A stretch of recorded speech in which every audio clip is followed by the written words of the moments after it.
Pod Mortem would like to thank Original Cinematic for sponsoring this week's episode.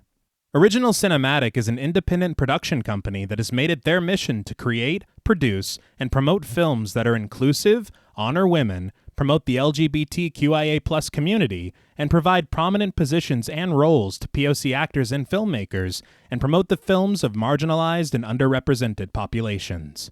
These are all things that are extremely important to our podcast as well. Original Cinematic is currently accepting scripts and treatments. Both William and Xxena Rush are available via email or Zoom to discuss writing and provide input and resources to all aspiring writers, free of charge. Their information will be made available in the show notes. There may be delays due to a hectic schedule and all projects being read on a first-come, first-served basis, but everything will be read and responded to. William Rush has individually produced numerous projects, including Pack is Here, Before, The Cottage, The Winemaker, and Day by Day. Their multi-award-winning film Group premiered and was celebrated at multiple film festivals as well as screenings, both in person and via Zoom, that were made graciously available to us and our patrons. Original Cinematic has many exciting projects on the horizon. Their next film, Immersion, has been completed. The award-winning Sweetener is in development, Fetish begins shooting in September, and Encore will begin next spring. Their documentary Women in Conversation is slated for a September release, and we are looking forward to each and every one of them. It is truly an honor to partner with Original Cinematic, and we can't thank them enough for their contribution to our show. And now, back to our regularly scheduled program.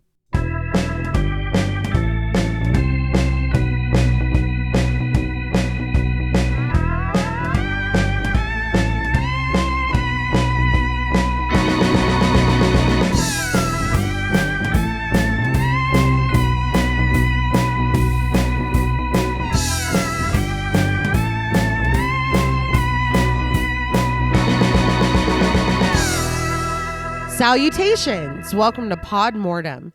I'm Reneé Hunter-Vasquez, joined as always by my co-host, my husband, and my brother. Hi, I'm John Paul Vasquez. Hi, I'm Travis Hunter-Sayapin. This week, we're recording live from the New Year's Eve show discussing the 2024 body horror film, The Substance. This film was written and directed by Coralie Fargeat. Propelled by her own experiences and frustrations as a woman in a patriarchal society, Fargeat had something to say with her second feature film. Dripping with social and feminist commentary and featuring incredibly brave performances, shockingly realistic practical effects, and a uniquely unexpected story, The Substance would go on to stun its audience. Its impact was even felt on a critical level, garnering deserved recognition from the Golden Globes and the Academy Awards, a feat that is unfortunately seldom accomplished by horror films. Bold, brutal, and beautiful, The Substance is truly a sight to behold.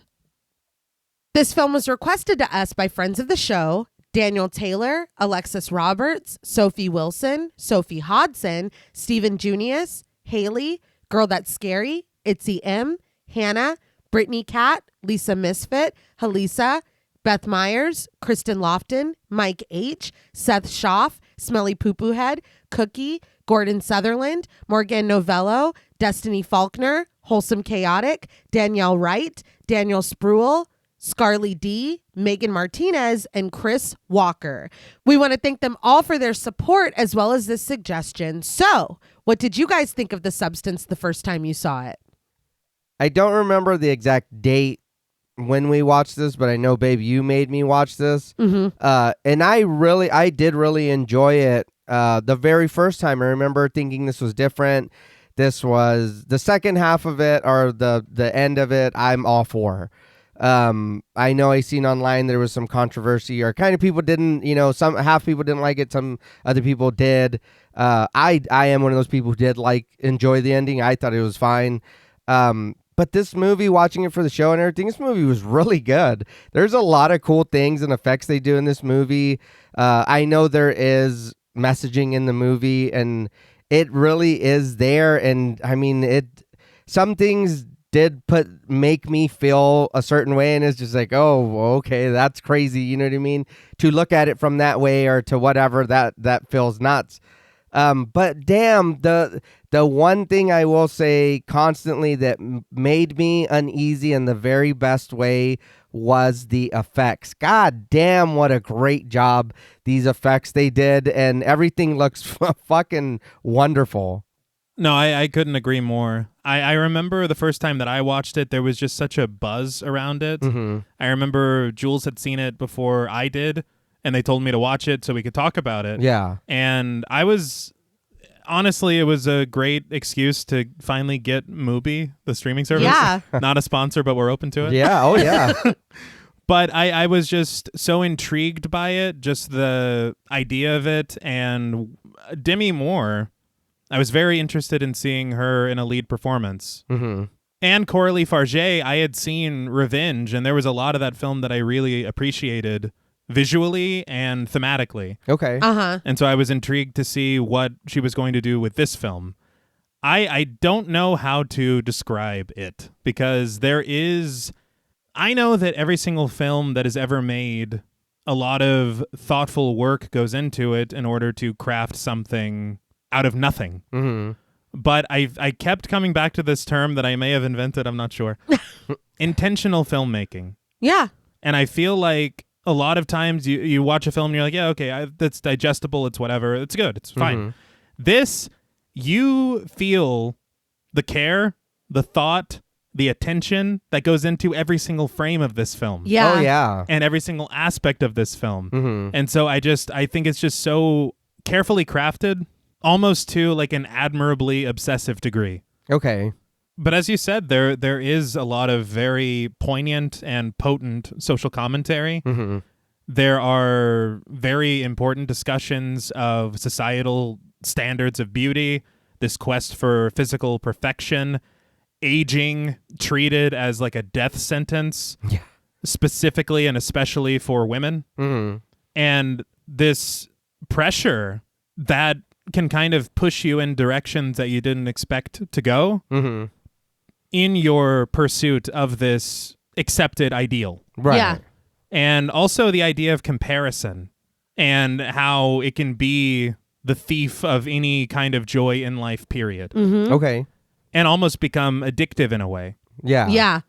But I think that the message is just very, very important. I think it's kind of universal. Mm-hmm. Kind of like we talked about last week, Yes. where the ideas and the commentary within it are very timeless. Yeah. And unfortunately, I feel poignant in any era. Yeah, that is one thing watching it. I was like, I know that I can relate to some of it, but I can't relate to all of it. You know what I mean? Because I am a man, and I am living in a world where a lot of men they feel entitled, or they whatever. And that, it does suck that there's people like that. But watching it and getting, like I said, some things made me uncomfortable, and it is kind of like, oh, that sucks looking at it from that way. Mm-hmm. So you shouldn't be treating people nobody should feel that way. Right. Yeah. And there's something very interesting going on as far as who you would view as the villain in this film. Yeah. Because honestly, the person that seems to be acting in a villainous way is only responding to the environment. Yes. Yes. And society's demand for what it is expecting of her. Mm-hmm. Yep. But I think that the world created here is very incredible. It oddly, and I know I said the message is timeless, but this film feels oddly timeless. Yeah. Yeah. Like there are things that you see that you can't really point and pin, oh, this is 2020 Right. or whatever, because there's so many different ideas in the design where you're like, oh, that could be from the 1960s or that could be from the 90s or whatever, you know? Which is very interesting. Yeah, but not a clamshell phone inside. No. So JP's on board. Yeah. That helped a lot. But when you think of things being out of time or things being timeless, it does lend perfectly to the themes within the film. True. Yeah. But I think the production design is brilliant. I think that the cinematography is incredible. As I said, Demi Moore is just on another level.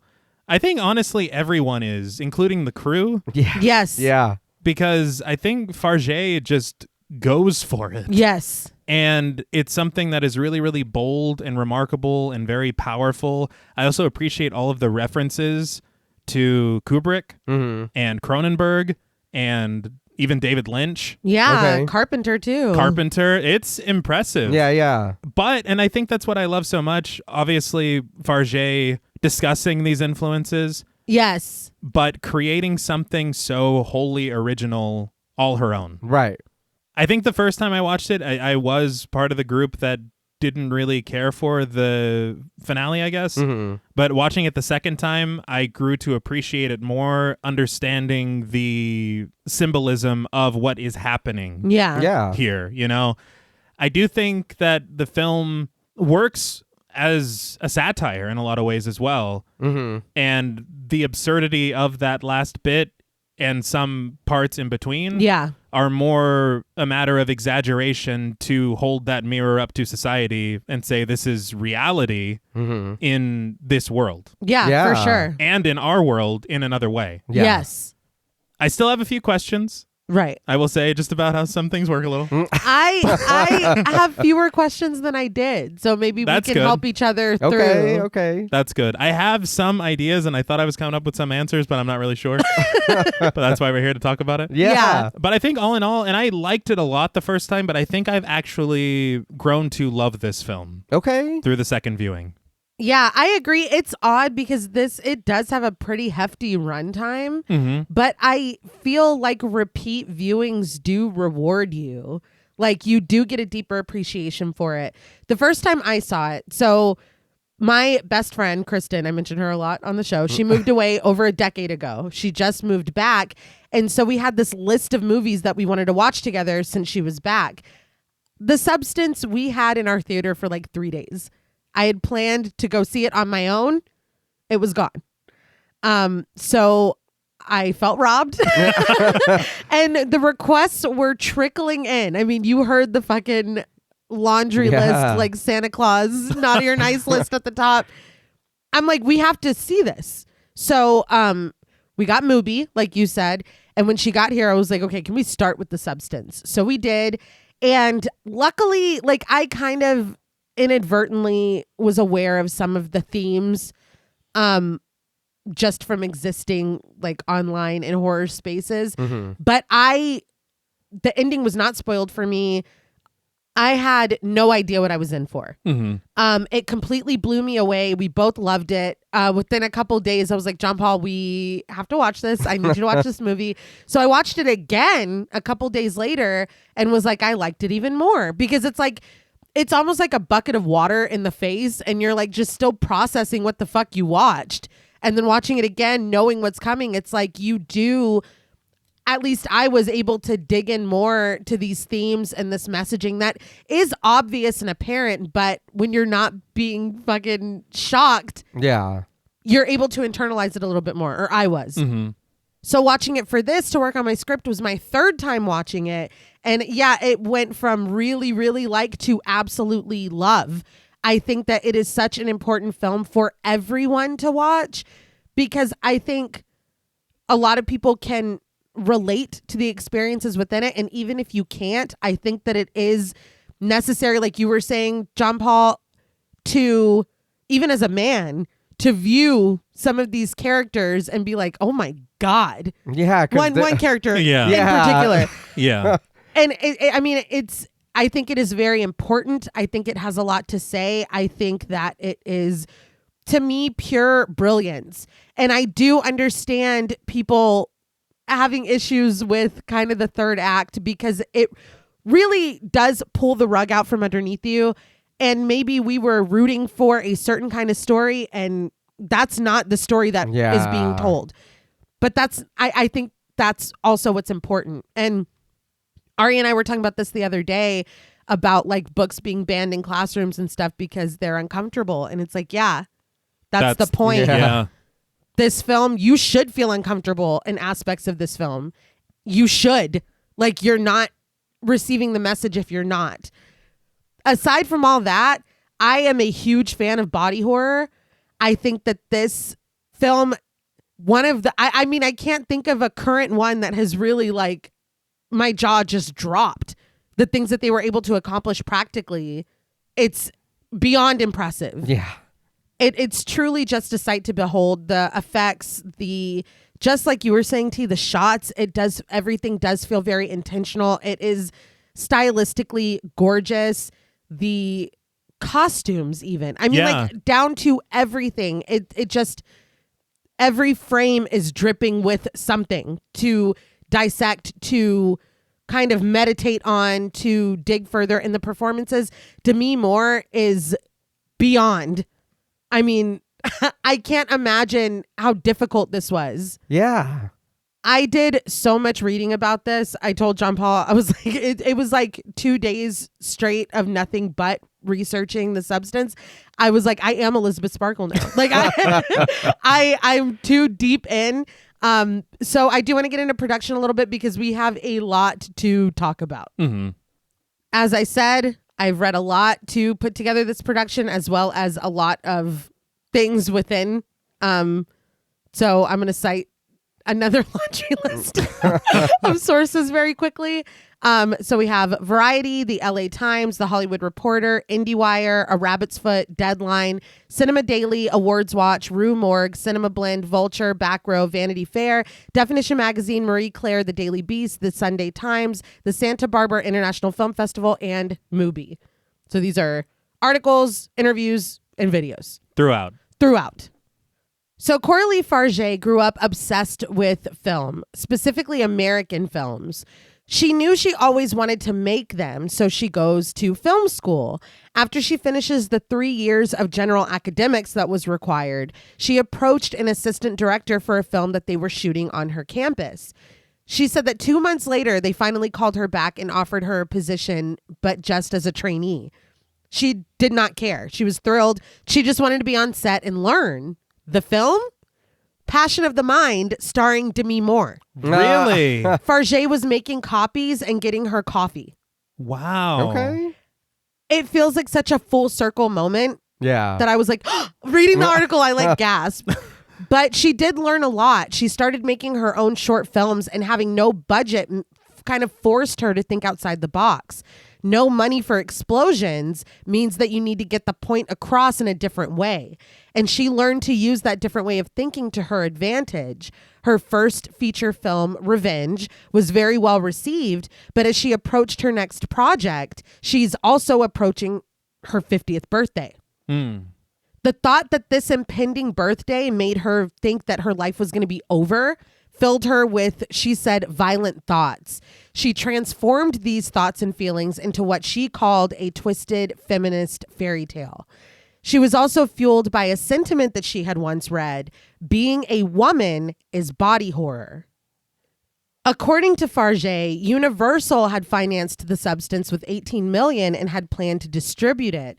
But once she'd finished filming, she had a screening with 3 producers. She said 2 men and 1 woman.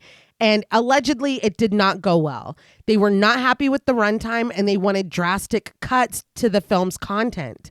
It comes up a lot on this show, but I'm really getting sick of this shit. Yeah.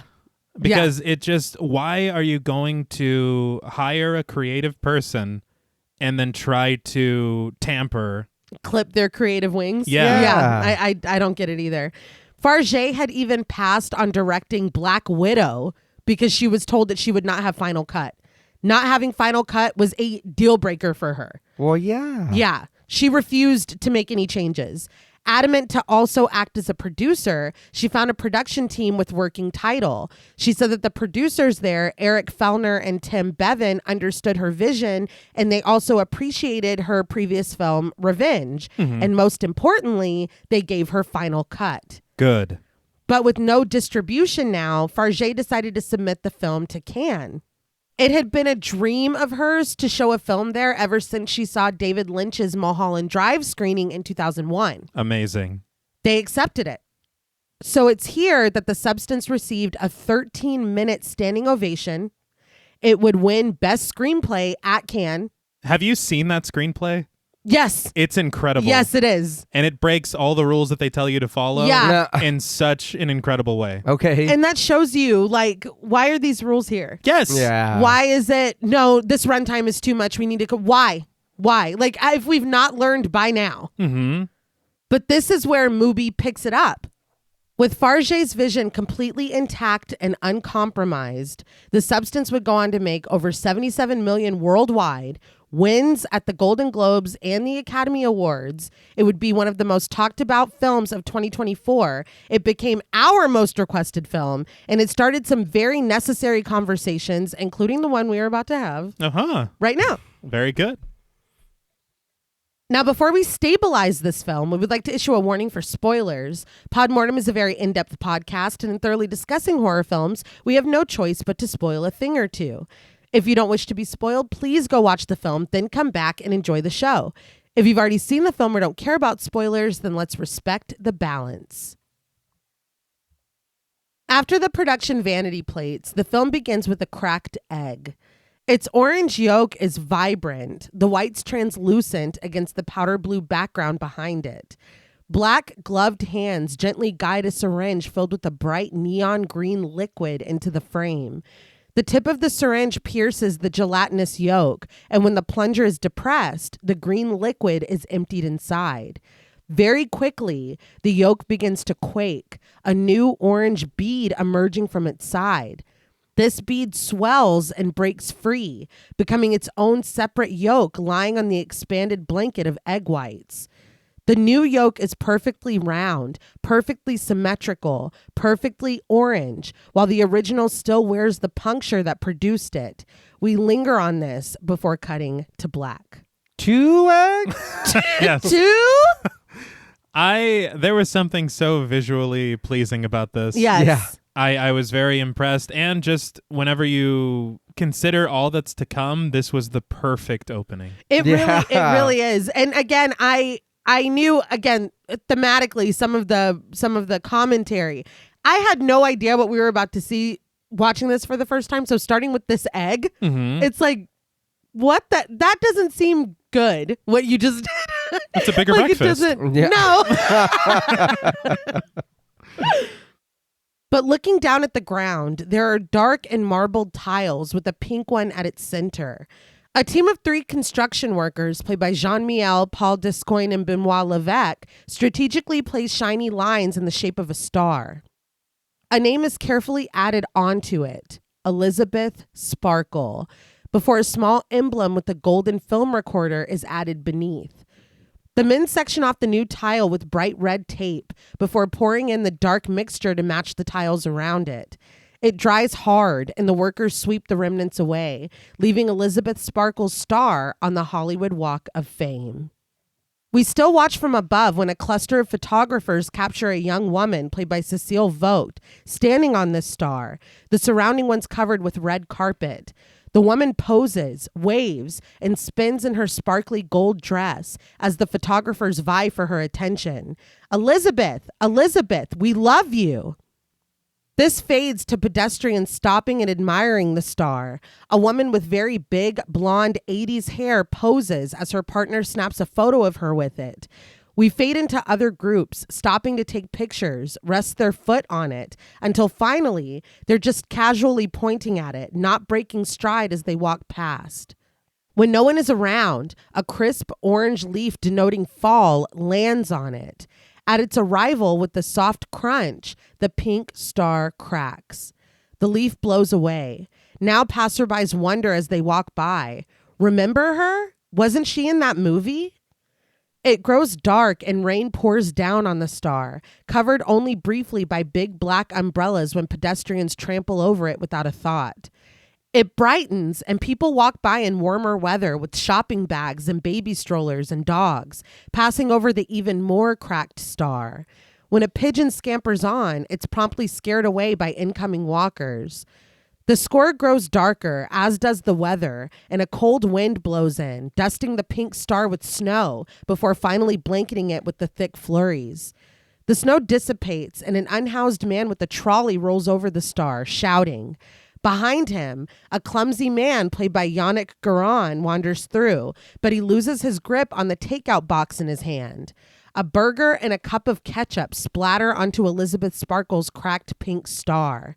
He mutters, shit, and stoops to clean the mess, using the paper to try to wipe away the worst of the ketchup.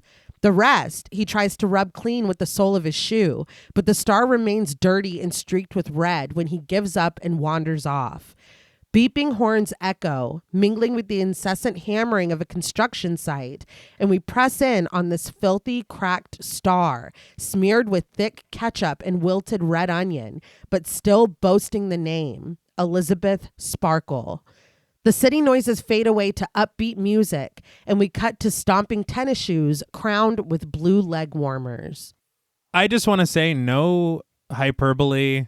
This opening is one of the most impressive, effective bits of economical, visually dazzling storytelling I've ever seen. Yeah, it's done so simply. Yes. And Fargeat in so many interviews talks about really using visuals to tell her stories. She doesn't really like to use a lot of dialogue. And I think the passing seasons, the passing time, the way that the, pedestrians' reactions to this change, the things that they like, it does tell you everything without any, Elizabeth Sparkle, you don't need the expository, true Hollywood story of Elizabeth, but you don't need all that. And I feel like a lot of other films would take that route of over-explaining. Yes. And I loved, Late Night with the Devil, but something like that where it's like, let me give you the crash course on this bitch and then we'll, you know what I mean? But this was just like, no, this is the story. We get it. That's what I was going to say, or a narrator, but yes. Late Night with the Devil. Yeah. This was really cool to see, and I'd be so pissed. I bet that burger was expensive. Probably, it was. Yeah. You We're in know Hollywood. it was. Yeah. That ketchup was probably $20. I did want to say, to your point, I saw this interview with Benjamin Kraken. He was the cinematographer. Mm-hmm. He had said to ARRI, who interviewed him, that the screenplay was 130 pages, but only 29 pages included dialogue. Yeah, if you can find it online. If you take a look at it, I've never seen one that looks like this. No, Never. It is a very visual film. Yeah. Okay. But this opening was actually made on a very small set inside of a studio, and they did film exactly as you see, just top down on this little platform of this Hollywood star. Yeah. And they just had environmental shifts and changes, people coming in and out, weather machines, all the things that they need to display this passage of time. Mm-hmm. But it was such a smart approach to telling this story in such a visual, simple, and kind of montage sort of way. Yeah. But these stomping feet belong to Elizabeth Sparkle, played by Demi Moore. Now, Demi Moore, I don't think I need to say a lot, but I will. Just a few, because she's been around for a long time. Yes. Ghost in 90, A Few Good Men in 92, Indecent Proposal from 93, G.I. Jane from 97, and so much more. Striptease. There's a bunch of different stuff she did. Yeah. And really, really good stuff. Mm-hmm. Fargeat had said that she and her team were talking about who could play Elizabeth Sparkle, and Demi Moore's name came up. And Fargeat was like, sure, we can send her a script. She's never going to do it, so let's not waste a lot of time waiting around. So Demi Moore read it and was like, she said this could either be part of a cultural shift or it could be a fucking disaster. But that either or is really what interested her in doing it. So plus the fact that she related to Elizabeth. She's like, this is not me, but I understand a lot of what she is going through in the trajectory. So she met with Fargeat in Paris and gave Fargeat a copy of her memoir, Inside Out. So Fargeat reads it and is like, she gets it. The fear and violence that I'm trying to portray in this film, she has lived it and she understands it in a way that I didn't expect. So she meets with Demi Moore and tries to explain how severe this is going to be. She shows her mood boards. They used a lot of mood boards, a lot of Pinterest boards for the look and feel of the film. Mm-hmm. But she shows her mood boards of what imagery she's going for. And she's like, this is not a Hollywood shoot. We have some money, but for what we're trying to accomplish, it's not a lot. We're going to have to shoot this indie style. It's going to be physically and emotionally taxing. And there's not a lot of time. So if it affects you, we still need to keep moving. Yeah. And obviously she was game. And she does a fucking incredible job in this film. Oh, yeah. It is mind-blowing. And so much is asked of her. Yes. Yeah. But she delivers in a way that is just truly remarkable. Yeah. And I would invite anyone to watch her acceptance speech at the Golden Globes because it is powerful. Mm-hmm. But she wears a blue leotard accented with a sparkly silver belt. She stands centered, flanked by backup dancers wearing garish leotards and enthusiastic smiles. Elizabeth assures us, "You got it," encouraging the ladies watching to feel the power as she dances. We see a sign over them, "Sparkle Your Life with Elizabeth," before zooming in tight on "with Elizabeth." Elizabeth continues the routine, leading her dancers and the viewers at home in a march with a warm smile. She goes through it, marching back and forth, moving their bodies in a disciplined square, and reminding the viewers to think about their bikini bods. Do you want to look like a giant jellyfish on the beach? That's interesting. It is. Yeah. She continues, as upbeat as the music, as the light on the watching camera buzzes. Elizabeth finishes the routine with a long sigh and her hands at her heart's center, pressed together in a quick namaste. She applauds, commending everyone on a great workout in the hopes that the viewers will join her next week for Sparkle Your Life, when they'll be working on the hardest part to sculpt, the lateral abs. She tells her audience, but in the meantime, take care of yourself. She plants a kiss on the tip of her fingers and blows it to the camera before ending the show with a big smile. The lights finally drop with the loud click, and Elizabeth drops her pose, complimenting her backup dancers on their work. She gratefully takes a towel and a bottle of water from her assistant, played by Kelly Harrell, and pushes the studio doors, entering a very long and very orange hallway lined with geometric carpeting that does bring to mind another carpet. Mm-hmm. Take a shot. Indeed. I did want to say, before I get into this design and the carpeting, I thought it was very interesting to see how Elizabeth interacted with her dancers. Yeah. Yeah. Because you see this Hollywood star who seemingly the story is that she's somewhat fallen from her stature that she had previously. So I didn't know how she was going to be with people that she might see as beneath her. Right. But she was very kind. She wasn't like, get the fuck away from me or anything. Which was really good to see. I thought, you know. Fargeat had said to that point that she wanted a career that gave her the opportunity to film kind of our obsession with bodies. Okay. And she was inspired by Jane Fonda's career when she was doing the aerobic stuff after being a huge Hollywood star. Right. And I was like, yeah, like you totally see that and it totally fits. But as far as this carpet is concerned, you talked about these mood boards. It was always the intention for this hallway and this carpet to reference the Overlook Hotel in The Shining. Okay. And so Fargeat wanted not to completely just reference it wholesale and just put it there. Right. She wanted to do her own thing with it. And I did read this interview with Stanislas Reneé. He was the production designer for the film. Okay. But he had said that whenever they were coming together to figure out this idea for the design, he actually came up with 30 different proposals for the carpeting. Damn. To show to Fargeat. Yeah. And what ended up happening was that the design that we see in the film is kind of a mix of that classic pattern that we see in the Overlook and a lot of the designs that we see in the gold room of the Overlook. Oh, okay. And so it's a mix of both. Yeah. And this hallway becomes another homage to the Overlook at the very end of the film. Right. Okay. Which is very interesting. But this is not where the homage ends. And I feel like there has to be a reason to want to connect The Shining to the substance. Right. I think it has to be something along the lines of this psychological pressure, Yeah. Okay. maybe? Yeah. Because it is very interesting, and it's not the only reference. There's another one in just a moment. Yeah. Right. There's one later on, too. Yeah.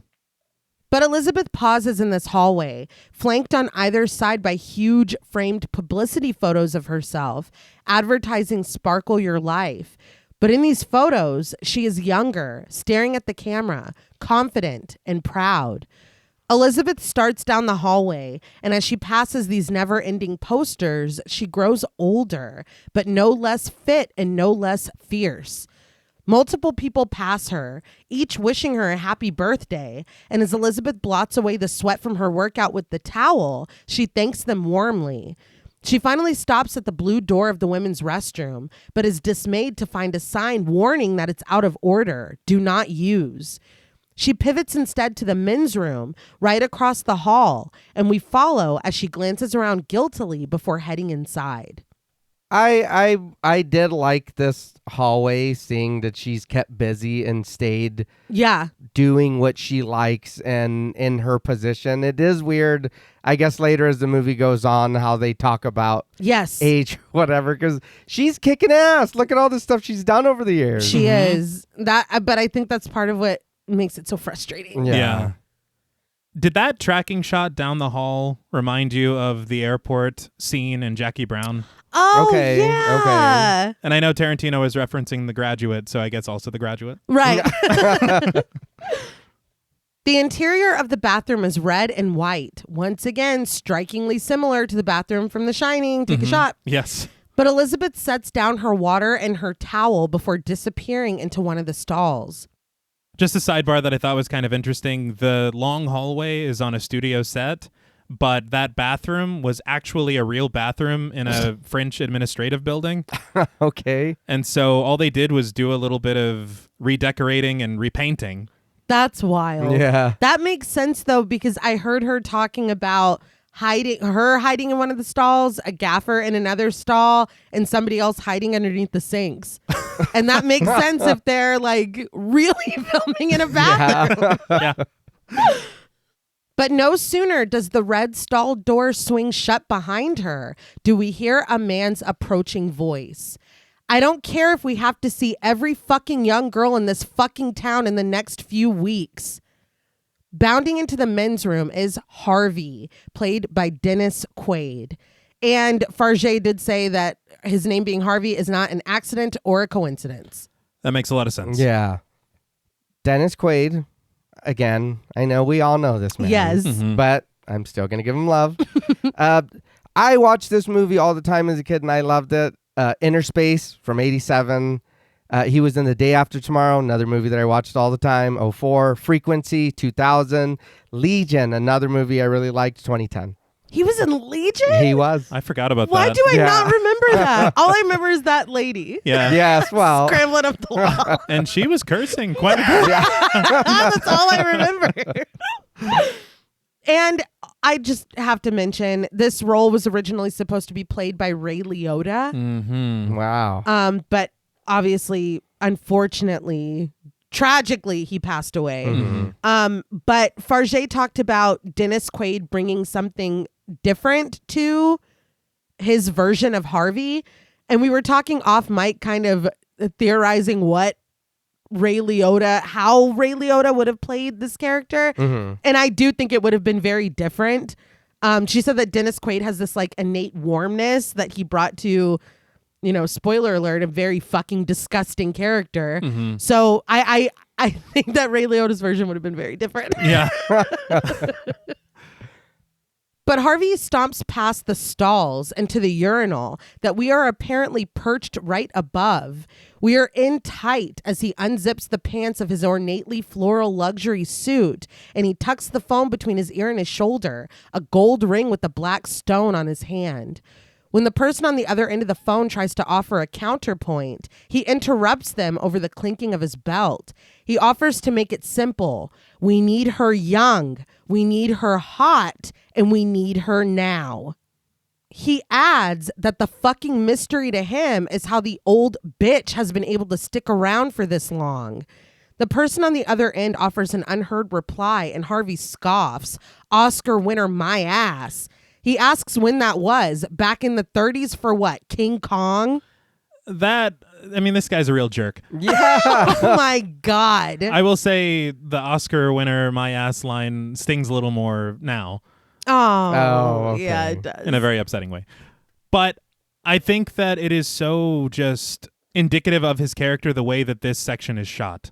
Yes. They had talked about it in interviews how he is dominating the entire frame. Yes. It is claustrophobic. He's taking up the entire space, and he's literally pissing on us. Yeah. Yeah. He's gross. Yeah, well. But such an apt introduction. Yeah. But he laughs at his own joke as he releases his urine in sporadic spurts. And when the person on the other end tries to protest, he interrupts again, declaring that he doesn't give a fuck what they promised her. This is network TV, not a fucking charity. He yells for them to find somebody new, now. Finished, Harvey flushes the urinal and starts toward the door, passing the sinks where he does not stop to wash his hands. He laughs. Did you know that a woman's fertility starts to decrease about the age of 25? How old is Jennifer? He stops in the hall, warning, you better get busy. Harvey's cackle fades away as the door closes behind him, and it's only in the resulting silence that Elizabeth finally steps out of the stall with her eyes lowered. This is heartbreaking already. Fargeat talked about, just like you said, Harvey coming in, starting out small at the door, taking up the entire frame, leaving, and now it is the exact same shot of the bathroom, but it feels completely different. Yeah. Like he has come in, like you said, pissed on us and changed the entire environment, even though he's gone. It feels empty. Yeah. It's like, it sucks. And it sells like the bathroom with the red. It feels like a wound now. Yeah, it does. But Elizabeth steps up to the mirror and raises her eyes to look at her reflection. After a pause, she turns on the faucet and she stands there, watching the water flow down the drain before raising her eyes to the mirror once again. With a deep thud, the screen goes black, but emblazoned in huge white letters is the name, Elizabeth. So Fargeat talked about specifically not using beauty lighting, that they lit this bathroom like a bathroom. And that continues throughout the film. And that Demi Moore was like, no, like we can't shoot it like this. And that she had to tell her this is the point. They talked about, because there's a lot of effects work that we see. We'll introduce him later, but he was like, this is not lit like a horror film. Like it makes my job a lot harder because it is harsh, real lighting. Yeah. Kraken had talked about going through a lot of different cameras and testing them, and they eventually landed on shooting on digital. But the reason that he picked the camera that he picked is because it was the one that most accurately worked best on skin tones. Okay. And gave that natural feel for moments like this. Yeah. She talked about too, so they did 87 days of principal photography and 30 days of what they called the lab, where Fargeat went in with a very small crew and they did all these close-up shots, like what we just saw with the drain. Because like you said, T, she doesn't use dialogue in her scripts really very much at all. She said she was inspired by films like Star Wars and 2001: A Space Odyssey. Yes. For their ability to build worlds solely through visuals. So again, not using words, using visuals, she said specifically not using subtlety, but using excess. To her, these what they call insert shots, like of the drain, to her, they are hero shots. And these, because there's a lot of close-up shots in this. That's what her and the lab came back to do afterward. And a lot of these are what the producers, allegedly from Universal, wanted her to cut. That it makes no sense. Why? Yeah. And she was like, no. She's like, to me, that is the film. This moment of, she goes, though, that's her feelings watching this water go down the drain. That is how Elizabeth feels, looking at herself now in this mirror, deflated through Harvey's eyes and his words, watching this water go down the drain. She's like, no, you can't lose that. That's the point. Yeah. So I thought that was interesting. There's another one coming up that she said is one of her favorite shots in the entire film. And they were like, no, we got to lose this. Like, what is this here for?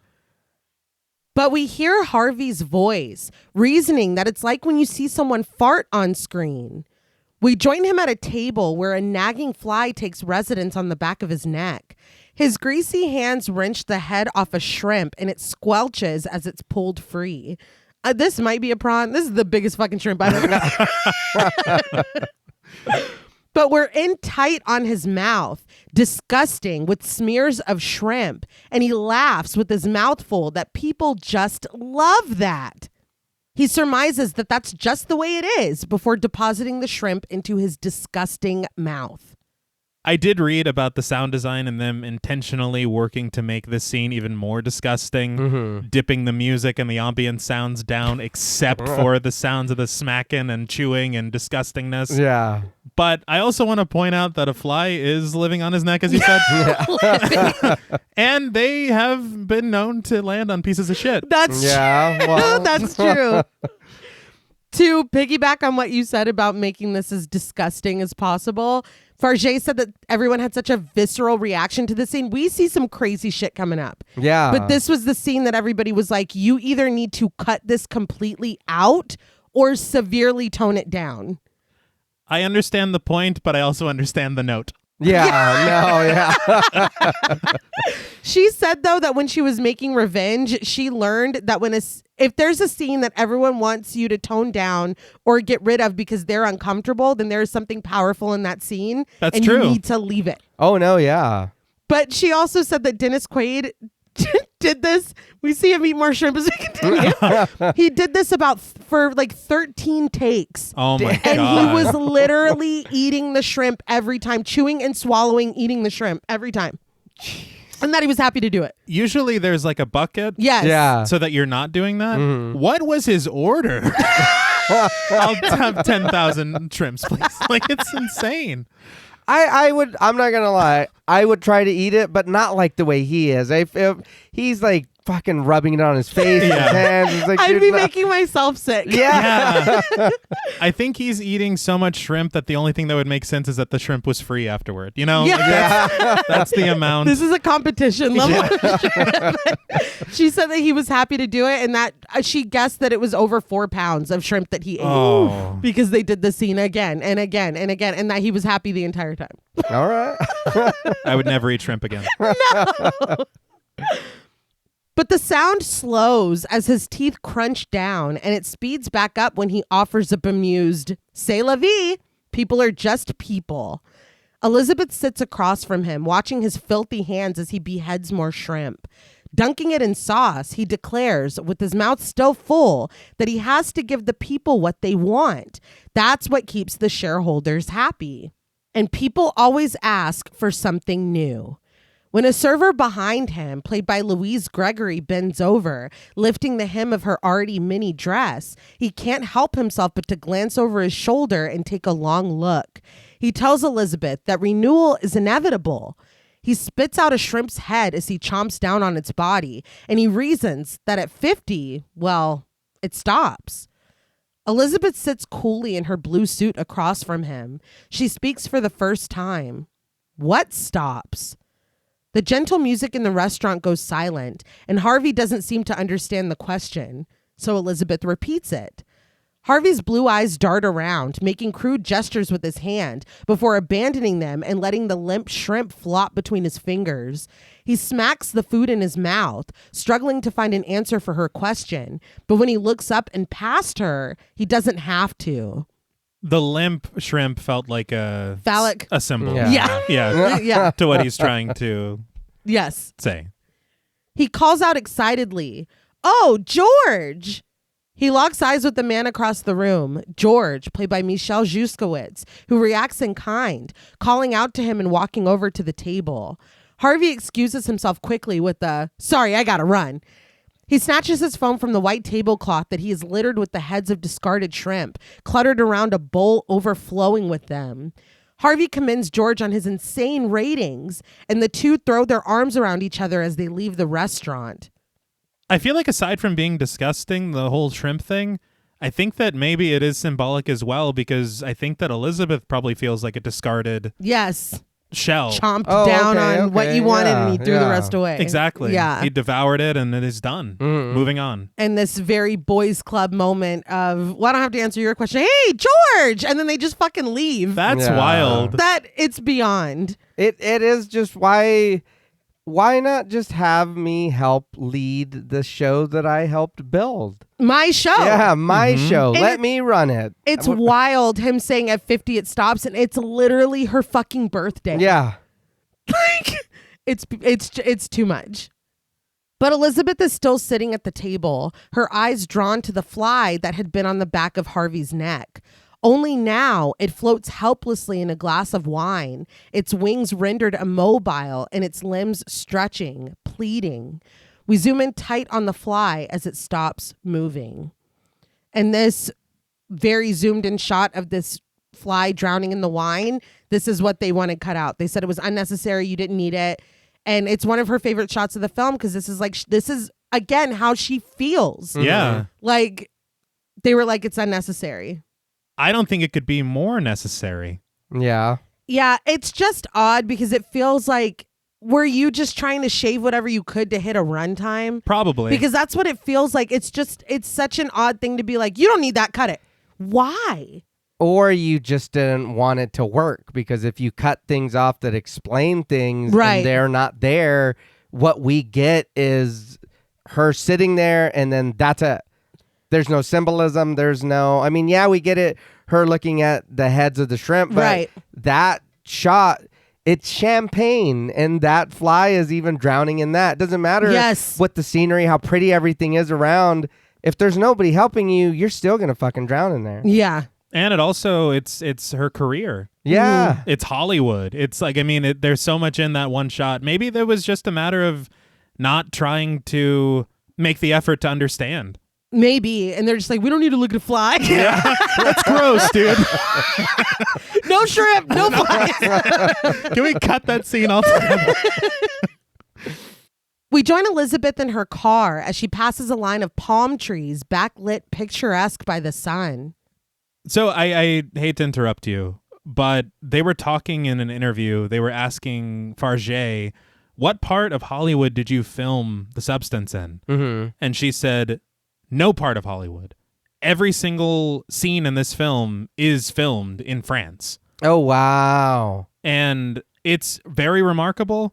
But she was talking about how not only did filming in France afford her the luxury of working with a crew that she knew a lot of the people and was just surrounded by a lot of people who were very passionate about cinema, but it also gave her the freedom to create her own Hollywood in France that's outside of reality, but kind of relies on what we think of when it comes to iconography and symbolism in Hollywood. Yeah. Okay. She's like, we don't need to use all of these things. We can literally have a palm tree against a blue sky, and you know exactly what that is. Yeah, that's true.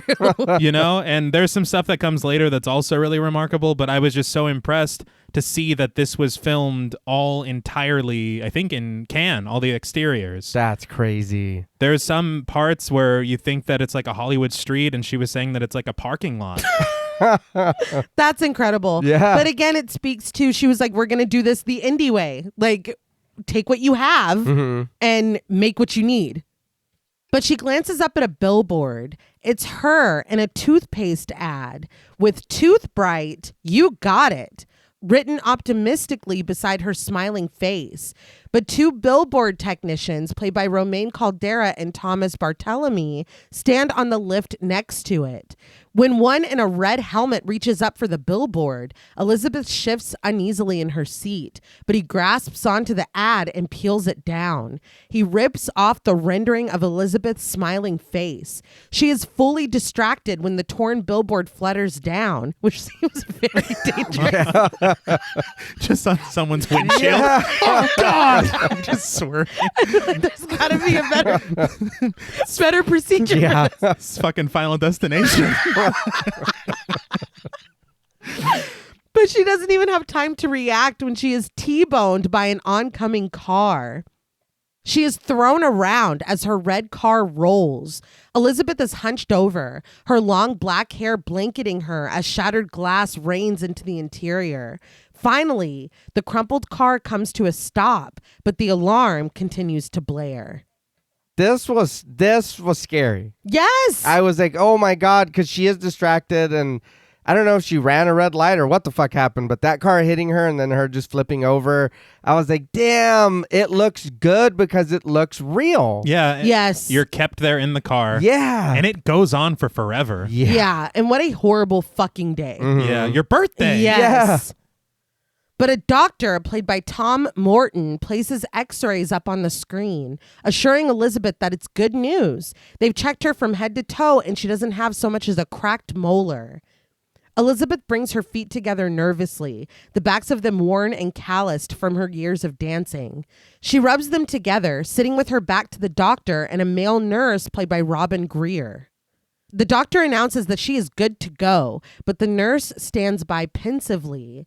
As the doctor checks her chart, making sure that her vaccinations are up to date, his voice goes low and muffled, but it's back to normal when he tells her candidly that his wife is a huge fan of hers.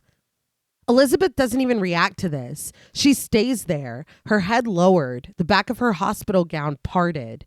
The doctor refers back to his chart and realizes that it's her birthday. He starts to wish her a happy one, but he cuts it off when Elizabeth breaks down and sobs. And when his pager goes off, he starts to leave, cutting himself off again when he starts to tell her to have a good day. Great bedside manner. Mhm. Yeah. And again, the timelessness of it. We saw the cars that were waiting on the other side of the intersection before the car crash. Yeah. And then this dude's using a pager, That's Yeah. true. you know? But Elizabeth continues to cry, and when she hears the door open and close, she starts to get up. She's held in place by the nurse, who places a gloved hand on her shoulder. The back of it sports a large port wine birthmark. He asks her for just a moment. There's one last exam to perform. I was immediately horrified. I was scared. Yeah. The doctor's gone. Mm-hmm. Like he said, I'm good. Elizabeth does protest that the doctor said she was good to go, but when the nurse opens the back of her gown wider and exposes her back, she gasps and leans forward, her eyes wide and untrusting. The nurse presses the end of the stethoscope to her back, feeling around and listening intently to the low and rhythmic thumping of her heart. He takes the stethoscope off and pinches gently at her spine through her skin, manipulating it, testing it.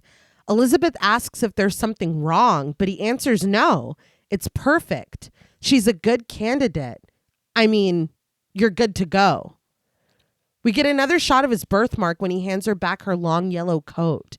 Maintaining eye contact, the nurse wishes her the best before leaving the room.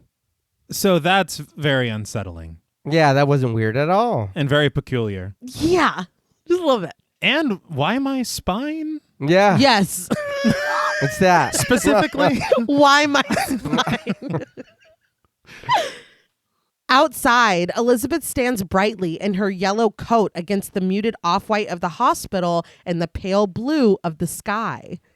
Reminded me a lot of that opening with the egg. Uh-huh. Yellow, white, blue? Yeah. I will say this visual of this building, once again, the architecture seems so like futuristic, Yeah. but like in a strange way. I've seen a lot of people online compare it to the buildings and architecture in A Clockwork Orange, another Kubrick. Okay. And it is very interesting because, again, we are so very interestingly playing with time Yeah. Yeah. as far as aesthetics. Yeah, yeah.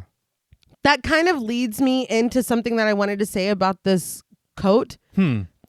This like you're talking about this like displacement of like, where are we?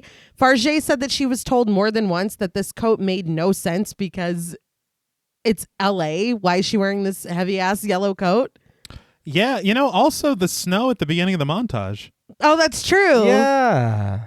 But she said in her mind that this is like a superhero cape for Elizabeth. Ah. It always looked like this. It was always yellow, and she could not part with it. She couldn't see her without it in this beginning. Okay. Remember Jubilee's coat in the X-Men? Yes. That's kind of what it is. Hell yeah. Yeah. I was thinking Carmen Sandiego. Hey, yeah. Both iconic. Yeah. You know what I mean? Or Curious Georgia, the man with the big hat. Yeah. Iconic. Yeah. Also iconic. But in an interview with the costume designer, Emmanuel Yuzhnovsky, she said that she bought like 20 coats and she wasn't happy with the color and the shape in any of them. So they wanted the color to kind of harken to the bright sun in LA and to egg yolk. So she ended up finding the right fabric in France and she made it herself in a month. Wow. That's crazy. Yeah. And Demi Moore said that she did keep this coat. Okay. And I would have too. You got to leave the duster on. Yes. Absolutely. It's got to stay on. Yes. I'm not going to burn it. Yeah. But she sinks her hands into her pocket, but stops when she feels something unexpected. She pulls it out, something wrapped in paper. Elizabeth unveils a black jump drive with the words, "The Substance," on it in white. She flips it over to find a phone number, 909-555-0199. The paper it was wrapped in bears a handwritten note. "It changed my life." That's one hell of a sales pitch. Yeah. I don't think you could ask for anything more. No. I'd be very interested to know what the hell this was. Extremely. And I don't see this brought up in conversation, so I am going to bring it up. But her going to an appointment, I know it was a different kind of appointment, but her going to the appointment and someone being like, "Hey, let me tell you about something. I know what you're going through right now. Let me put you onto something," was very Death Becomes Her to me. Right. Oh, okay. The first time I watched it, I was like, what are we doing? No, for sure. Yeah. I do want to say, and of course, it's nothing against the film. It's just films in general and the necessity of having to do it. But I'm fucking over the 555. Like, just because somebody is at home and like, "Oh, yes, I'd like the substance, please." Like, "Can I please have the substance?" It's like, you know, Can I please have the we got to be able to have real looking does. numbers. Yeah. it's that. It does take you out of it a little bit because it's like everything's 555. Right. Well, because you know it's not going to work. Yeah. Like, damn it. Really wanted the That was me.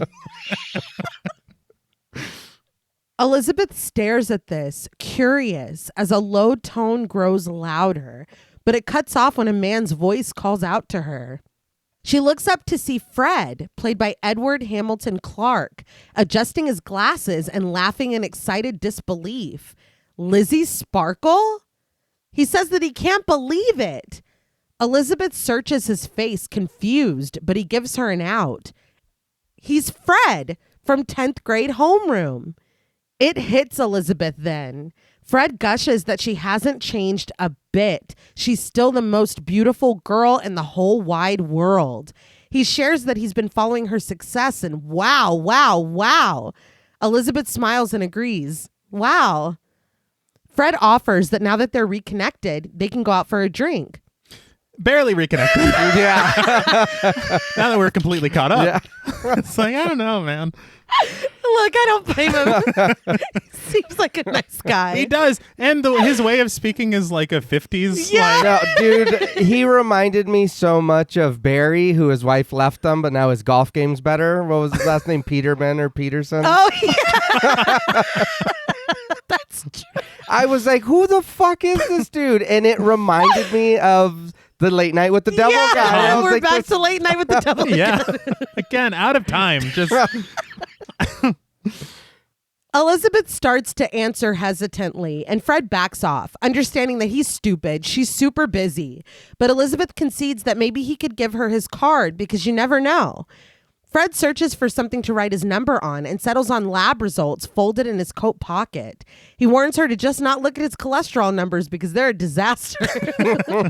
But again, now it'd be like, oh, give me your phone, or like, take out your phone. I'll give you my number or whatever, or put your number in my phone.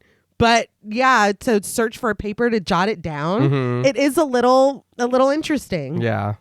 Elizabeth smiles as he jots his number down. He rips it free from the rest of the paper, but when he goes to hand it to her, he drops it in a puddle.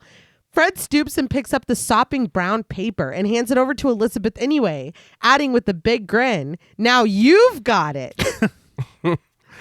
Elizabeth clicks her tongue and points at him, and Fred hurries away, mouthing for her to call him. Once he's turned away and left, Elizabeth looks pensive. Bro, just write it again. Just write it again. I didn't. He has a lot of paper there. Yeah. No, he's like, I need these results. Yeah, I'm in a lot of trouble. And this is the only copy. My doctor needs it back. Why'd you take him out of the office? That's a great question. It's like, well, I'm heading in there now. I was bringing him back. Yes. We cut to Elizabeth's apartment, where a huge framed photo of her hangs from one of the blue walls. She smiles brightly, her black locks hanging long and healthy, her toned body clad in a shimmering blue one-piece with a glittering silver belt at her waist. On her table is a gathering of red roses draped in plastic. The card at the center of them reads, "Thank you for all these years with us. You were amazing." Word choice. Yeah. Elizabeth stands at the windowed wall of her living room looking out over the city. She seethes, and we get a close-up on the mocking word "were" from her thank you note. Elizabeth plugs the jump drive into the side of her TV and settles down into her chair to watch. I did want to talk about Elizabeth Sparkle's apartment for just a moment. Okay. Because it is such an interesting set and it evolves as the film does. Mm-hmm. The production designer talked about it being Fargeat's idea to make almost a metamorphosis of her living space as she transforms as well. Mm-hmm. Okay. Spoilers, but you know. But this view from the window, it surprised me to learn that this is not an LED screen. Oh. This is not a green screen. This is a soft 115 foot by 42 foot backdrop of fabric. What? Huh. Yes, they printed it, and it's from a photograph taken for the production. And when it is front lit, you get this sprawling, bright Los Angeles day. Mm-hmm. When it's backlit, we get the nighttime scenes of Los Angeles. Yeah. But this is another thing that people were like, where in Los Angeles did you film this? Yeah. But it literally is this apartment built on a set in a window with a large backdrop, like these old Hollywood tricks that, like, I think Fargeat referenced Hitchcock using. Mm-hmm. And it's not anything that you would expect in a modern film. It's part of Fargeat's idea of trying to make everything within the substance real. She says it's physical. You can touch it. Mm-hmm. And this view, she says, is kind of more attempting to represent people's dreams of Hollywood more than the real Hollywood. Oh, okay. And it's also very interesting because from this view, she said, you see she's on top of the world overlooking the city. But Demi Moore said in an interview that it's also, when you look at it like that, very isolating. Yeah. Because you're alone up here. Mm-hmm. And she is. Yeah. Damn. Before we get into this video, Yes. I wanted to point out the suit that she's wearing. I think it's obviously the same one that she was at the restaurant in. They talked about this conscious decision to have Elizabeth in more masculine cuts and darker colors, a lot of blues. Even her apartment walls are blue. Yeah. To kind of have this baseline to compare to in a little bit. Okay. Okay. But the video. A loud synth tone rings out, and a deep voice provided by Jan Bean asks, "Have you ever dreamt of a better version of yourself?" A techno beat pulses as he continues, his words appearing on the black screen in white. Younger, more beautiful, more perfect. We get a close-up on an undulating cell, and the voice explains, one single injection unlocks your DNA, starting a new cellular division that will release another version of yourself. The cell dimples and finally splits in 2, 4, 8, many. The voice says, this is the substance. We see it in large white letters, just like they were printed on the side of the jump drive. Is this the title card officially? Oh, could be. Okay. Also, in roll credits. You know? But there's a crudely molded ball of yellow clay on a table, and a hand picks it up as the voice explains. You are the Matrix. Everything comes from you, and everything is you. The hands rip another ball free from the original and shapes it into a rounder and more pleasing ball. He sets it next to the first, which looks even more misshapen and lumpy by comparison. The voice assures, this is simply a better version of yourself. You just have to share. The yellow balls are picked up by the molder. One sits in a palm of each hand, presented to us. He closes a fist over the new one, leaving only the old visible. 1 week for one, and then he switches, covering the original and unfurling the new, and 1 week for the other. A perfect balance of 7 days each. But the voice warns, the one and only thing not to forget, you are one. We see these words in huge white letters before returning to the table with the yellow clay balls. The voice surmises, you can't escape from yourself. The hands bring the balls together in a harsh clap, and the screen dissolves to static before cutting to black. Elizabeth promptly removes the jump drive from the TV, strides over to her kitchen, and we watch from the bottom of the trash can when she drops it inside and closes the lid. I do not blame her in the slightest. Yeah. That was the scariest fucking thing I've ever seen. Well, what was that? What? I'm sorry, and what was it? You can't escape from yourself? No. You That's how can't you escape from yourself. That's not a sales pitch. That's a threat. Yeah, that's how you chose to end the video. And y'all added that static in. Like, that was a choice. Well, that and the clay. I was Yeah. like, what the fuck does that mean? I don't like any of this. The smashing of the clay together was interesting. Yeah. Oh, yes, it was. But I was like, this is not what I would think. Well, accompanied with the you can't hide from yourself or whatever, and then like, no, I don't know. Yeah. Terrifying. Yeah, we're good. Fargeat had said that they used her voice for kind of the substance voice as a stand-in while they were filming. But when they found Jan Bean, the entire vibe changed with his voice. And Fargeat says that his performance is such an underappreciated aspect of this film. She wanted the voice to be tempting and powerful and mysterious. She called it the devil's voice. Okay. And I'm like, he did a great job. Yeah. At a lounge, Elizabeth sits at the bar, skewering the olive at the bottom of her martini glass and sending its juices spiraling.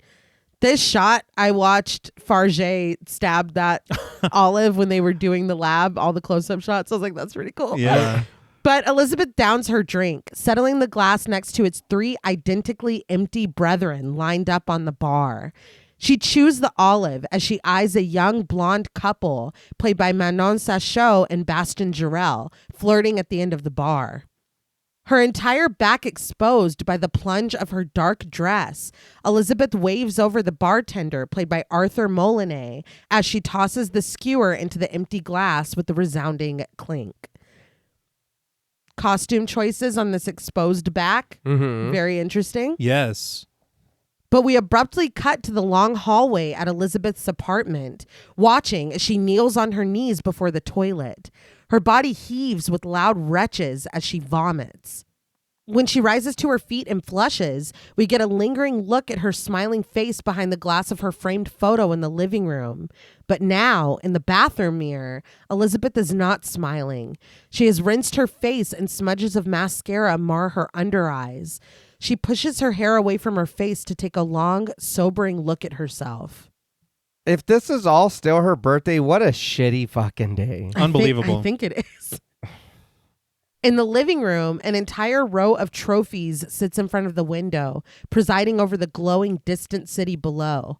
Elizabeth scans over these before picking up a snow globe displayed with the accolades.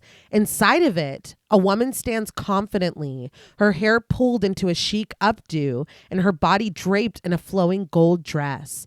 The small plate on the stand reads, Elizabeth Sparkle. She shakes it, causing a flurry of gold to rain over her smiling avatar. A twinkling rings out, as does the muffled memory of the paparazzi proclaiming their love for Elizabeth, begging for her attention. The shimmering, raining gold is reflected in Elizabeth's watching eyes, but she finally snaps back to reality. With a grunt, Elizabeth heaves the globe across the room. It strikes her framed photo, hitting the smiling Elizabeth directly in the right eye before exploding in glitter and glass. As the shimmering slime oozes down the picture, Elizabeth digs in the trash past her offensive discarded roses to find the jump drive marked the substance. Did you think that it was maybe a reference to Citizen Kane, the snow globe situation? Oh, I can see Okay. that. Or that episode of The Simpsons with Mr. Burns and his bear? It's probably that. Okay. Bobo. Yes. In her bedroom, she presses her red landline to her ear as a ringing drones. The voice from the video answers with a yes. I was surprised that it was the voice from the video. They got him manning the phones? Yes. Like, I'm the only one who works here, really. It's a one-man operation. Yeah. Clearly. Jim Those Substance. Those were his hands, too. Yeah. Surprised, Elizabeth says hello before stammering that she'd like to order. She's asked, address? And she responds with it, 1057 Beverly Canyon. The voice coolly advises her to write this down, 35 North Byron Alley. Elizabeth grabs a pen, reciting the address as she jots it down onto the palm of her hand, but she doesn't get past North before the man on the other end hangs up. Elizabeth hangs up too, but she finishes writing the address. I believe the shot of her on the phone, the slice of light, her mouth, is supposed to be a reference to David Lynch's Lost Highway. Oh, okay. Another film we should cover. Mm-hmm. In the morning, she wakes with wide eyes, still in her dress, lying atop her muted bedding. When she sits up, she groans and cradles her head. She stands under the steady jet of her shower before plopping 2 tablets into a glass of water where they fizz. She sits in a white robe at her table, holding her aching head while her housekeeper vacuums in the living room. After a moment, she unfurls the newspaper in front of her and she scans the pages, but she pauses when something catches her eye. Casting call. Who will be the next Elizabeth Sparkle? Looking for youthful, vivacious, high-energy women to be a part of a new TV show. Females, ages 18 to 30 only. Auditions at the studio this Friday. Dress to impress. So they fired her without even finding a replacement? Yeah. Yeah, they just wanted her gone. Unbelievable. Yeah, It's crazy. The time slot's just nothing. it's dead air. Yeah. It's the test pattern. But I'm like, how do you fire me and then cast for the next me? Yeah. Having her name in that That's is like, fucked up. it's a big It was fuck that. you. Yeah. I feel like that's a lawsuit waiting to happen. The whirring of the vacuum fades from Elizabeth's attention as she focuses in on her name, on youthful, on 18 to 30. It's only when she balls the newspaper up and tosses it away that the sound returns to normal. She shifts her attention instead to the stack of mail in front of her. She flips through before she comes to a black envelope with the yellow symbol on the front. It's like 2 half circles that maybe could be a split egg yolk. Mm-hmm. Oh. But as Elizabeth stares at it, a synth note from the video plays. This is the morning. She made that call late last night. I'm impressed with the turnaround. Yeah. Jim Substance doesn't fuck around. People first? Yes. Elizabeth rips it open, but inside she finds a small plastic card with the number 503 printed on it in black. She flips it over to the back, but there's nothing there, only the number on the front. But she opens her left hand to reveal the address, faded from her shower, but still visible, 35 North Byron Alley.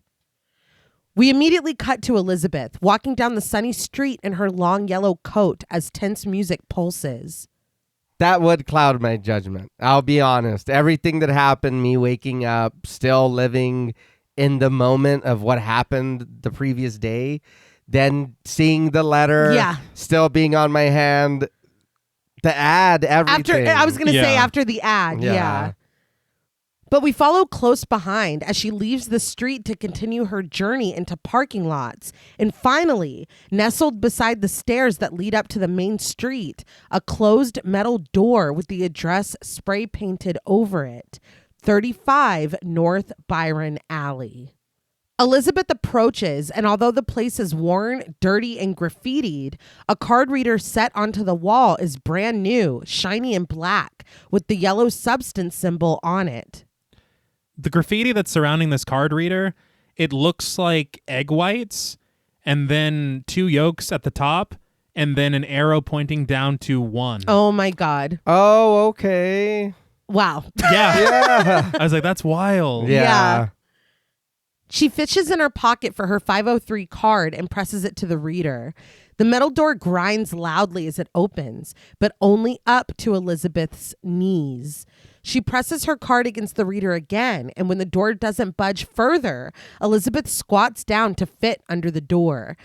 It felt almost like subjugation or like an act of lowering yourself to do this. You know what I mean? Like being on your knees, desperate. Like that's what it felt. It felt like almost like a symbolic like power play or something. I also got like Fargeat said of this being like a fairy tale. It felt almost like Alice in Wonderland. Oh, Yeah. Well, we are certainly about to to embark on some things. But inside, she passes a yellow sign with a crossed out bug boasting extermination. But her eyes are focused ahead on the light at the end of the long hallway. And once she reaches it, she pauses. It's a room, white and brightly lit, empty, save for a row of sleek lockers on one wall. Elizabeth slowly ventures inside, finding most of the lockers smooth and blank. One has the number 207 centered in black, and then she finds hers, 503. She presses her card against a small black button and the door flops open. There's a cardboard box inside, simply wearing the number, large and black, 503. So I've seen a lot of comparisons online of this set to one of the sets on 2001: A Space Odyssey. There's this very pallid room at the end, and the tiles on the floor look very similar to the white tiles here. Again, I love the referencing constantly. Right. But one thing I realized that I actually really appreciate about this film is we really don't learn anything about this company, this science anything that makes the substance, that advertises and markets the substance. It does seem like an exclusive club if there's only like this doctor or this nurse seemingly that is at this hospital that's like, hey, I can kind of give you the lowdown on it or whatever. Right. But I like not knowing and not over explaining who the hell's behind this. Yeah, well, that's not what this is about. No. Yeah, I totally agree. And Fargeat had said it's almost like black market. Like she's not even Elizabeth Sparkle. She's 503. Yeah. Like it's very detached. It's very like anonymous. I like that too. But we match cut to the box sitting on Elizabeth's coffee table. She opens it up and finds a thin divider with the number 1 on it. She sets this on the table, revealing what's underneath. Marked activator. There's a shrink-wrapped tray, including scissors, thread, a syringe, and a vial of bright green liquid, also marked activator. Elizabeth picks it up and looks at it thoughtfully before flipping it over to find a red sticker, warning, single use, discard after use. The divider underneath is marked with the number 2, and it's concealing the next shrink-wrapped kit. Stabilizer, other self. A strange plastic device with a stack of vials marked 1 through 7. 3. This is marked switch, with a shrink-wrapped rubber tubing inside. She pulls out 2 bags, one marked food matrix, and the other food other self. They are each comprised of 7 pockets of an off-white liquid. Beneath all of this is a card instructing, you activate only once. The next card, you stabilize every day. The next, you switch every 7 days without exception. And the last card, unveiled with the low thrumming synth from the video, reminds in bold black letters, remember, you are one. Elizabeth swallows hard as she looks at all of this displayed on her coffee table. After looking at all this stuff with like the fish tank tubes and the go-gurts and there's that little sushi machine, the one that helps you roll them. That thing's there too. I don't know if I can go through with this. I don't know if we're working with the best materials for the job. It's like, this is what you gave me? What the fuck? That would be like, you're really overestimating my capabilities here. Yeah. Like when Yeah. I see syringes, like I think I would be too scared to move forward. Yeah. Even if I were intrigued, the video would have scared the hell out of me.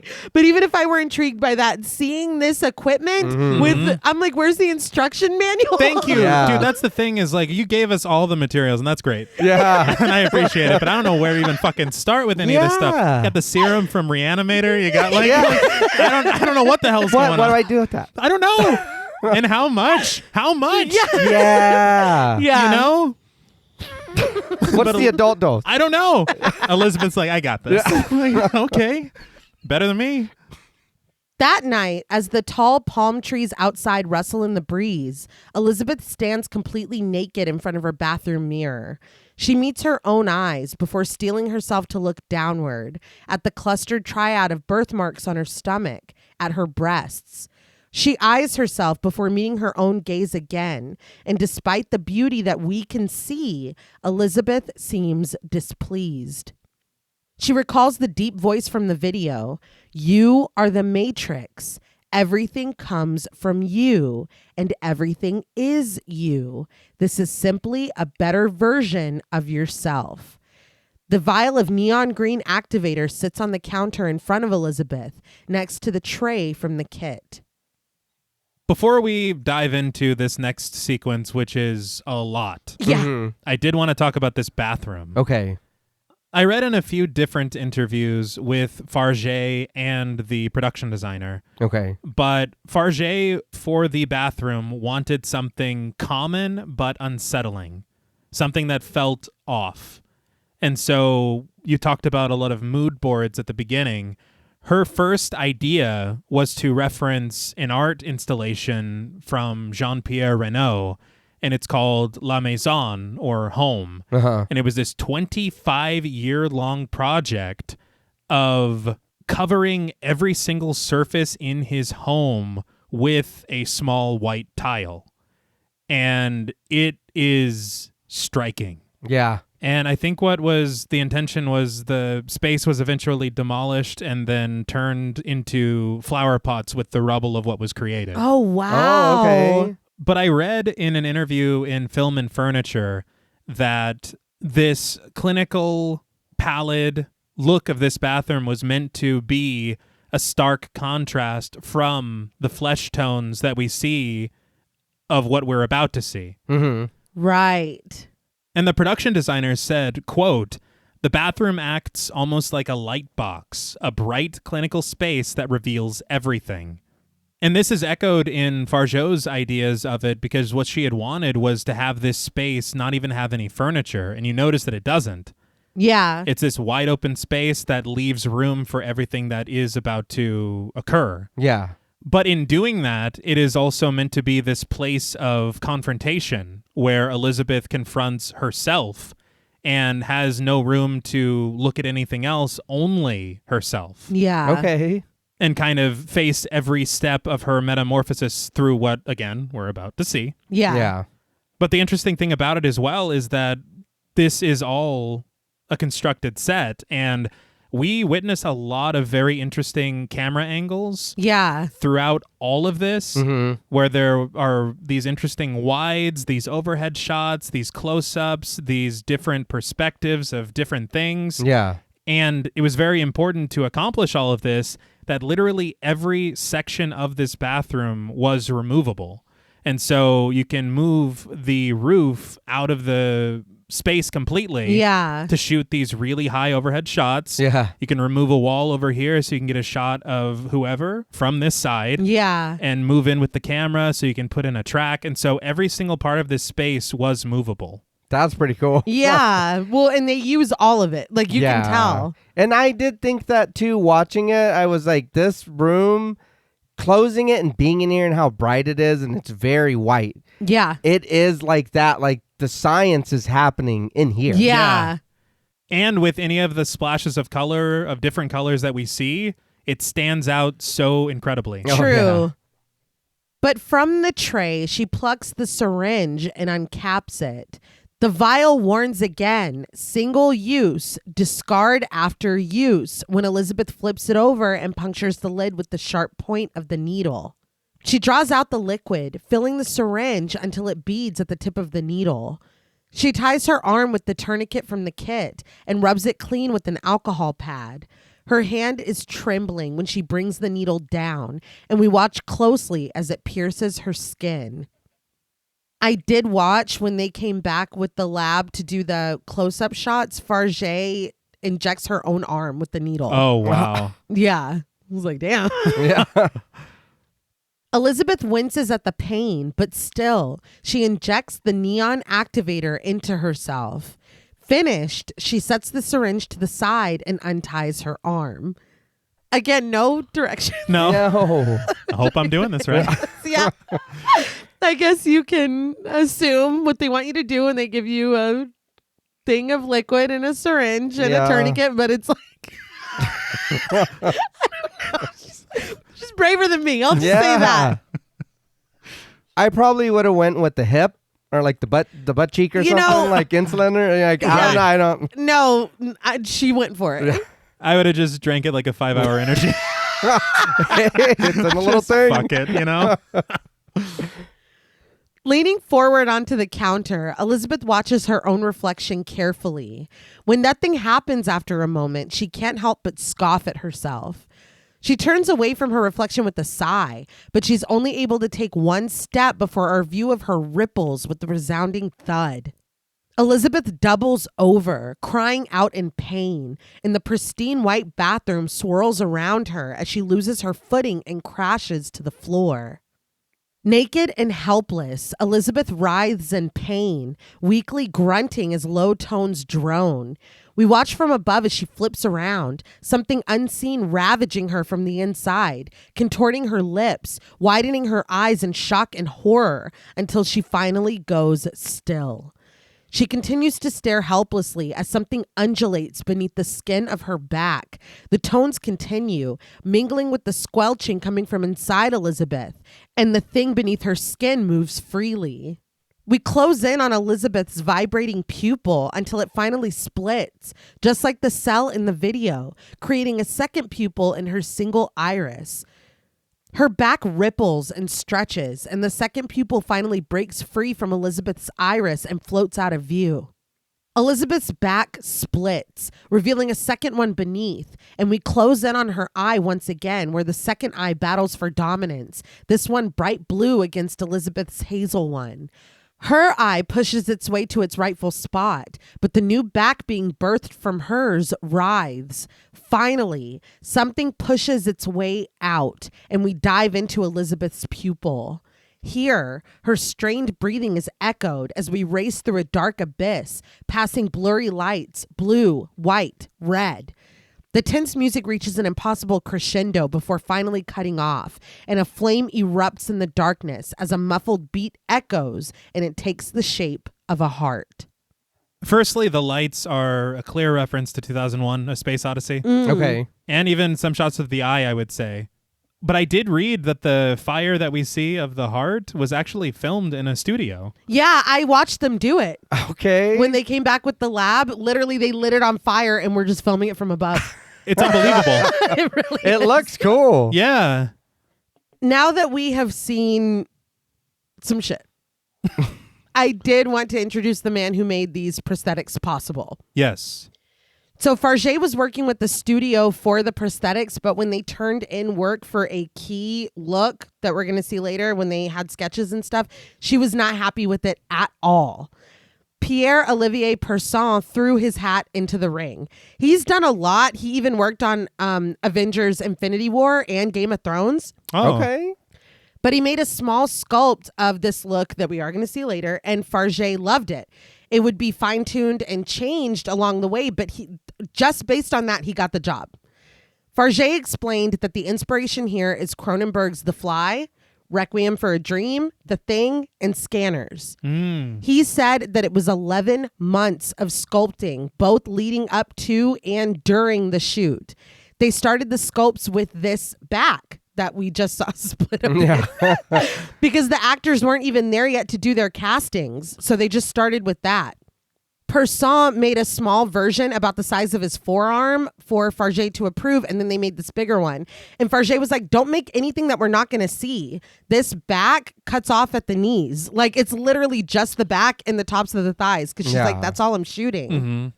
But like you were saying, T, about the removable set, they were underneath the back and operating it like a puppet, opening the back up and pushing prosthetics through for this birth. And Fargeat was under the floor with them, watching through a monitor and being like, faster, move it this way, blah, blah, blah. But she's like down there with them, and they're using their hands to push shit through this prosthetic back. Wow. And it's the most horrific thing I've ever seen. But now, in the POV of someone lying on the bathroom floor, we wake. The muffled heartbeat continues, but we flip over, revealing that we are not Elizabeth, but next to her, her back still flayed open in a gaping wound. We raise our wet hand into view before using it to brace against the floor and stand up. We pass Elizabeth's motionless body and eye the steamed mirror on the wall. We approach. Every step a muffled thud, and with a shaking hand, we wipe the steam away with a squeak, finally revealing the other self, played by Margaret Qualley. Margaret Qualley. She was in Once Upon a Time in Hollywood in 2019 and Poor Things in 2023. Okay, I still need to see Poor Things. Yeah? Yeah, me too, actually. What are we doing? I don't know. Slacking. I did read a few things about the sound design of this sequence. I read it in a soundeffect.com, but they interviewed the sound designers and they had said that this birth, I guess you called it? Yeah. I guess Fargeat wanted the initial movements of Sue for the sound to be reminiscent of body fluids and specifically amniotic fluid, like inside of a sack. Oh, okay. Yeah, that comes through. And so you do get this like muffled liquid with her steps of her approaching this mirror. Mm-hmm. And the other thing that they did in order to give you this sound is apparently they put microphone capsules in Margaret Qualley's ears so that you could capture her breathing and what they called cranial resonance. Holy shit. But it feels, and I've always wondered, like, you know, whenever you have scenes of people like going underwater and you kind of capture that sound that you know when you go underwater. Yeah. And it's like, I've always wondered how they do that, but I think that it's basically that. That's wild. Yeah. But the other thing that was really interesting to me, the shot is so striking of her wiping the steam away. Yeah. What they did is they have Margaret Qualley on the opposite side because it's not a mirror, it's a window. And so they have a double put her arm in front of the cinematographer's camera. Are you fucking kidding? Dead serious. She wipes it. And then when Margaret Qualley sees herself and then backs away, the cinematographer is mimicking her movements and making it appear to be POV, but it isn't. Yeah. That's brilliant. It is. It does look, for a second, I thought it was CGI because something It's really off. small looks weird. Yeah. That is so cool. That's fucking cool. But young and naked, with long dark hair and piercing blue eyes, she inspects herself in the mirror, her breathing muffled in her clogged ears. But she backs up to admire her entire body, twisting to get a good look. She comes closer again, inspecting the bright blue of her eyes, where a rippling and crackling gold shines. This new self flips her hair over her shoulder, flexes, and poses. She cradles her breasts, her hands going over a smaller clustered triad of birthmarks on her side. If I'm not mistaken, I feel like the birthmark was on the opposite side for Elizabeth. It was. Yeah. So it's almost like a mirror. Yeah. And I was very surprised and impressed to learn that her breasts are prosthetic. Really? Yes. I was like, that is amazing work. Yeah. But she continues to inspect the smooth skin of her new body and her long, damp hair with her exploring fingers before finally looking down at Elizabeth, lying naked on the bloody floor with her back splayed open, her eyes staring. Her face on the tiles, it was very reminiscent of Psycho. Okay. Yes. Take a shower. But at this, the other self suddenly turns and vomits neon green onto the floor. But she pulls herself together and plucks the tiny thread from the tray on the counter as she kneels down next to Elizabeth. Closer now to the flayed flesh on Elizabeth's back, the other self stifles a gag. She pinches the gaping wound together and brings down the hooked, threaded needle. The metal squelches as it pushes its way through Elizabeth's back, through one side and out the other. Her brow knitted in concentration and disgust. The other self pulls through the thick black thread and ties it off in a knot. She snips this with the scissors. The first stitch in the yawning wound spanning Elizabeth's entire spine has been completed. Person said that this is a photo double lying on the floor, and the stitching was done through a prosthetic applied to the photo double's back. Oh, Okay. wow. But it is like, oh, you're like wincing. Oh, yeah. And isn't this a lot to ask on baby's day out? It is. Yeah, that's what I was thinking. I wake up, I see this, I am still trying to come to what's going on. Yeah. And now I got to do a Surgery? job. Yeah. I feel like an important thing and something that got lost for me, I think a lot watching it the first time and even kind of the second time too, as it is reminded again and again and again, you are one. You are one. This person looks and acts differently, but this is still Elizabeth. I get that and understand it completely. I also think that might not be readily understood. Yeah. So I have a theory about that that we can talk about later. Okay, because there's a lot of moments of not remembering anything. Yeah. I have a theory, and I combed through looking for confirmation of this, and I did not find it, but I still believe it, and it explains away a lot for me. Okay. But for me, it hits differently imagining waking up in this new body and looking down and seeing yourself. Yeah. And to me, that's what I thought exactly was happening. Yeah. I think it's only later that I start to get a little confused. But in this moment, it's like Elizabeth's consciousness has been transferred to this other self. Yeah. Right. And I agree with you that it does get a little bit muddy later on, but the way that I am looking at it at this point, I'm like, I get why. But we'll talk later. Please. She goes in again, bringing the flesh together in a knot. She ties it, snips it.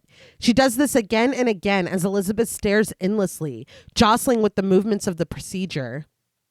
Finally, the other self brings the last stitch closed, and Elizabeth's back has been put back in one piece. Her other self goes to the medicine cabinet and opens the door to reveal the packages of the food. She removes the one marked food matrix, and with a steady hand, she inserts the IV into Elizabeth's limp wrist. She twists a red knob, sealing the liquid food shut, and the nutrients begin to flow. The off-white concoction makes its way from the pouch marked 1 down the rubber tube and into Elizabeth's waiting vein. Upon its entry into her body, she lets out a small squeak. Her job finished, Elizabeth's other self gets up and sits on the edge of the tub, lowering her head as we slowly back out of the bathroom down the long, dark hallway. But this is what I'm talking about as far as I would not know that this was an IV bag. I don't think I would assume that. And again, she just snaps right to it. Yeah. I'm not qualified for any of this. No, and the way they're broken up, I get it for the days. Yes. But, the Go-Gurt. That's what I'm saying. Like, Yeah. What do I do with this? Is it don't porridge? know. Do I heat it up and eat it? What? Porridge. That night, Elizabeth's other self is in the middle of her bed, bathed in a calming blue light, but she stares nervously at the ceiling. The next day, a palm framed in the center of the screen, just as the other self was, sways in the gentle morning breeze. The other self, though, is basking in the steady stream of the shower head. As she explores her new smooth body with her hands, Elizabeth still lies in her own blood on the bathroom floor. The blood smeared beneath her and her back stitched together. You can't just leave you there like that. Yeah. It's that. Yeah. The blood's not even cleaned up. No. Like, this is, I mean, at least she sewed the back shut. I guess. Yeah. Kind of clumsily, I might add. A little bit. After her shower, the other self stands in front of the mirror again, nodding a plush white bathrobe. She speaks for the first time, a simple hello. But the moment is broken by a high-pitched, intrusive ringing in her ear. She winces at the pain of this and leans forward to find bright red blood dripping into the clean white sink. She looks back up at the mirror and finds that her nose is bleeding. The other self rips the medicine cabinet open, where the shrink-wrapped stabilizer kit sits on the shelf. She removes it, the plastic crinkling in her hands when she reads the card. You stabilize every day. She rips the plastic open and removes the base and handle of the applicator inside. When she reaches in and pulls out the next piece, an extremely long needle, her eyes widen with concern. She looks over at Elizabeth, who still lies on the floor with her eyes open, but we see that the other self has done her the kindness of placing a soft towel beneath her head. She returns her attention to the package and takes out a stack of small vials marked 1 through 7. She takes out the last piece, a smaller applicator. The ringing intensifies and the other self picks up the pace. She kneels behind Elizabeth's back once again and snaps the components into place. The needle at the end of the applicator, the stack of vials inside its opening. She readies the needle close to Elizabeth's back, but she winces at the pain of the ringing again. The thrumming of an elevated heartbeat takes over as the other self slides the tip of the long needle through the center of one of the stitches in the middle of Elizabeth's back.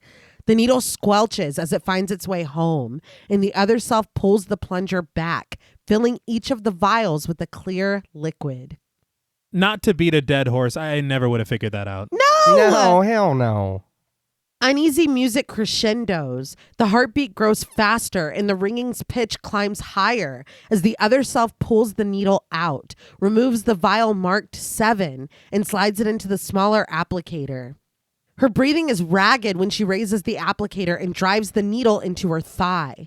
She depresses the plunger, and the anxiety-inducing sounds fade away at once, dissolving into a satisfying sigh. We close in tight on the other self's eye, where her pupil contracts. It's job finished. She lets the smaller applicator clatter to the floor, and we watch as she opens the small bathroom trash can and throws the vial marked 7 inside, where it lands empty.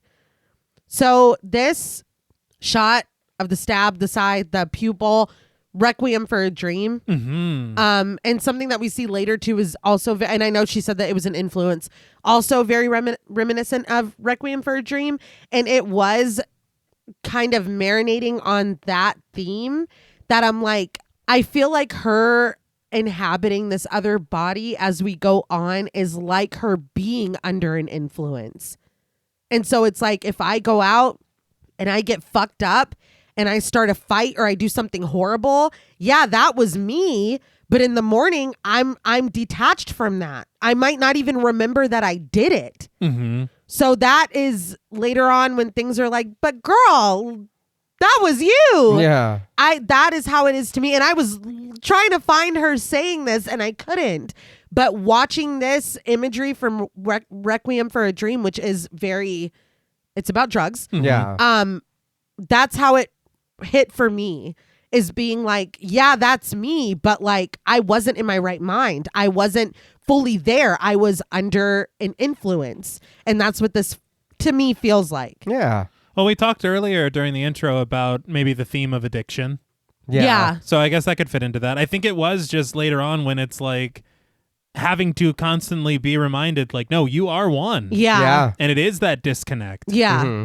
of lack of memory to any of the events that occur, period. Yeah. And so I was like, what the hell? And that's why I was like, what the hell are you getting out of this? Yeah. You know? But I mean, that question could also be asked of, Yeah. you know? Yeah. So to me, that is how I explain it, because watching it the first time, I was like, wait, what? I really had to keep reminding myself, no, that's her. Yeah. That's Yeah. her. That's her. So to me, that's how it makes sense to me. Okay. I can get that. In the living room, Elizabeth still poses and smiles in her framed photo, but her right eye is missing from its run-in with the snow globe. The other self rises into view, hiding the photo, but she disappears again, folding herself into a side stretch. We watch her, stretching effortlessly and expertly, savoring the magnificent view of the city through the window. But when she looks to the side, something catches her eye. Crumpled but still legible, the casting call for the next Elizabeth Sparkle peeks over the rim of the trash can. See, for me, it was about right here. Because I watching everything play out, I was like, so is this an avatar for her, or is this like? Because I was still kind of questioning and wondering what was going on. Right. Mm-hmm. So then now you're stretching, you're whatever, you see that. So it was like that. Is Elizabeth in here? Like, oh, I'm gonna go show these motherfuckers. Right. You know what I mean? But and then again, it was like, is it not? I don't know yet. For me, yes. Okay. Yeah. Seeing that, I was like, this has to be intentional. Right. Yeah. Of exactly what you're saying. Right. Although it is pretty fucking wild to be like, you know what? I'll replace myself. I'm the next Sparkle. And you technically are the next Elizabeth Sparkle. Wearing her long yellow coat, the other self walks down the street with a small smile. She's stopped in her tracks, though, when she sees something in the store window that catches her eye. We're watching her through the glass, and we back away to reveal the back of a mannequin, its fiberglass hand curled over its fiberglass hip as it displays a pink leotard. The other self's lips twitch upward into a smirk as she looks at it longingly. And the costume designer did say this pink leotard was made custom. Oh. And it was inspired by Beyonce in the Blow music video. A lot of pinks and neons and metallics. It's iconic at this point, this leotard. Yeah. And I was interested to learn that, like that coat, they made this. Oh, damn. Yeah. A casting director and his assistant, played by Daniel Knight and Jonathan Carley, sit at a table with a blue wall behind them. They stare at us, bored, their arms resting on the table in front of them. A camera set on a tripod resides next to the table. We pan back to see a dancer, played by Giselle Hinderkott, finishing her routine. She's even enthusiastic from behind, her brunette hair bouncing as she strikes her final pose. The casting director thanks her and assures her with a smile that they'll let her know by next week. The dancer thanks him in return, gushing that she's just dying to get the part. She promptly leaves, and as soon as the door closes, the assistant comments that she's a good dancer, but the casting director grunts. Too bad her boobs aren't in the middle of her face instead of that nose. The assistant agrees before calling for the next dancer. A very ridiculous and wild thing to say. Yeah. Yes. But very interesting. Yes. We pan back to find an ass just as toned and as firm as the mannequins donning that pink leotard. A woman stands there, her long dark hair trailing down her back with a hand on her hip as a techno beat begins to pulse. The casting director leans forward intently, commenting that it looks like everything sure is in the right place this time. The other self is like, I wasn't there for that. I don't know what you're talking about. I just wanted to kick this dude in his teeth. Oh, yeah. Like, this is crazy. I wasn't there. I don't know what this is in reference to. Can I start? Or... The assistant asks for the dancer's name, age, and measurements.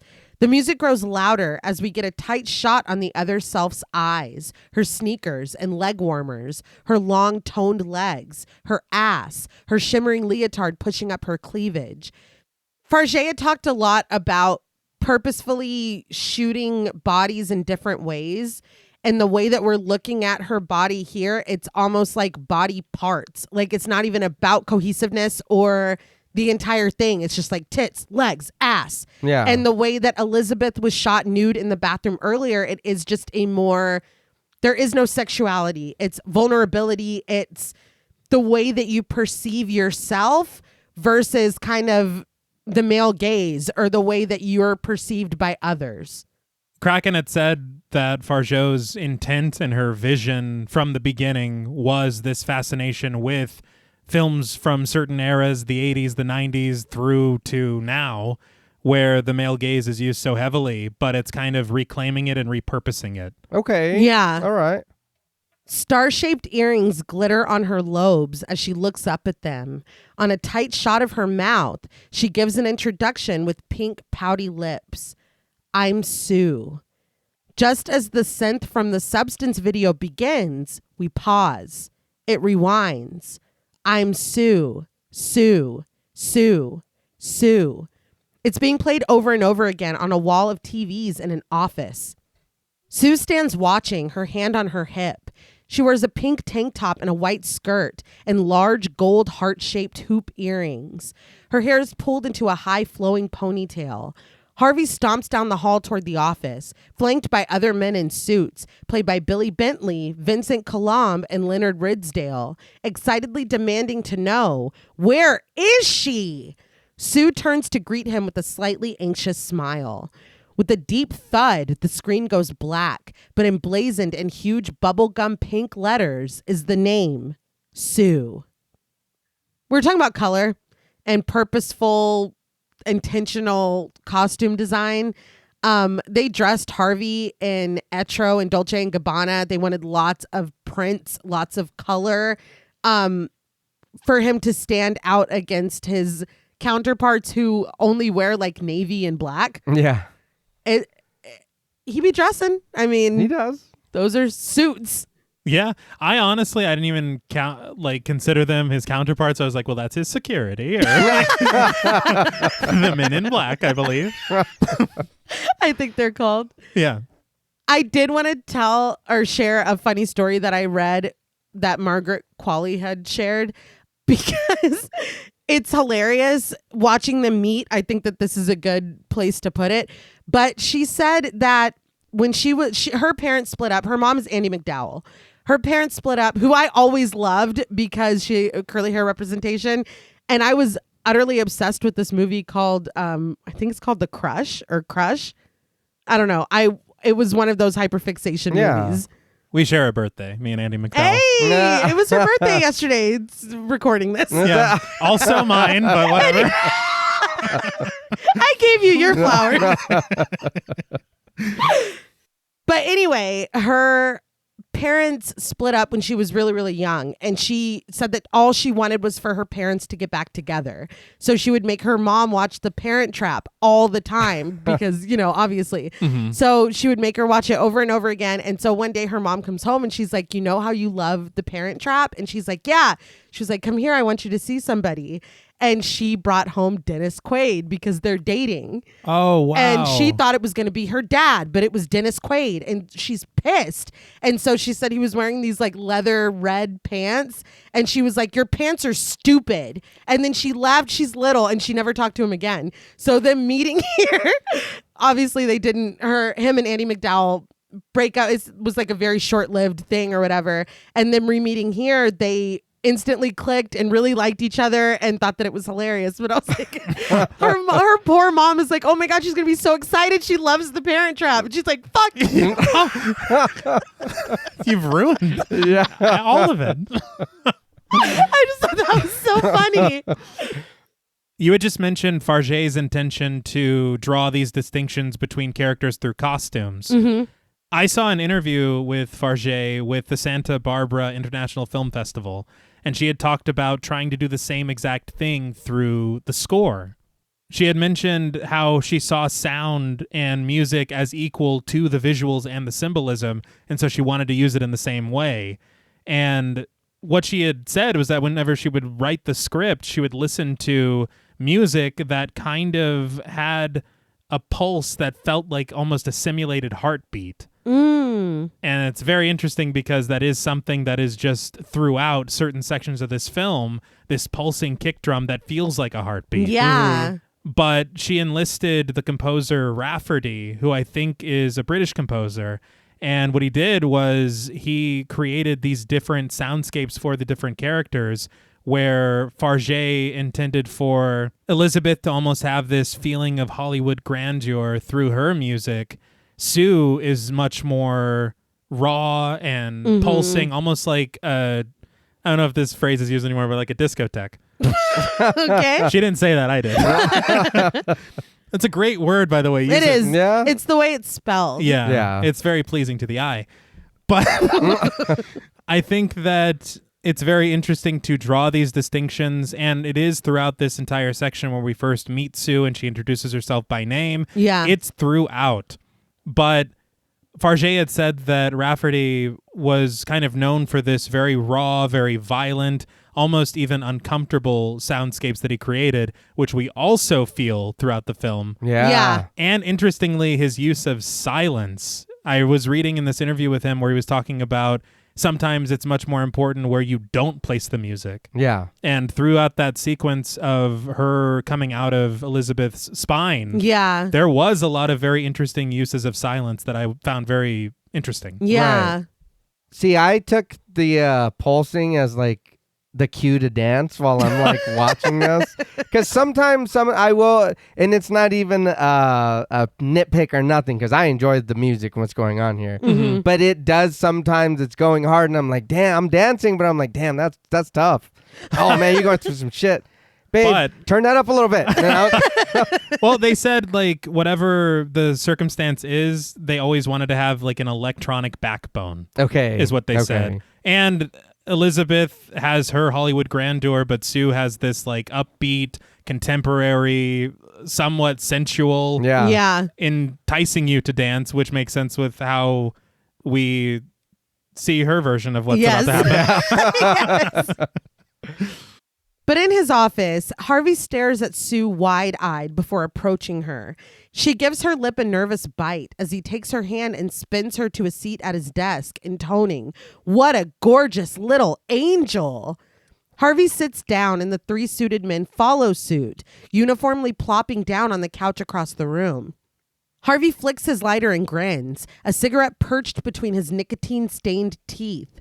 We watch in close shots as he lights it and blows out the resulting smoke. With a smile, he tells her simply, "You're hired."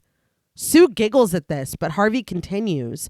They want a show that's just like her, beautiful and happy, because people want to be happy.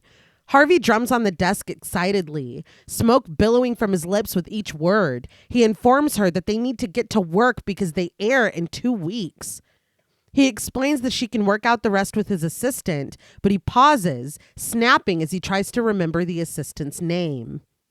Someone off screen offers, "Isabella?" We pan over to find Isabella, played by Laura Puesh, standing to the side, clutching a notebook and a pen.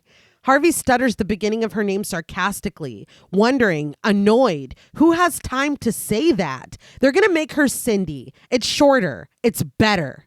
Satisfied, he reiterates that he'll let Sue organize everything with Cindy. He's a fucking cartoon. Yes. Yeah. It's unbelievable. And the way he doesn't even like register that she is in the room. No. He does a really good job of being a piece of shit Yes. old dude. Uh-huh. And that just speaks to his skill at what he was told to do, and he delivered. Yes.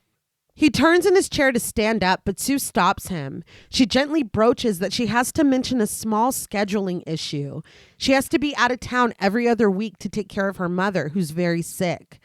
Harvey smokes thoughtfully before getting up and kneeling in front of Sue's chair. He beckons her to lean forward with his finger. Sue obeys, and Harvey tells her emphatically, "I want you for this show." He declares that they will work around any mother, brother, fucking sick puppy she needs to take care of. Sue giggles, relieved. Harvey stands over her and surmises, "Gorgeous and a pure heart. People are gonna love that." We watch from beneath a glass ashtray as he stubs out his cigarette. I found it so just unbelievable that even when he's being accommodating, he still seems aggressive Yes. and like an asshole. Yeah. And slimy. Yeah. I honestly thought he was going to be like, "We can kill your mother for you," or something. Like, I For did you. too. right? Yeah. The way that he is, he's just such a piece of shit. But it's clear that he can be accommodating when it's somebody that looks like Sue. Exactly. Somebody Right. Sue's age. Mhm. You know what I mean?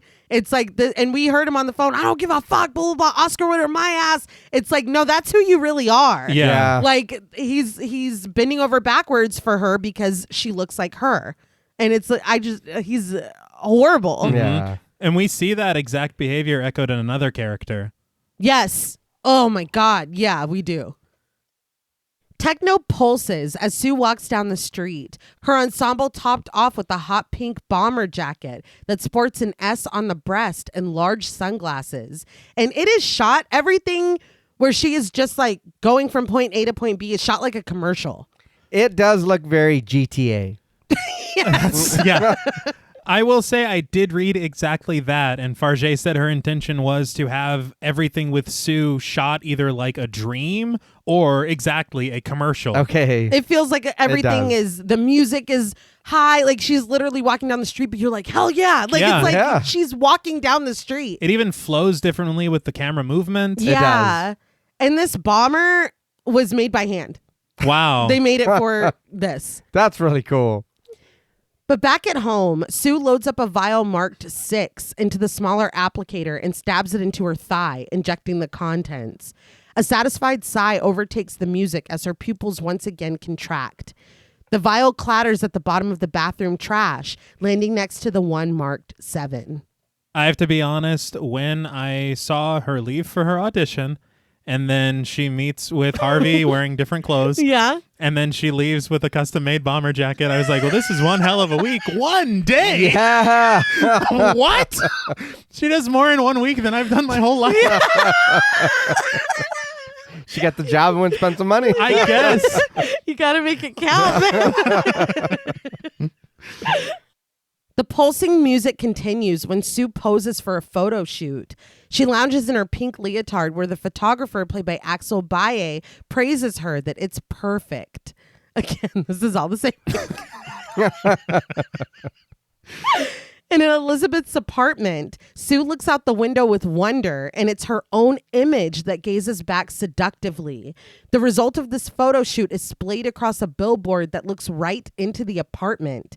And the ad boasts, "New show coming soon." Sue lets out a small laugh. This I buy because we saw how quick they can tear those down. Yeah. Later, she sighs as she flops back onto her bed, now adorned with pink silky sheets. So she also got new sheets. In the bathroom, the techno fades as we follow the fluid food flowing through the tube and into Elizabeth's arm. She still lies on the tile of the bathroom floor. Sue adjusts the towel beneath her head and smooths her hair away from her face before loading up the applicator with the vial marked 5 and injecting her thigh. She sighs as her pupils contract and the vial clatters in the trash with the other 2. So it's been 2. That's unbelievable. We're on day 3. We watch as Sue teaches the dancers her own routine in the studio.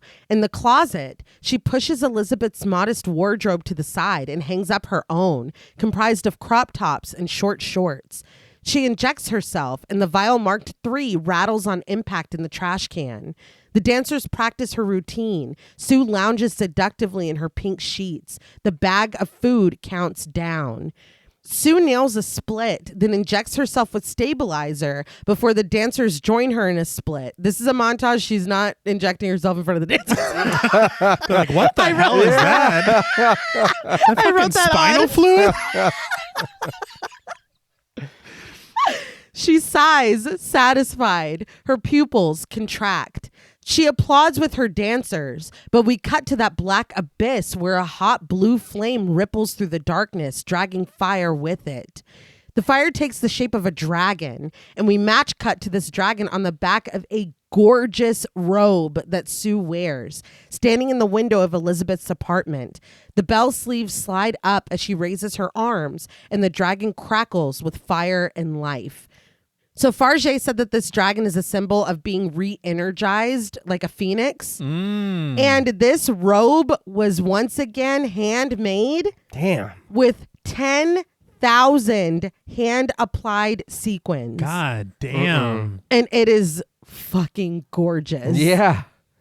Finally, the music fades and we are treated to the instructions in bold black letters. You switch every 7 days. Sue's hearing goes muffled, save for an insistent and piercing ring. In the bathroom, the food matrix bag has been sucked flat as the last little bit is drained into Elizabeth's arm. Sue takes the rubber tubing from the bag and drops the gorgeous robe to reveal her nude body. She kneels next to Elizabeth and flops her over onto her back. She replaces the food tube with this new double tubing before piercing a needle into her own arm with the other end. Sue's blood begins to flow down one tube, and Elizabeth's starts down the other. Sue watches, interested, as the blood trails pass each other. As soon as Elizabeth's blood reaches the end of the tubing and begins to flow into Sue's arm, the hands from the video return, slapping together the two lumps of yellow clay. And at that, Sue collapses, her head colliding with Elizabeth's. In the black abyss, a road is cut out in the center. A small light is very far away, but it gets closer and closer. Finally, we see that it's someone riding a motorcycle.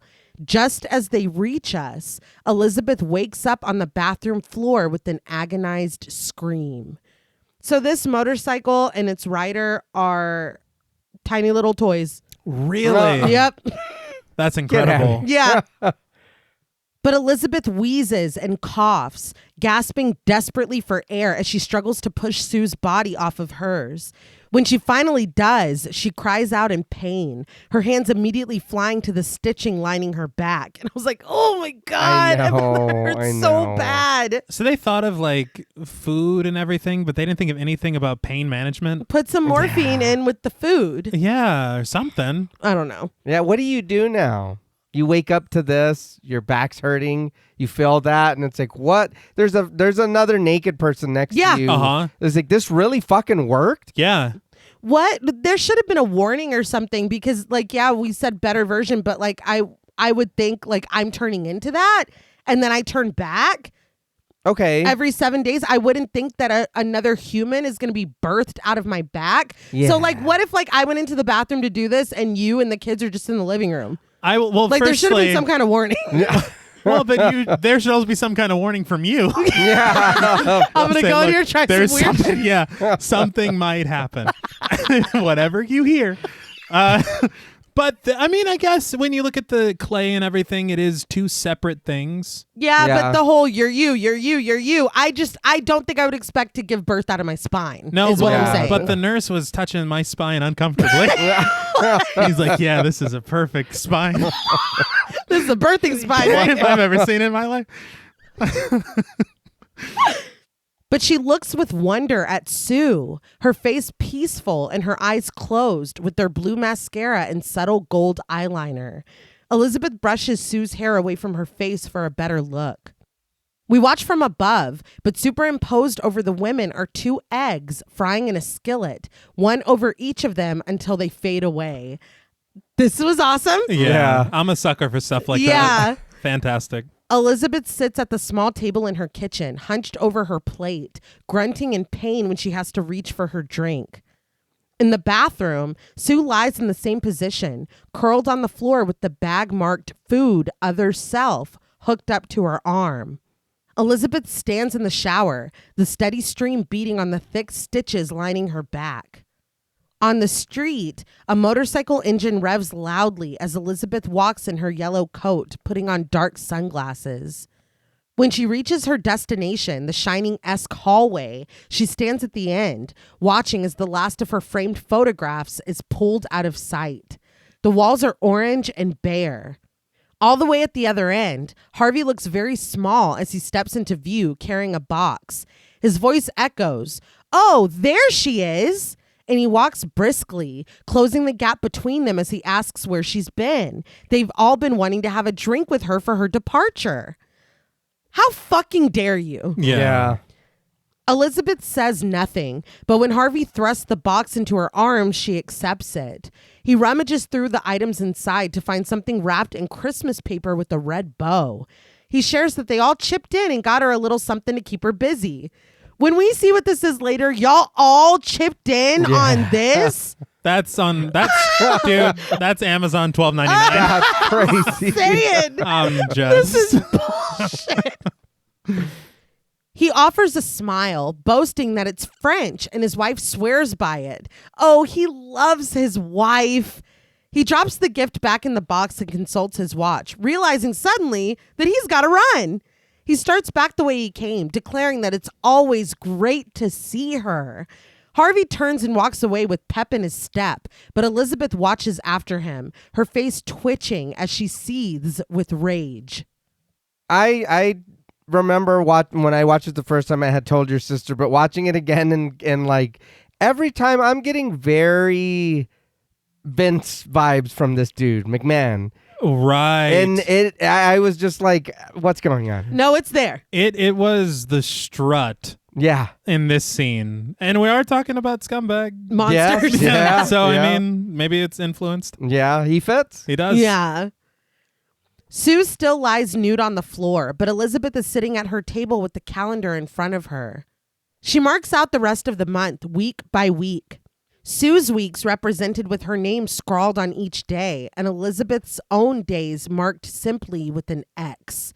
That said a lot to me. Mm-hmm. She doesn't even get her name on there. It's just an Yeah. X. Almost like when I get to be. Exactly. Yeah. And this is her showing every intention of respecting the balance. Yeah. Yeah. Yeah. Elizabeth gets up and goes into the living room, but we stay in the kitchen, the walls separating the two, blocking her from our view as she settles into her chair and cycles through the channels on the TV. With the click of a remote, we see palm trees outside, blowing in the delicate breeze of the night, and with another click, the palm tree stands in the bright sun of the day. Elizabeth is in the shower, her head down, the water running down her stitched back. She sits at her table again in her white robe, flipping through the mail and sipping her coffee, but she sits up with renewed interest when she sees a black envelope, the yellow symbol in the middle. She opens it up to find a card with the words, "The Substance," printed at the top, and it reads, "Your refill kit has been delivered to your deposit box," which is a concern that I had because we got a bag each, and they only last a week. Yeah. I think that's something else is not knowing how solid this business is. We're trusting a lot. We're putting a lot of faith into this. No, they'll be around. They'll be around for years to come. But yeah, now this means though I got to do this shit all the time now. Yeah. And the other thing that really sucks is that not only do you have to deal, you're the only one that has to deal with any kind of back pain or anything. Yeah. You got to run the errands and go and get it every goddamn other week. Yeah. Yeah. I also am That's like, not fair. It's not. and it was interesting to me. We see no monetary exchange, That's true. no payment, nothing. There's payment. There's payment, but in money. I thought that Yeah. was very interesting. They're like, we know what we're doing. We linger on the message before cutting to Elizabeth, making the familiar journey in her yellow coat. She crouches to get under the stalled door and presses her 503 card to the 503 box. It flings open and presents her with her package, marked 503. In her apartment, she restocks the medicine cabinet with another week of food for her and Sue, as well as another stack of vials marked 1 through 7. We watch from behind her chair as she watches a nature program on TV. When she abandons this, she steps into the bathroom and walks past Sue to inspect the bag of food. There are 2 days left. With a sigh, Elizabeth retreats, turning off the light and shutting the door behind her, abandoning us in the darkness.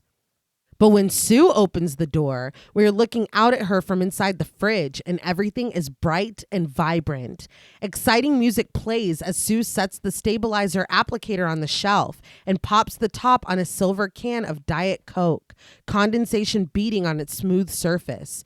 When she raises the can and takes a drink, the music pauses, making way for her satisfied sigh, the fizzing of the drink inside the can.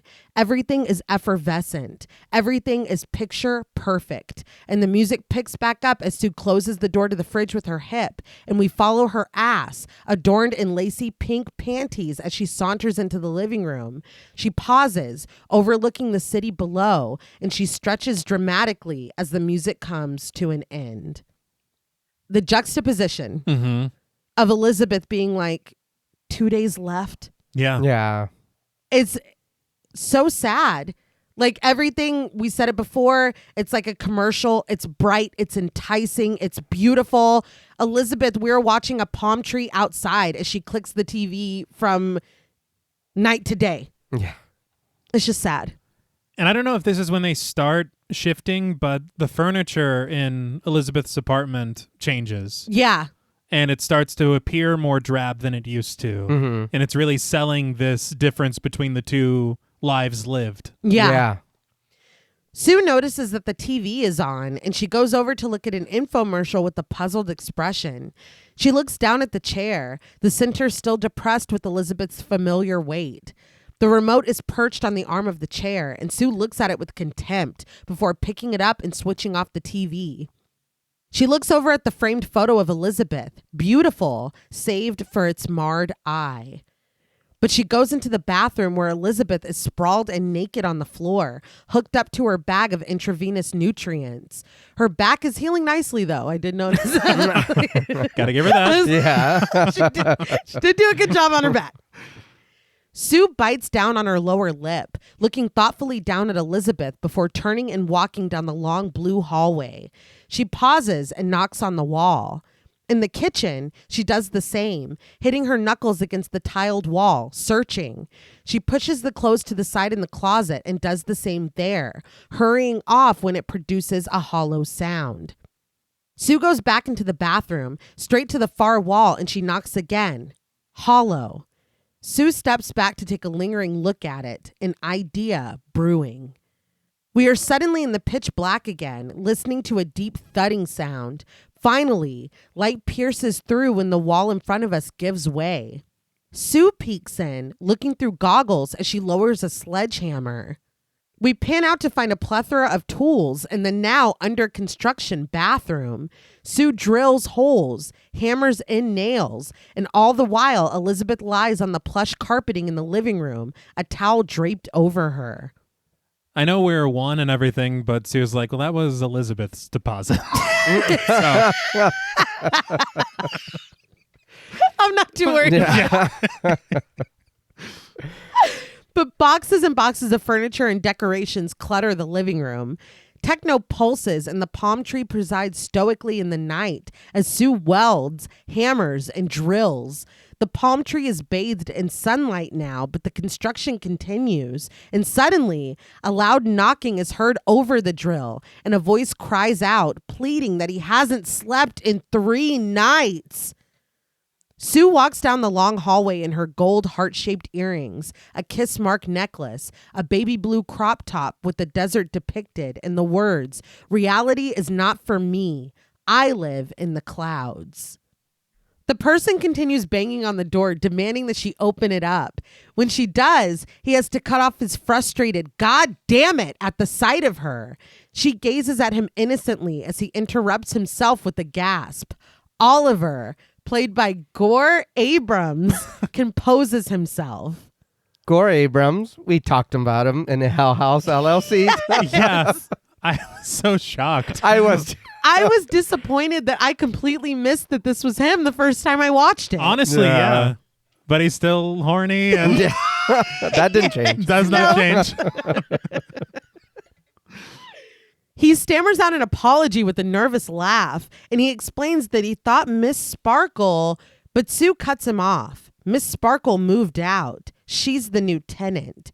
She offers her name as she extends her hand, and Oliver clears his throat as he shakes it and has trouble pronouncing his own name in return. I would have been like, I'm her niece. Like, I wouldn't have been, you're still going to see her. Yeah, that's wild. You will never see her again. That's a weird tactic. Repeating his name seductively, Sue's voice drips with innocence as she asks if he was wanting to complain about something. But Oliver insists that he wasn't. He thinks it's awesome when there's stuff going on in the building. Come on. He swallows hard before admitting that he's actually quite handy if she ever needs him to be of aid in any way. He's got a stack of tools and a big hammer. Sue raises her eyebrows at this, but Oliver chuckles that she knows what he means. I was like, fuck off, dude. He indicates the open door behind him and shares that he just lives right here. She knows where to find him. He snaps, anytime, finger guns, day or night. He offers twin peace signs and a later, but Sue slams the door before he even finishes the word. I swear. This guy is fucking annoying as hell, but Yes. Gore Abrams plays him so well. Like it's kind of much needed comic relief. Yeah. Especially later. when something happens. Yeah. He does a really good job here. I wanted to mention that Margaret Qualley had said that she is lucky to have gotten to play a lot of weirdos and freaks in her career and has never had to play a character whose main trait is just being hot, kind of like Sue is here. And she acknowledged that it's women like Demi Moore and her mother who paved the way and made it possible for her. Oh. Okay. And I thought that was really cool. Yeah. But inside, all of the furniture is unboxed and put in its proper place, but Elizabeth still lies on the floor. Sue crosses her arms, putting the one with the IV on top with the bag of food. She drags Elizabeth down the hall by her feet, her dark hair trailing on the carpet behind her. Once they're gone, we get a close-up of Elizabeth's portrait, the impact on her ruined eye spidering out across her face in a starburst. Still, she smiles, gazing across the living room and through the glass at Sue, lounging in her pink leotard on the billboard as she gazes back coyly. As Sue continues to pull Elizabeth into the bathroom, their likenesses seem to lock eyes with each other. The bathroom looks completely normal, but when Sue presses on the wall, it swings open in a hidden door. Inside is a dark, vacant space, and it's here that Sue deposits Elizabeth. This job done, she takes down the framed portrait and drags it down the hallway, leaving the billboard to reign supreme in their silent battle. It made me sad to see her take this down. Yeah. So you aren't my avatar anymore. Something's wrong. See, and I think that was the thing. Something's very wrong. Yeah. And I had thought, I was like, they are sharing this consciousness and everything. And I was like, well, that feels competitive. That feels, and then you kind of have to go back and be like, no, this is Elizabeth. Yes. Yeah. So this is self-loathing. Yes. This is not competition from one side to the other. Yeah. Yeah. Elizabeth lies on the ground of this new room, naked, and Sue looks down at her from the doorway with a small smile. She finally closes the door, the small sliver of light cast upon Elizabeth dwindling to nothing as it shuts. The blinding lights switch on in a studio, and we see Sue posed in her pink leotard. As more switch on, we see her backup dancers wearing similar ones in bright colors.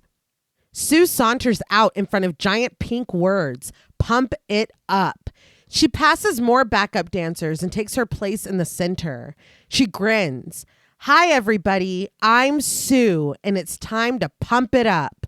We get a wide shot of Sue framed in the center of her dancers, the words "Pump It Up" standing tall and pink with the script addition of "With Sue" on the side. So they really took the same, it's the same basic bear. She asks if the audience is ready before encouraging them. "Let's go." She winks a glittery eye before squatting down and swinging her long ponytail.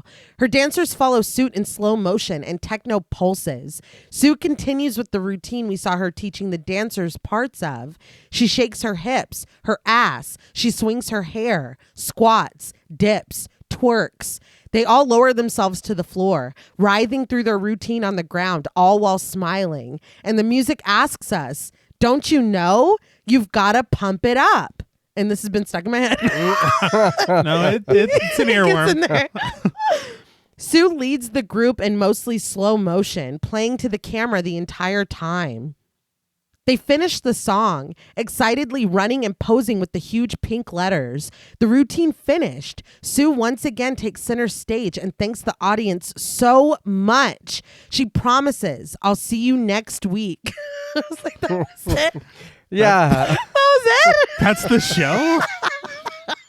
We can film how many of these in a day? Yeah, no shit. Well, yeah, 50. They're like, take your little week off. Yeah, we're fine. We're through to October or whatever.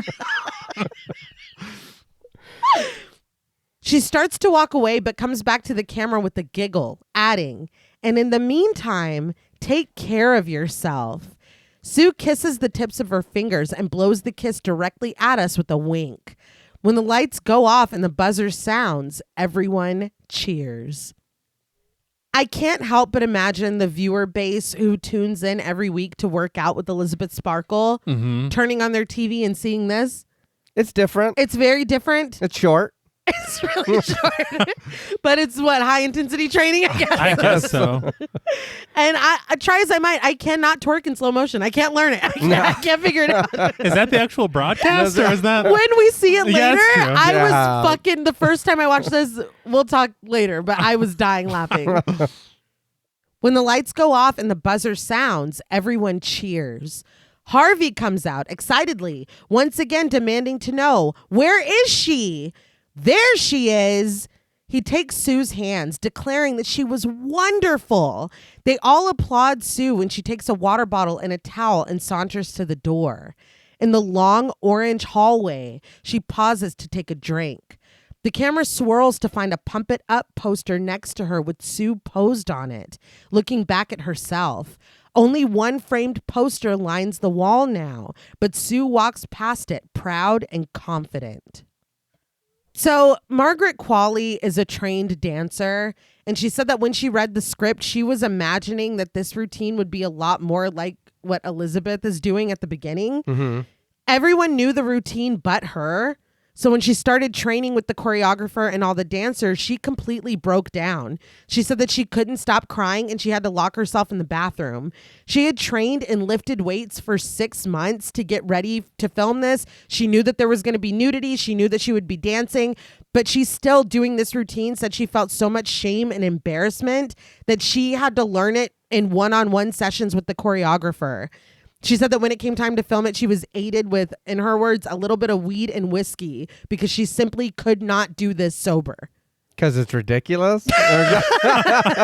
Well, it's asking a lot. It so is. Much. And in this leotard that is like... Leaving nothing. Like, I get it. And she's like a classically trained dancer. I'm sure she was not expecting... Yeah. I was just like, because it exudes so much energy and confidence. I was so shocked to learn that. She was like, I cannot do this.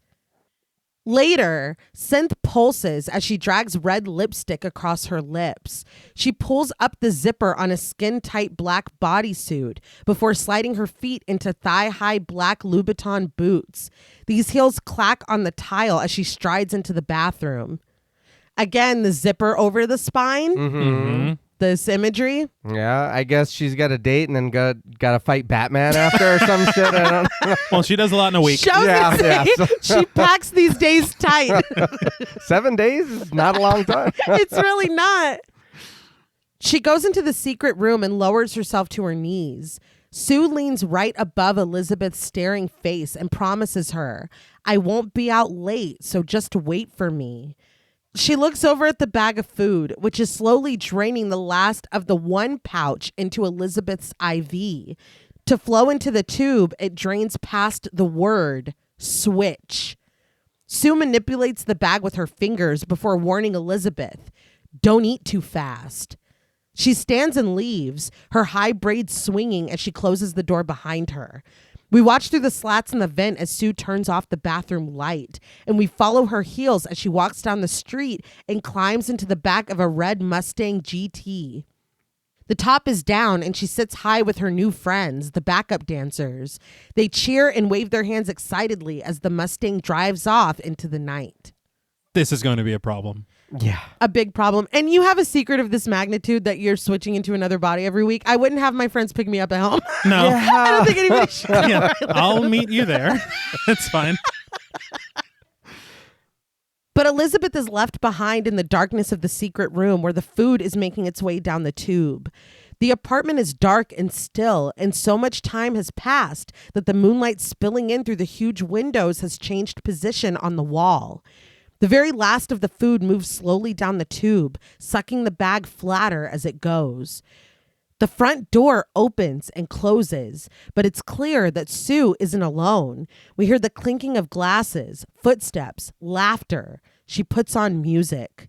In the living room, a sleek black motorcycle helmet sits on the couch cushions, while Sue and Troy, played by Oscar Lesage, stumble around the living room, drunkenly making out. Sue pushes Troy back onto the couch and straddles him, teasing for a moment before the kissing resumes, their tongues mingling. Troy's hands cup her ass and quickly pull down the zipper in the front of her catsuit. But in the secret room, the bag is sucked dry, and Elizabeth grunts as the plastic twists in on itself, her veins sucking and hungry for more. So something wild that I read about the sound design, this was another way that they were making a connection between Sue and Elizabeth was through these two sounds. And so they have the sound of the bag coming to an end and sucked completely dry. And then they're like, well, we need to find a zipper that when it's recorded at 96 kilohertz and slowed down, it meshes well with the sound of this suction. Okay. And then they did the same thing with the leather catsuit. They were like, how do we make this sound mesh up well with the sound of the bag? Right. And so, again, just these decisions that you wouldn't even think about, that you're just watching the scene play out, but behind the scenes in the background, they're like, we're connecting these things beyond what you could even comprehend. Yeah. That's wild. And speaking of the catsuit with its like snakeskin detailing, once again handmade for the film. Wow. Jeez. Sue is moaning in the living room as Troy squeezes her breasts. He pulls off his shirt and she grins as she undoes his belt, the metal of the buckle clinking in her hands. In the secret room, the bag folds in and Elizabeth strains desperately for air. Listening to her like suck it is like literally hard to hear. Mm-hmm. Sue looks down at Troy's bare stomach and spots of blood rain down on it. She gasps as a high-pitched ringing sounds in her ear and blood pours from her nose. Everything is jittery as Sue pulls herself to unsteady feet. She pants, dazed, and Troy looks confused. He asks her if everything is all right, but Sue loses her footing and falls. The high-pitched whining fades away as she stands back up and assures him that she's fine. She'll be right back. Sue runs down the long hallway, clutching at the walls for support and still losing her footing and stumbling as she goes. Our view is jittery and spasming, but she finds her way to the bathroom and locks the door behind her. Sue goes desperately into the secret room where Elizabeth's body racks with the need for air, the need for food. The plastic bag curls in further into a tight ball, pulling the last minute droplets down into the IV. Sue grunts as she watches this, and the synth from the video rings out. Crying out, Sue stumbles back into the bathroom. She leans over the sink, blood spilling into the white porcelain from her nose and mouth. She covers her ears at the whining and screeching, and we get the words in frantic flashes. You switch every 7 days, without exception. From the living room, Troy asks if she's all right, but when she doesn't answer, he flops his head back, seemingly bored. In the bathroom, Sue mulls over her options. She opens the lid to the bathroom trash to find all 7 spent vials inside. She snatches one up. In the secret room, she rudely pushes Elizabeth over onto her side where she slumps. Sue arms the applicator with the number 4 vial and readies the needle above the already aggravated hole in Elizabeth's back. An ominous rumbling echoes, and Sue contemplates for a moment, looking over at Elizabeth's staring face. But still, she plunges the needle into the hole in Elizabeth's back, and she winces as she pulls the plunger, filling the vial with the clear liquid from Elizabeth's spine. Sue grunts and groans, but she manages to stab the needle through the thin fabric over her thigh. She depresses the plunger and throws her head back in relief. All at once, the low tones and the ringing stop, overtaken by Sue's satisfied sigh. Her pupil contracts. I'm stressed. Yeah. Why, Sue? Why? I know.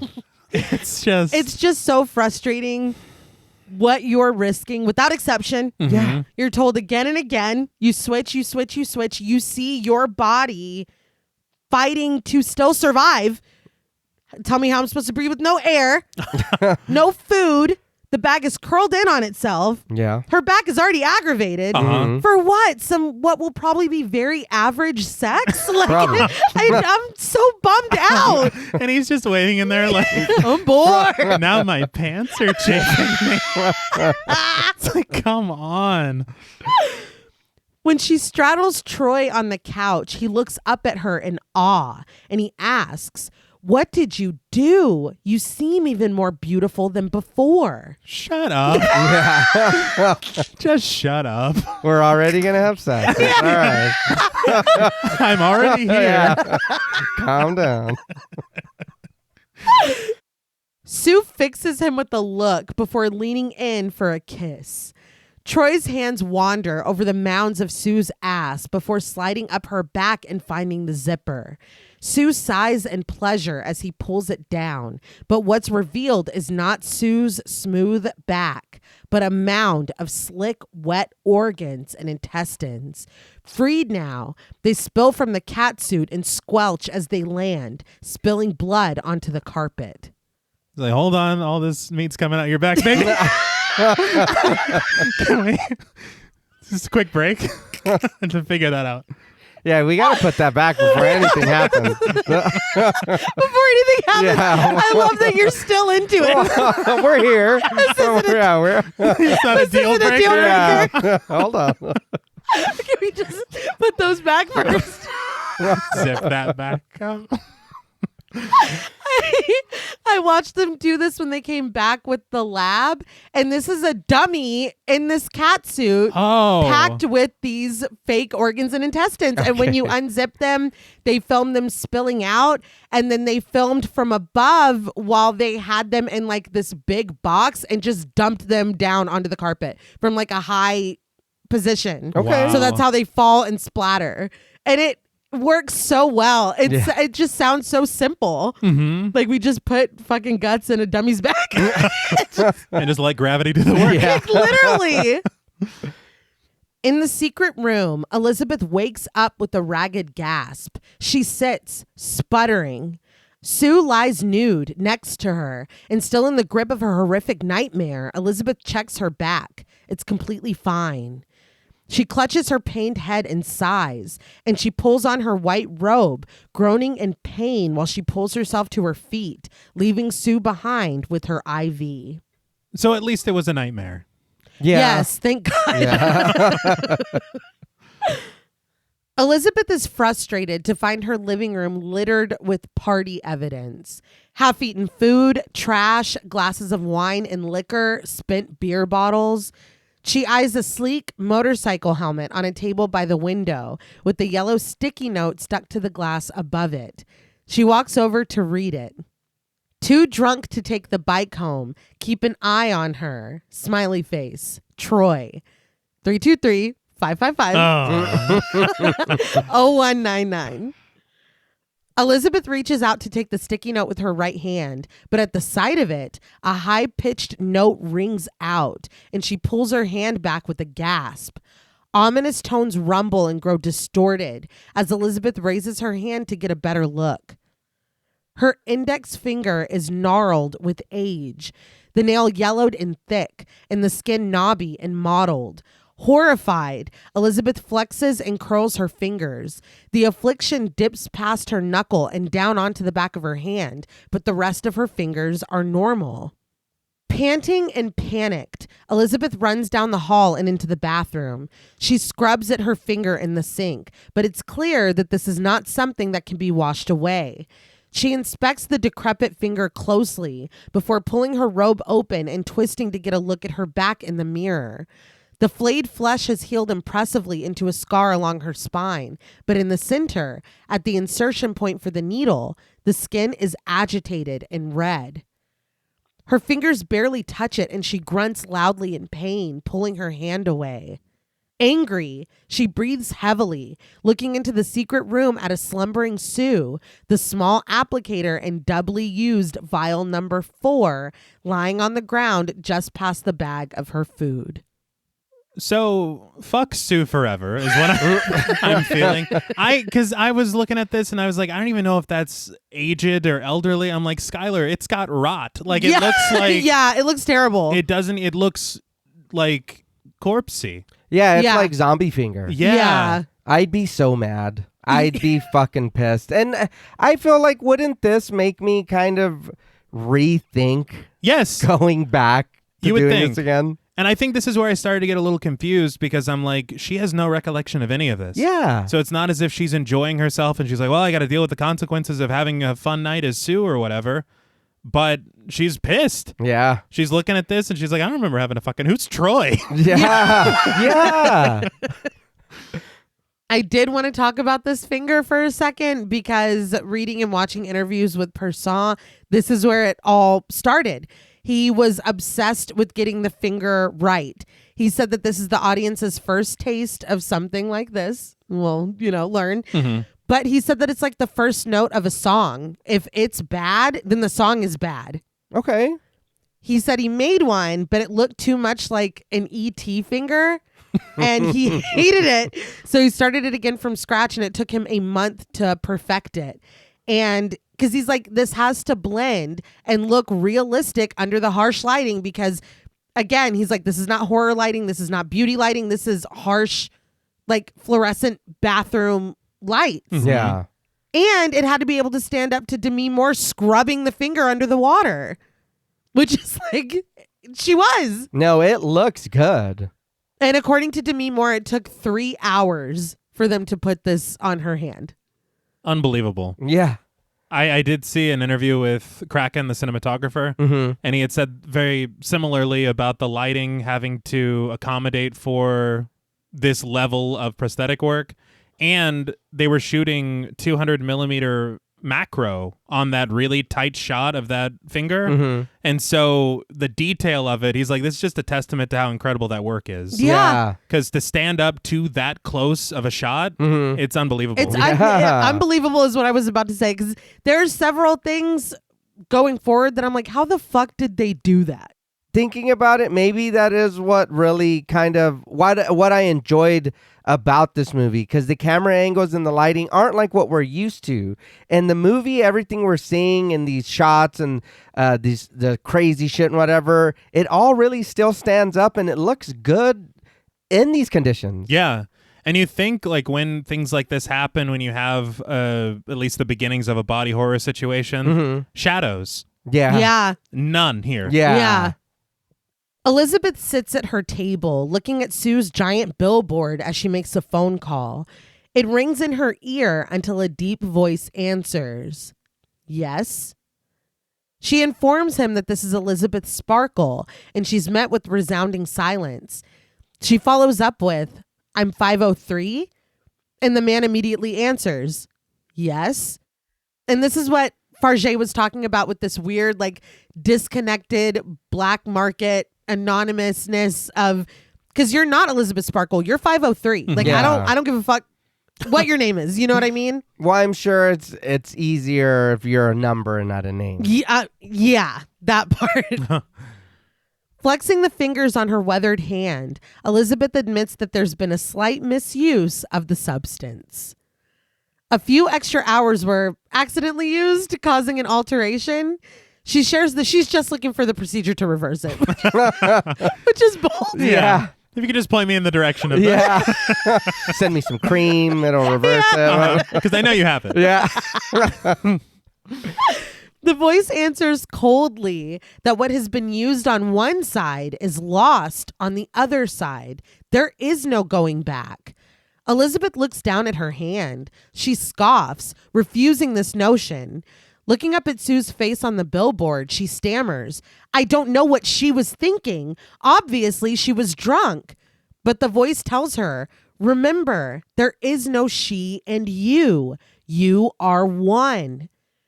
He reprimands her, respect the balance and you won't have any more inconveniences. And he promptly ends the call.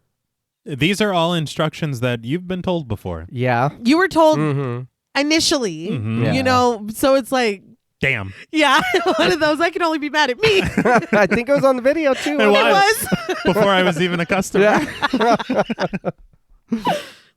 Elizabeth gets up, angrily knocking her chair to the side as she steps into the living room. She takes the sticky note from the window and balls it up before tossing it into a trash bag. She takes the helmet and flings it into the hallway, where it bounces on the carpet before rolling to a stop. Inside, Elizabeth vacuums, but she's staring at her twisted finger gripping the handle. Something catches her eye that causes her to pause the vacuuming and finally stop, completely switching it off. She's standing in front of the TV, and while we can't see it yet, we do hear the upbeat pulsing of music as the song reminds us, don't you know? Don't you know? Oh, no. You've got to pump it up. Elizabeth sinks down into the chair and watches Pump It Up with Sue. The lively music grows distorted in her ears as she is subject to the close-up of Sue's dances, her poses, her body, her smile, her stare, and finally, her blowing a kiss and winking directly at Elizabeth before her face breaks into a smile, the unsettling rumbling hiding her giggle. Finally, it all comes to a stop when Elizabeth brings her withered finger down on the power button of the remote, shutting off the TV. So you can't even get mad at her for stealing your bit because you stole your bit. Exactly. Yeah. Right? Yeah. Abruptly, the doorbell starts to ring repeatedly. Elizabeth goes over and peers through the peephole to find Oliver crying out for Sue. This is hilarious to me that he was over there watching the 30-second episode of Pump It Up and then sprinted across the hall. Like, this dude is fucking ridiculous. But he bounces and chuckles, admitting that he just saw her show, and holy moly, it makes him want to join her class. Elizabeth stares with a wide eye as Oliver leans in closer to the door, asking cheekily if she gives private lessons. He laughs before floating out the idea that maybe she could come have drinks at his house tonight. He grins, telling her not to be shy, and adding, "I can see you standing behind the door there, gorgeous." If she's not opening the door. Yeah, I know. Yeah, that's also very creepy. I know you're home. God, go the fuck away. But finally he relents, throwing up his hands and bidding her to take her time, but it's a date. He twirls on his heels, dancing his way back to his apartment, singing the Pump It Up song as he goes. It's a lot. It's great. He adds his own falsetto. Yeah. It's the remix. When he finally shuts the door, Elizabeth lets the peephole cover swing closed, and a disjointing, creaking score cries out. She stands dejectedly under the stream of her shower before we close in on a note on the counter. Your refill kit has been delivered to your deposit box. Imagine going to that and then, like you were saying, T, if we don't remember what happened the night before, seeing this dude and being like, are you fucking talking to the neighbor? Right. Oh Sue, my what the fuck God. is this? Yeah, that's you don't true. remember it, and then he's there like, I know you're there dancing. I was like, dude, for real? What are we doing here? Yeah, what the hell Yeah. is this? I did notice, and I don't know if it's maybe the door or whatever, but these shower scenes I noticed from right here, it just looks like there's no door. Like it's just four walls surrounding her. It does. Like she's trapped. Right, and she is. Yeah. Elizabeth hurries down the street in her yellow coat and dark sunglasses, but now brown leather gloves are pulled over her hands. The echo of barking dogs mingles with the unsettling score, but Elizabeth finally makes it to her destination. She presses her 503 key on the 503 box, and the door flings open, revealing her 503 package. Elizabeth jumps at the sound of a disembodied cough, but when she turns around, she is alone in the stark white room. Strange sounds ring out, low and high, and Elizabeth jumps at each one of them. She snatches the package from the deposit box, closes the door, and flees. She runs down the alley, shooting frantic glances behind her before finally ducking into a diner. She sits down nervously at one of the empty tables. The other patrons pay her no mind, but Elizabeth is skittish and afraid. She hurries to another table further from the door and sits down. She pulls off her sunglasses and her left glove with a trembling hand, but she pauses before she can take off the right one. A server, Allison, played by Charlotte Murray, comes over, asking what she can get Elizabeth. Her voice is friendly, but all the same, Elizabeth gasps, startled. She looks up at Allison, who smiles down at her, her pen and pad at the ready. On the spot, Elizabeth stammers out an order for a mocha latte, and Allison's smile is unwavering when she jots this down. With a nod, she departs, revealing an older man sitting alone at a table behind her. The man, played by Christian Eriksen, looks at her with some sympathy. It's long, isn't it? Elizabeth is confused, but after a quick glance around, the man clarifies. 7 days. Elizabeth looks down at the port wine birthmark on the back of the man's hand and remembers it on the hand of the nurse, handing her back her yellow coat. Now, the man drops her a wink, but he also drops his wallet. The cards inside spill on the floor, along with the white card with the black number printed at its center, 207. The man gathers it all back up, but once he's leaned down in his chair, Elizabeth can clearly look down the collar of his shirt and see a long and twisted scar tracing his spine. I'm sorry for laughing. We'll unpack this in a minute. He looks up at Elizabeth and she sees the nurse again, looking at her with blue eyes. Her voice hushed. Elizabeth asks if he followed her here, and he admits that he just wanted to see how things were going for her. Each time you feel a little more lonely, don't you think? Elizabeth counters that she doesn't know what he's talking about. She's fine. Everything's fine. She stirs the whipped cream into her latte with a shaking hand, the spoon clinking clumsily against the mug, but the man continues. He asserts that it gets harder each time to remember that you still deserve to exist, that this part of yourself is still worth something, that you still matter. Elizabeth glances up at him fearfully before dropping a 10 on the table, grabbing her things and heading toward the door. But the man calls out to her, stopping her in her tracks when he asks, "Has she started yet?" Elizabeth turns to look at him as he spits out his clarification. "Eating away at you?" Now, Elizabeth does flee from the diner, but I think that this film is absolutely brilliant. And I'm sure, gush probably a little too long at the ending, the reasons why I feel that way. Mm-hmm. If I just had like a pair of tweezers, I would pull out some of the heavy-handedness of this interaction with this man. Mm-hmm. It's comical. It is. It is. I feel like we get it. It is just one thing after another. And it's one of those things that if you have been paying attention, all you got the birthmark. Yeah. I don't need him also dropping his card. Yes. The second later. Yeah. And then, because the birthmark, I'm like, okay, that's the nurse. Mm-hmm. Then he drops the card and we see that it's the same number, the one that she saw in the warehouse. Yes. Mm-hmm. Before she picked up hers. Then I think that's the nurse. Then we peer down the collar of his shirt and see the birthing scar. Yeah. Oh, he also gave birth out his back. Yeah. Okay. Yeah, it is back to back to back. And it's like what he's saying is enough, Yes. I think. Yes. Yeah. I would love if we had these lines and the birthmark wasn't even a focal point. It's just there. And if you notice it, you notice it. But I feel like what he's saying is enough. Yeah. And It just feels like so much.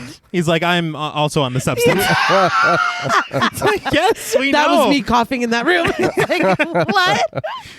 But I do like everything else around the scene. Mm-hmm. The point of the scene, as you're saying. Yeah. I love the Carpenter-esque music in the score. Okay. During this scene, it feels horrific that he's saying this because it's exactly what she's experiencing, Yeah. even if she doesn't want to admit it right now. Maybe because it does happen fast. So maybe they were just hoping that this is over an hour in. Let's remind you real quick and then move on. But it's like, I promise, dude. I promise I remember that. Yeah, there's only so much our people that we've had interactions with to True. You know what I mean? Yeah, I was going to say, you're the only person I've talked to about the substance. Yeah.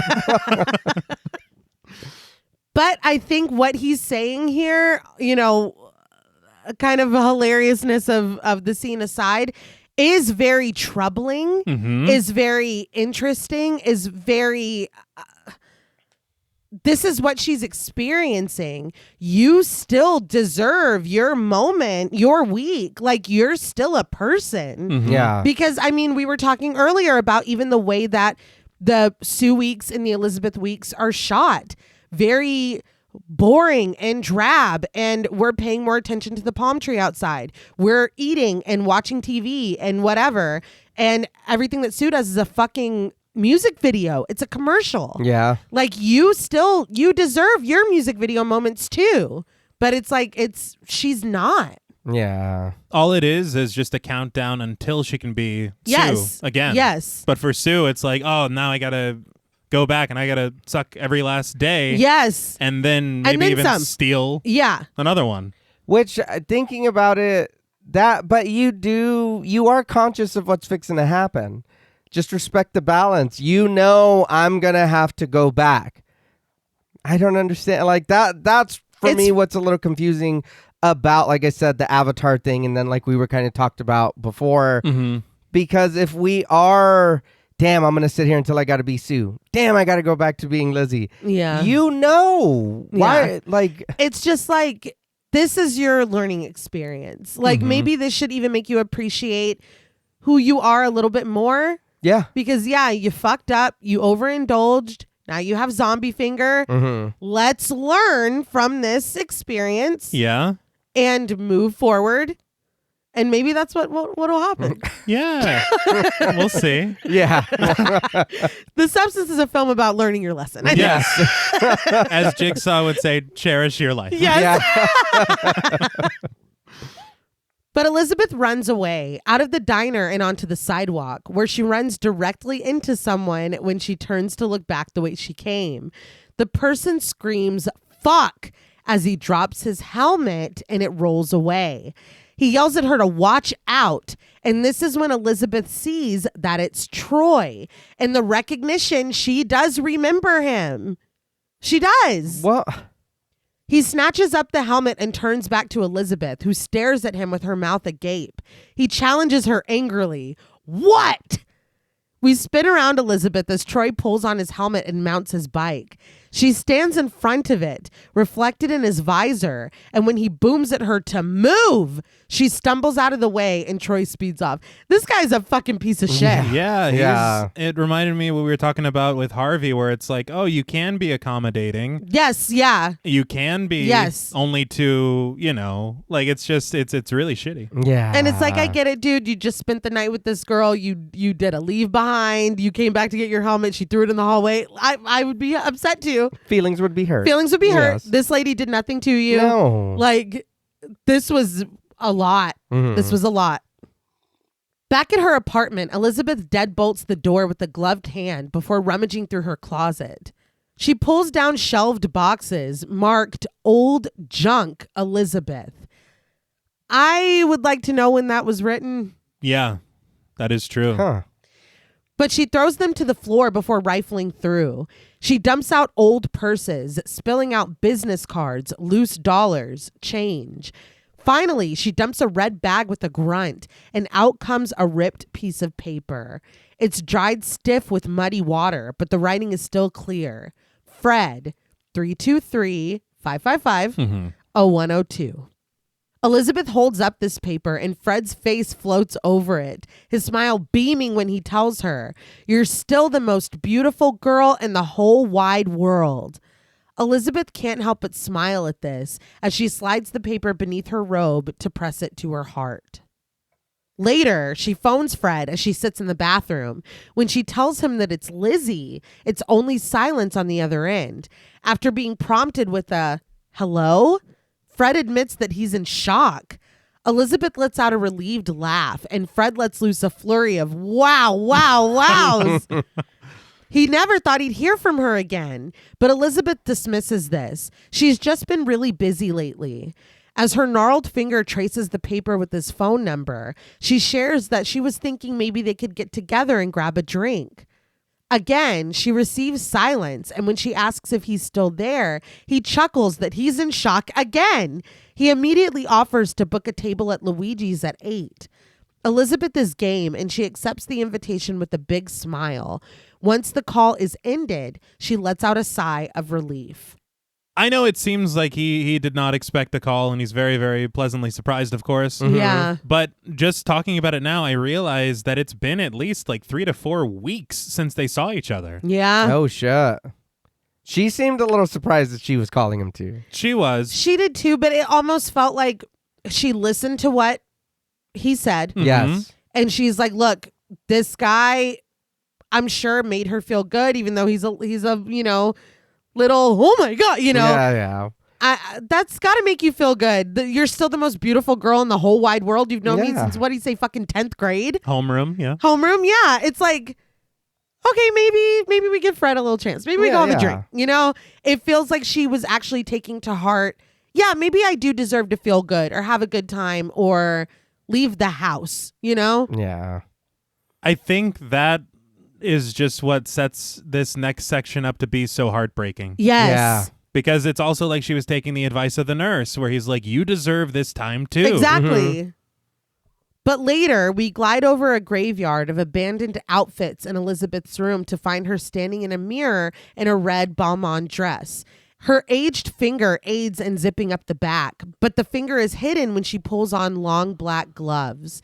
Elizabeth admires her reflection with a small smile before leaving the room. And again, a zipper up the back of this dress. Yes. Zipper up the back of the catsuit. A completely open back before all of this happened when she was at the bar. These are all very conscious costume design choices. In the bathroom, she applies red lipstick and checks herself out one more time. She glances at the clock, 7:30.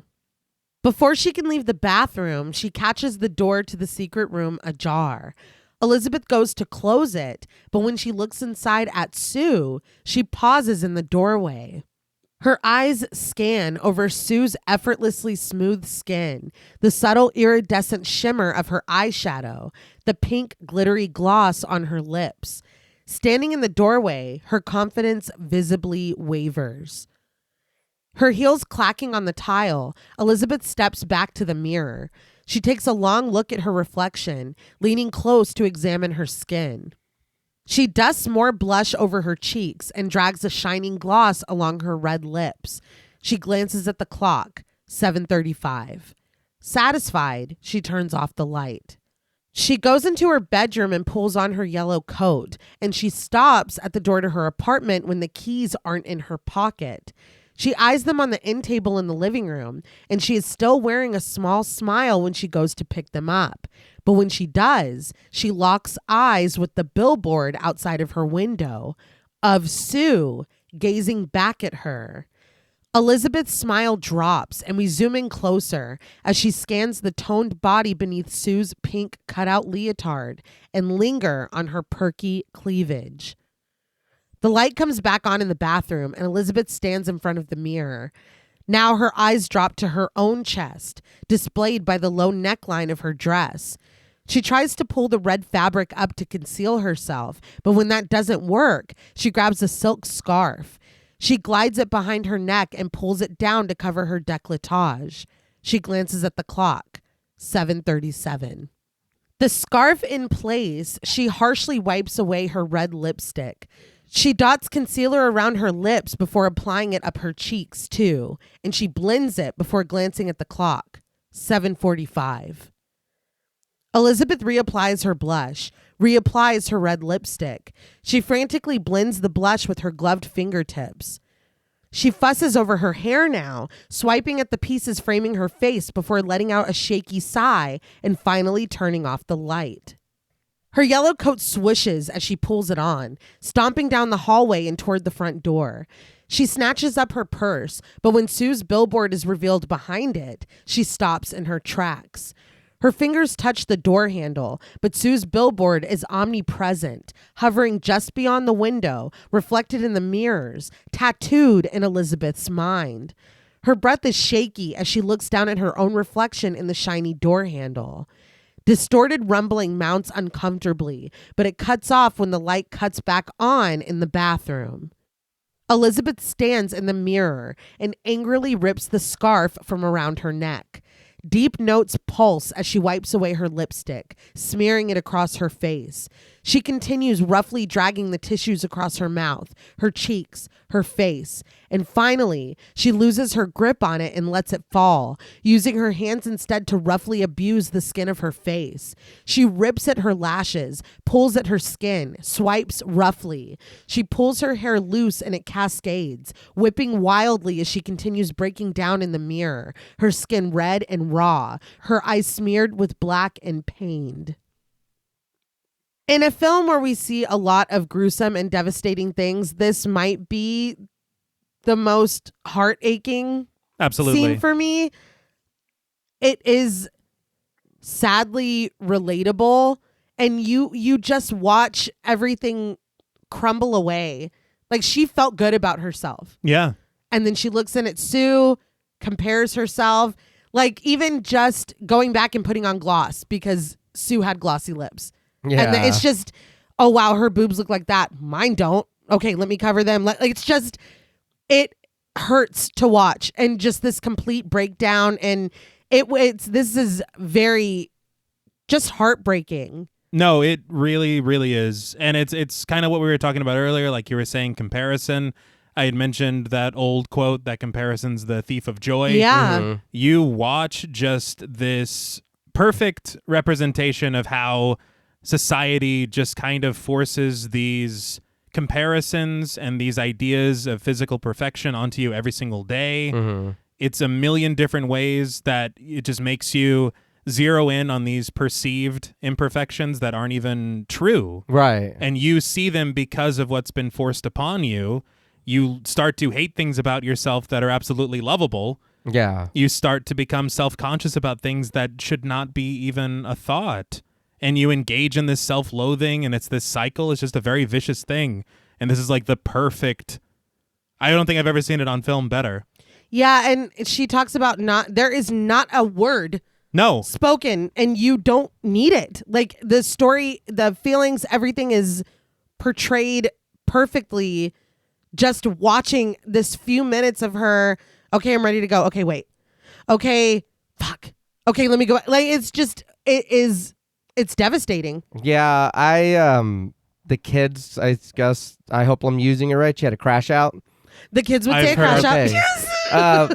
But it is that, and it did make me kind of sad because Fred asked you out. Yeah. He didn't ask Sue. Yeah. He didn't say Sue was the most beautiful girl in the world. He said you did. Mm-hmm. And it is that when we look at things that we think everybody wants us to be, it does stop us from progressing in who we are really. And that was it was sad. That's really all I can think of, because it is that dude's waiting, or he called and he's like, I'm fucking excited, dude. Yeah. You got ready, and then because you decided to look back, it stopped you. And really, I mean, use it. What is it? Use it as fuel. You stay asleep there, Sue. I'm gonna fucking go Yeah, out. that's a way. But Yeah. Yeah. Don't is. eat too fast. Yeah. That's exactly, You know? exactly what Sue did. Yeah. And I feel like we've had several instances of her in the bathroom at work and in this bathroom where we've watched her be so hypercritical over herself. And this is kind of the first time we've seen her look in the mirror and get ready, and she's smiling Yeah. when she goes to leave. It's just, it hurts my heart. It's so hard to watch. Mm-hmm. But I read an interview with Stephanie Guillon. She was the key makeup artist. And Demi Moore said herself that they did this about 10 times. Ooh. Good Lord. And Stephanie Guillon said that she's never done this before working on a set ever. But after like the 10th or 11th time, Fargeat was like, okay, let's do it again. And she was like, can we not? She's like, you have 10. You can find something from the 10. Yeah. She was like, she's going to hurt herself. Her skin is going to be all raw and puffy tomorrow. She was like, can we please stop? I was the way that she was pawing at her own face. Yeah. Yeah. I was like, she's gonna poke her fucking eye out. Like, I was Well, terrified. she rips her lashes off. Yeah. That's what I was it's- worried. Oh. It's hard to watch. Yeah. Yeah, she said that she's never kind of crossed that line before ever. And she was like, please stop this. Like, don't make her do this again. I know you were influenced by Kubrick, but This is not the No. takeaway. We cut to Elizabeth in her white robe, sitting at the edge of her bed as she did in the doctor's office, leaning forward with her back to us. We dip down to her cell phone on the nightstand as it buzzes with incoming texts from Fred. I'm at the restaurant. Are you running late? I know a big star like you likes to make an entrance. Smiley face. Are you okay? Elizabeth just sits in the dark of the room, staring forward, and we watch from inside the fridge when she opens it, the jovial voice of a game show host radiating from her TV in the background. There are cups of yogurt, a slice of quiche, a roasted chicken, waffles. Elizabeth takes the quiche and shuts the door. I thought it was very sweet that he simply asked, "Are you okay?" Yeah. Yeah. I feel like everybody else that she's dealt with is treating her like this commodity and that she is only good for one thing. Yeah. Mhm. But he is literally, as like a human being, "Are you okay?" Yeah. Yeah. It's so sad. And then I imagine that dude sitting there at the table by himself. Yeah. It's just sad all the way around. But we cut to Sue happily walking on the set of Pump It Up, her ponytail bouncing when she tells everyone hello. She takes her place in the center of the tableau, and once everything is rolling, she begins her routine.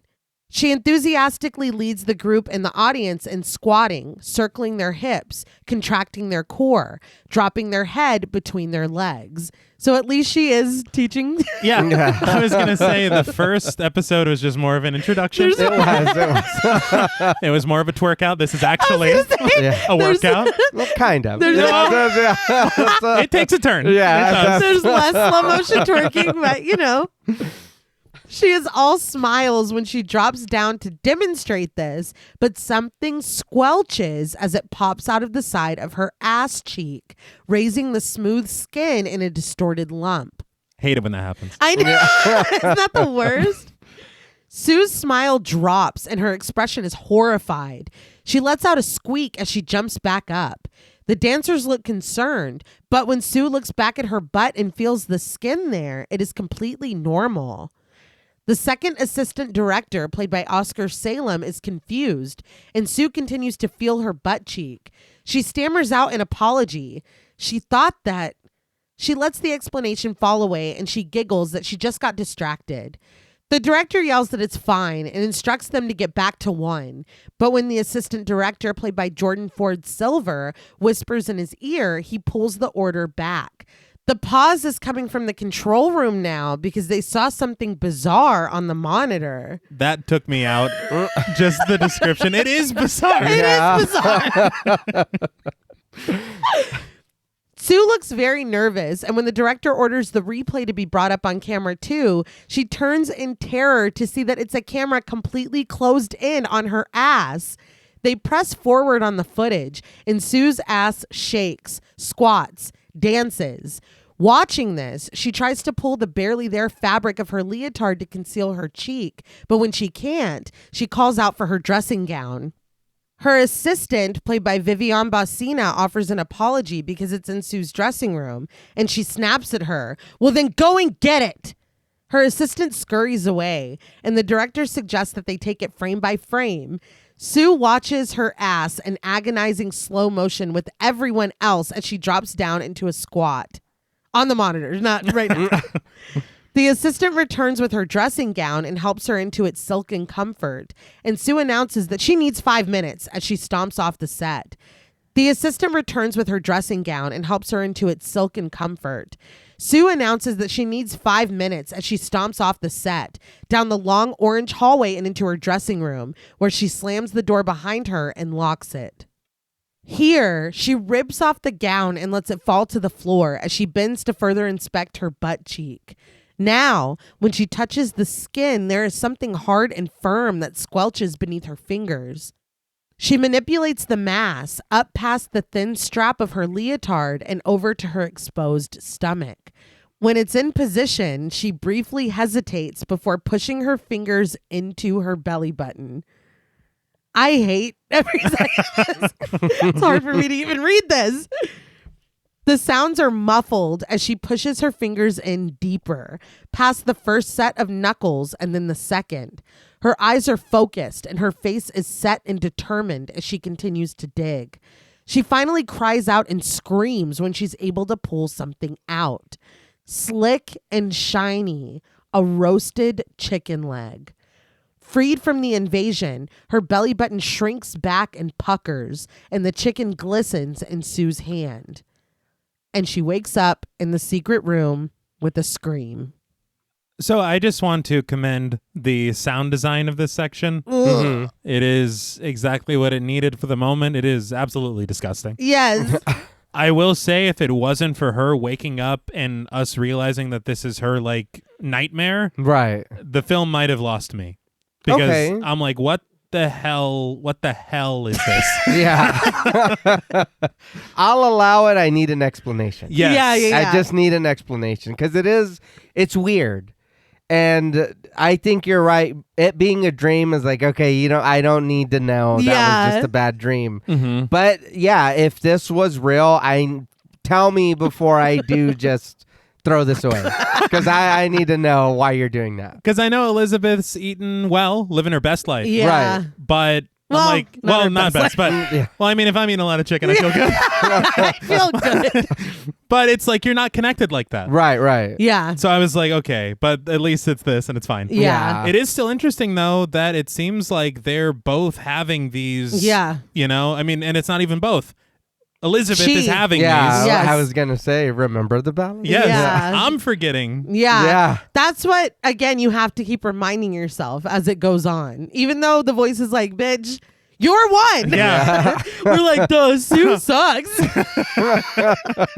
You sure about that? Yeah. But Sue's hands immediately go to her stomach and her butt. Everything there is normal. She looks with disdain over at Elizabeth, who is asleep next to her, her lips and fingers still shiny with grease and crumbs. Sue pulls on her gorgeous robe and goes into the living room, where her eyes go wide at the sight of Elizabeth's binging. Crumbs are scattered on the floor, and next to her chair in front of the TV are trays cluttered with food. The picked clean carcass of the roasted chicken, the waffles, sauces, wrappers, popcorn, candy, potatoes, sausages. Sue snatches up a plate and we watch from inside the trash when she dumps it in. Elizabeth had a housekeeper. Yeah. Yeah, I noticed that when she was vacuuming. Yeah. But she can't really have her around. Oh yeah. That's true. Don't go in that room. Don't go in that room, and also I'm not going to be here every other week. My niece is gonna. There you go. Yeah. Sue walks along on her phone past the rows of palm trees, and when the deep voice on the other end answers, yes, she yells that this balance is not working. She barely has any time to enjoy herself while she wastes her 7 days eating in front of the TV. In his measured tone, the voice reminds her, remember, there is no she and you. You are. But Sue ends the call with a screech. At the studio, she strides in happily in her pink leotard, but her hello everybody dies off when she finds the studio empty, except for a stagehand played by Ryan Chidester packing up equipment.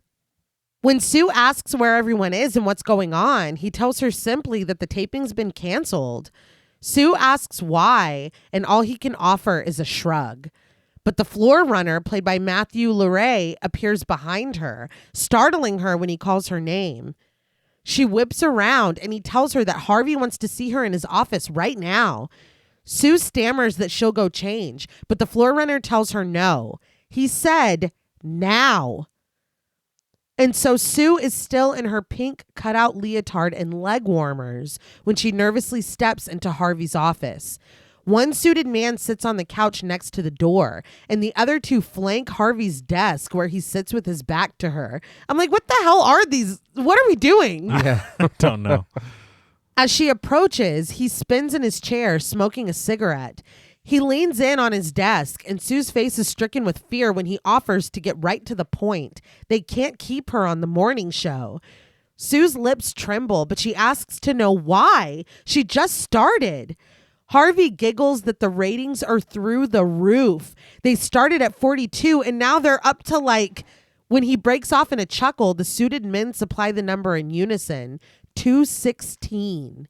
Harvey cries out that that's phenomenal. Sue forces out a relieved laugh, but her eyes are still brimming with tears. Harvey asserts that people love her. They adore her. They want more and more and more of her. Sue swipes her tears away as Harvey gets to his feet, sharing that this is why they've decided to let her host the New Year's Eve show. Sue's eyes go wide and she starts to stammer out some clarification, but Harvey reiterates it for her. The network's biggest show, 50 million viewers live. You can't go higher than that. When he said live, I was like, oh, fuck. Yeah. Triumphant music swells as Sue giggles again. Harvey sits back down and admits that it's going to be intense and they only have a few months to pull it off. So, are you in? The camera presses in on Harvey before going back to Sue, whose stunned face breaks in a wide smile. The music dies and we cut to Sue, pulling open the door to the secret room wearing a pink tank top and a white skirt. She kneels behind Elizabeth, armed with the needle. She peels back the Band-Aid, concealing the moist and open hole on her spine, as she confesses, if you don't open the door when opportunity knocks, you won't get another chance. You of all people know this. Which, God, again, she's talking to herself. Mm-hmm. Elizabeth's body rocks when Sue plunges the needle inside again, filling a vial with the clear fluid, and she closes the door with a shrug. When it opens again, she's wearing a white tank top and a light blue skirt. She kneels next to Elizabeth with a smile, offering that she just needs one more day. Then she has the whole week off and they can switch. She pulls the Band-Aid off of Elizabeth's back, and what's beneath has gotten much worse. The dark radius around the open sore has doubled, and troubling darkened veins radiate from it. Even Sue grimaces at this, but still, she slides the long needle into the wet center of the wound until she can't go any further. When she fills the vial, the fluid looks a little less clear to me. Yeah. But all the same, Sue happily hurries out of the room. Fargeat said specifically she wanted this kind of spreading in around the wound to look like poison, like Fair. spreading poison. I hate every time Oh, yeah. she puts that thing in her back. You like wince. Mm-hmm. Yeah. When she slides the door open again, she's in a yellow dress. There are 15 empty and scattered vials on the floor when she kneels next to Elizabeth. She tells her excitedly, "We're doing the cover of Vogue." She clicks the vial into place, promising, "Just one more day, okay?" She peels back the bandage and everything is worse. The radius has spread larger, the veins are darker and far reaching, and the wound itself is festering, weeping something thick and yellow. The tip of the needle has to plunge through this and the crusted blood around the sore. But still, Sue pushes it through. She even suppresses a gag, shoving it in the rest of the way. Elizabeth's eye stares endlessly as Sue fills the vial. Bag secured, Sue leaves the secret room. In her robe, she flops back on the silken sheets of the bed and poses dramatically as she falls asleep. But we cut to the bathroom, where the door to the secret room is ajar. After some coughing, we hear Elizabeth's agonized scream. "No!" The shower head sputters as it rains down. We travel down Elizabeth's leg, past the blue climbing veins, to the drooping, spotted, and weathered skin that makes up her left leg below the knee. Her foot is aged and warped, with long yellow toenails. I loved how much the sputtering water changed the atmosphere of this scene. Yeah. Just something that small. It's almost like a flickering light. Yeah. Elizabeth looks down at this in sheer horror, her wet hair looking thinner, half of her face looking haggard. She raises a desperate hand and slaps it against the wall, and we see that this too has aged severely, all the way up to the elbow. The wound in her back is large and dark as she leans forward, bracing herself on the wall. So she is looking really bad. Yeah. Her arm, her leg, and half of her face. Mm-hmm. They said that this look took 5 to 6 hours of application. Wow. Damn. The prosthetics had to be super thin because it's blending in with her face. Right. Persant talked about making the veins on Photoshop and transferring them onto Demi Moore's skin like a temporary tattoo. Wow. And then doing a translucent silicone over the top of it. And then obviously there was prosthetic work, and this, it looks amazing. And again, like we talked about with the scrubbing of the finger, she's literally under the faucet of the shower head. She's in the shower. Yeah. And they talked about Demi Moore just being a trooper, that she never complained. She would sit through the makeup most of the time holding her little chihuahua and would just sit there telling stories, laughing. Like they said a lot of people, I think understandably get kind of crazy sitting in that chair for that long. Yeah. But she said something about using like meditative breathing and stuff, that she was just hanging out. Later, she sits in the kitchen, Sue's smiling face gazing at her from the glossy cover of Vogue magazine. When a familiar deep voice answers, yes, we finally see Elizabeth, her white teeth now dingy and cracking, her thick black hair now wiry and graying, the white half of her face drooping and aged. She yells, "She didn't respect the balance." The magazine mockingly boasts, "The rising star." Elizabeth tells the man on the other end, "She's stealing more and more time from me, completely without consideration to the consequences." She swipes the magazine off of the table, declaring, "She's a selfish bitch." The voice asks calmly, "Would you like to stop?" Elizabeth trembles when she asks, "Stop?" And the voice explains that Elizabeth is the Matrix. If she's not satisfied, she can put an end to the experience and go back to just being her on her own. Elizabeth looks out the window at the Sue billboard when the voice asks again, "Would you like to stop?" Flexing her withered hand, Elizabeth asks hopefully if it will really go back to the way it was before. Which I'm like, girl, nobody. In fact, he already told said, you the opposite. The voice reminds her that what has been transferred won't come back, but she can stop the experience as of now. Would she like to stop and go back to just being her on her own? Elizabeth looks down at her aged foot, then up at Sue when she admits, "No, I can't stop." She starts to talk. But with a loud screech, the words appear, black against a white background. "Remember, you are one." Elizabeth smacks herself in the face before correcting herself. She smacks herself again and again, harder before conceding. The balance just needs to be respected. The voice advises her, "So respect it," before immediately hanging up in her ear. Elizabeth smacks herself again and again, hitting her face and her thinning hair, telling herself to stop it, stop it, stop it, stop it. She leans forward onto the table and we pull away from her to the fridge where the note, "It changed my life," is hung up with magnets. I think seeing myself like this, or half myself, Harvey Dent, I think I would, I'd probably be like, yes, I'd like to stop immediately. Yeah, because again, it was once just a finger. Yeah. Mm-hmm. And how I can't trust me. Yeah, no shit. Clearly, yeah. Clearly I can't be trust left me. alone. No. Yeah. And we should have made this phone call out of sight of this billboard as well. And the Vogue magazine. Yeah. 'Cause I feel like that really influenced our decision making. Uh-huh. And this was still with me having, like, the first time I watched it anyway, having that difficulty of not separating. Of course. Yeah. Because I'm watching this and I'm like, what are you getting out of this, Elizabeth? Stop. Yeah. But She's then getting the high. Exactly. Yeah. Now you realize and you're like, oh, well, yeah, okay. I get guess. it. Yeah. That night, the palm trees sway in the breeze, but Elizabeth is slumped over in her chair in front of the TV. She looks up at her shelves and spots the wrapped gift that Harvey gave her.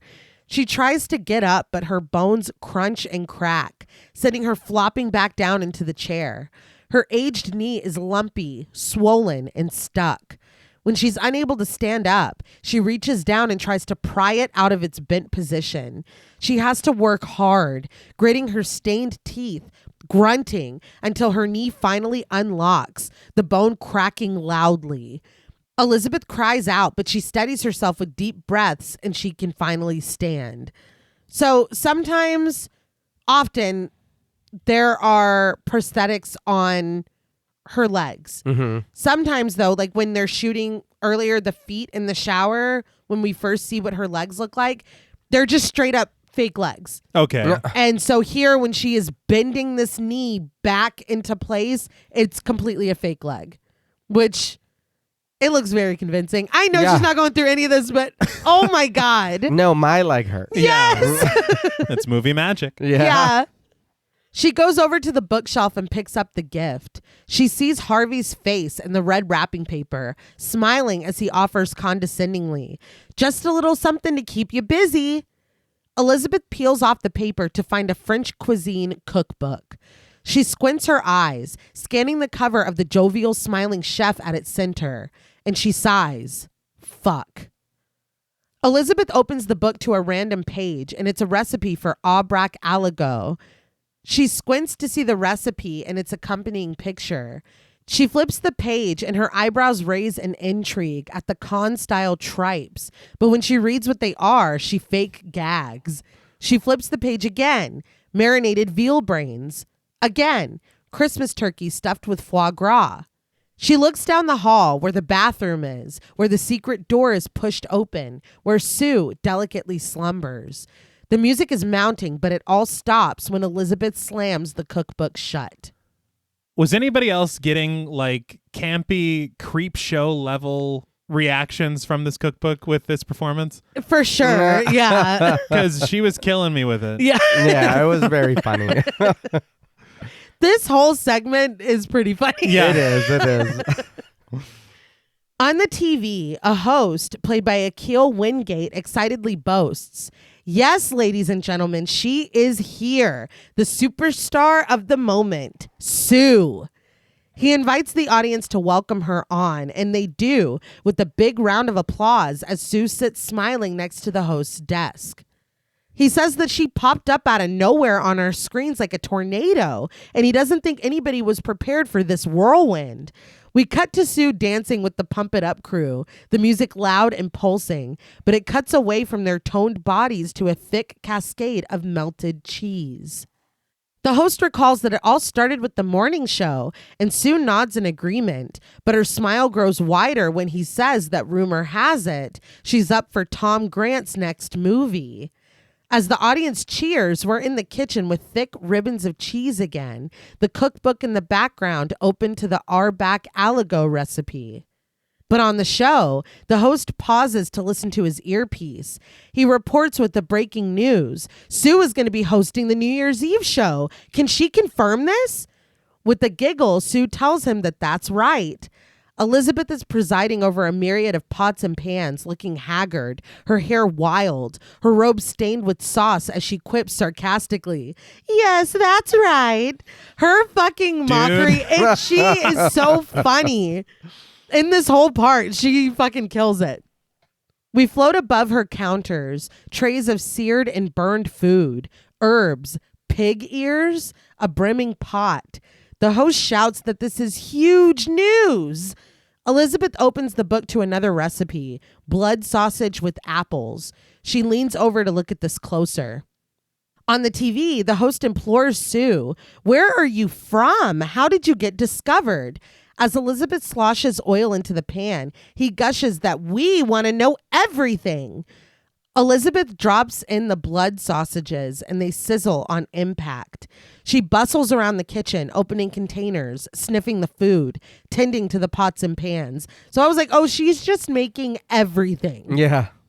But Sue is coy, insisting that there's really not much to tell. She's just a girl from a very small town in Indiana that you've probably never even heard of. It's not even really a town. She's not even sure they could call it a village. It's a farm, perhaps?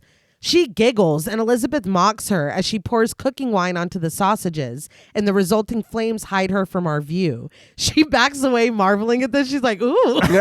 That's very cool. The flambe. Is this Elizabeth's story, or is I Sue don't just know. fucking making this up? I don't know. You know? Yeah.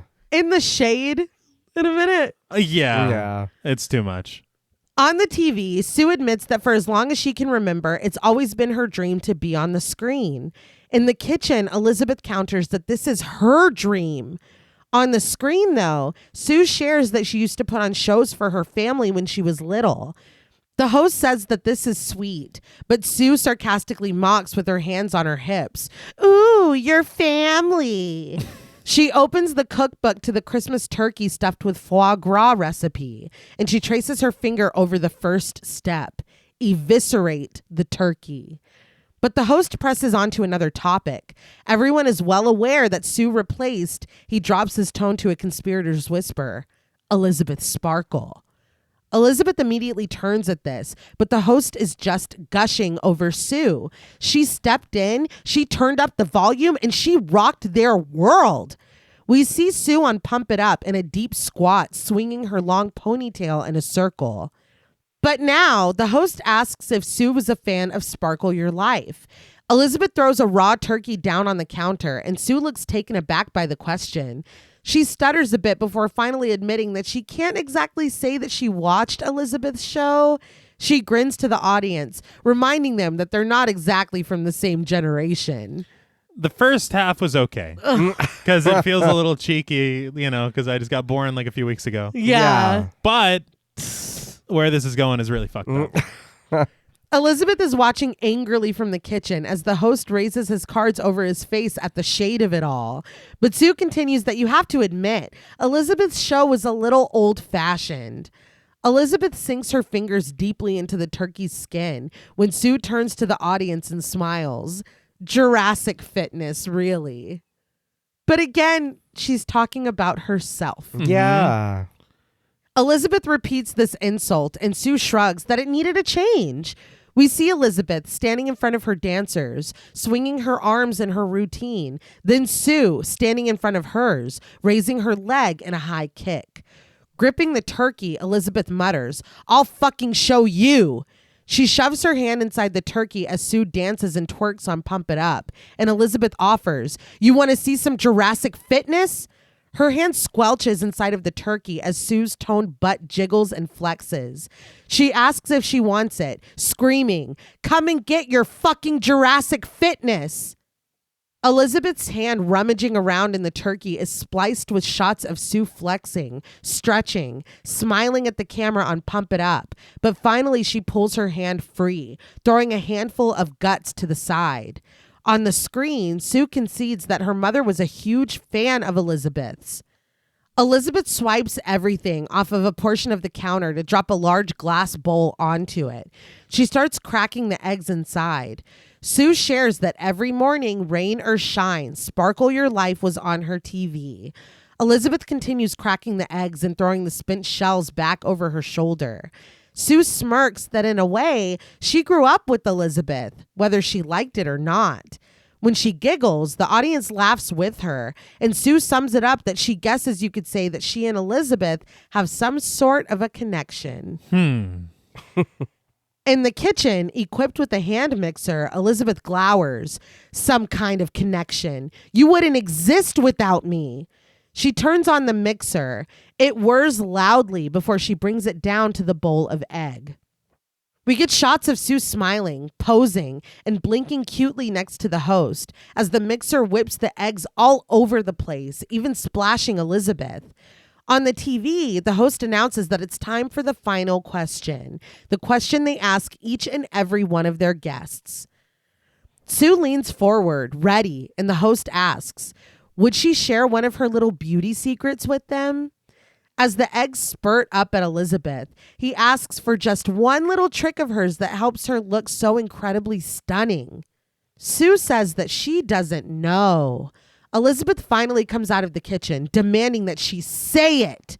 She stands in front of the TV, filthy, holding her mixer as she implores Sue to tell them who her little beauty secret is. Sue is thinking, I guess... But Elizabeth opens her robe and shakes herself at the TV, reporting, here's your little beauty secret. But she belts her robe back when Elizabeth gives the cop-out answer that she really just tries to be herself and be grateful for all that she has. Wow. The TV rocks as Elizabeth pelts it with eggs, but Sue continues that she always remembers to lead with her heart. As the TV host admires, "Aw, America's sweetheart." Elizabeth turns her vitriol to the billboard just outside her window, and she throws the eggs there, where they crash against the glass and run down. Our view of Sue is blurred in a haze of egg whites, and Elizabeth takes this opportunity to take newspaper and stick it to the window, using the egg as glue.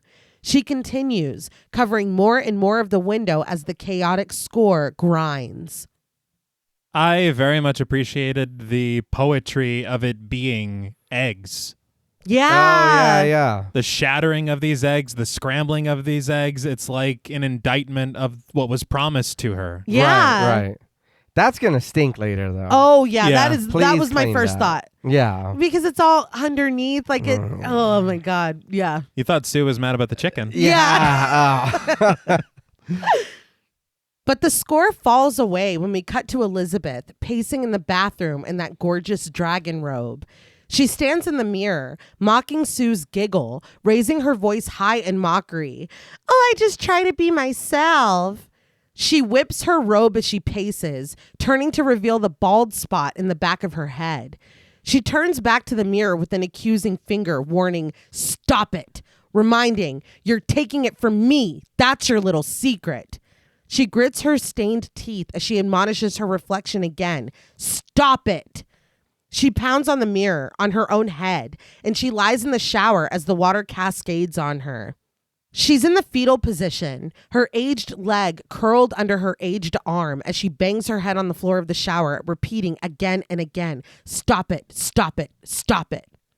We float above Elizabeth, gliding impossibly high in the claustrophobic stall of her shower before closing in on her wet and half-withered face as she mutters desperately, "You have to."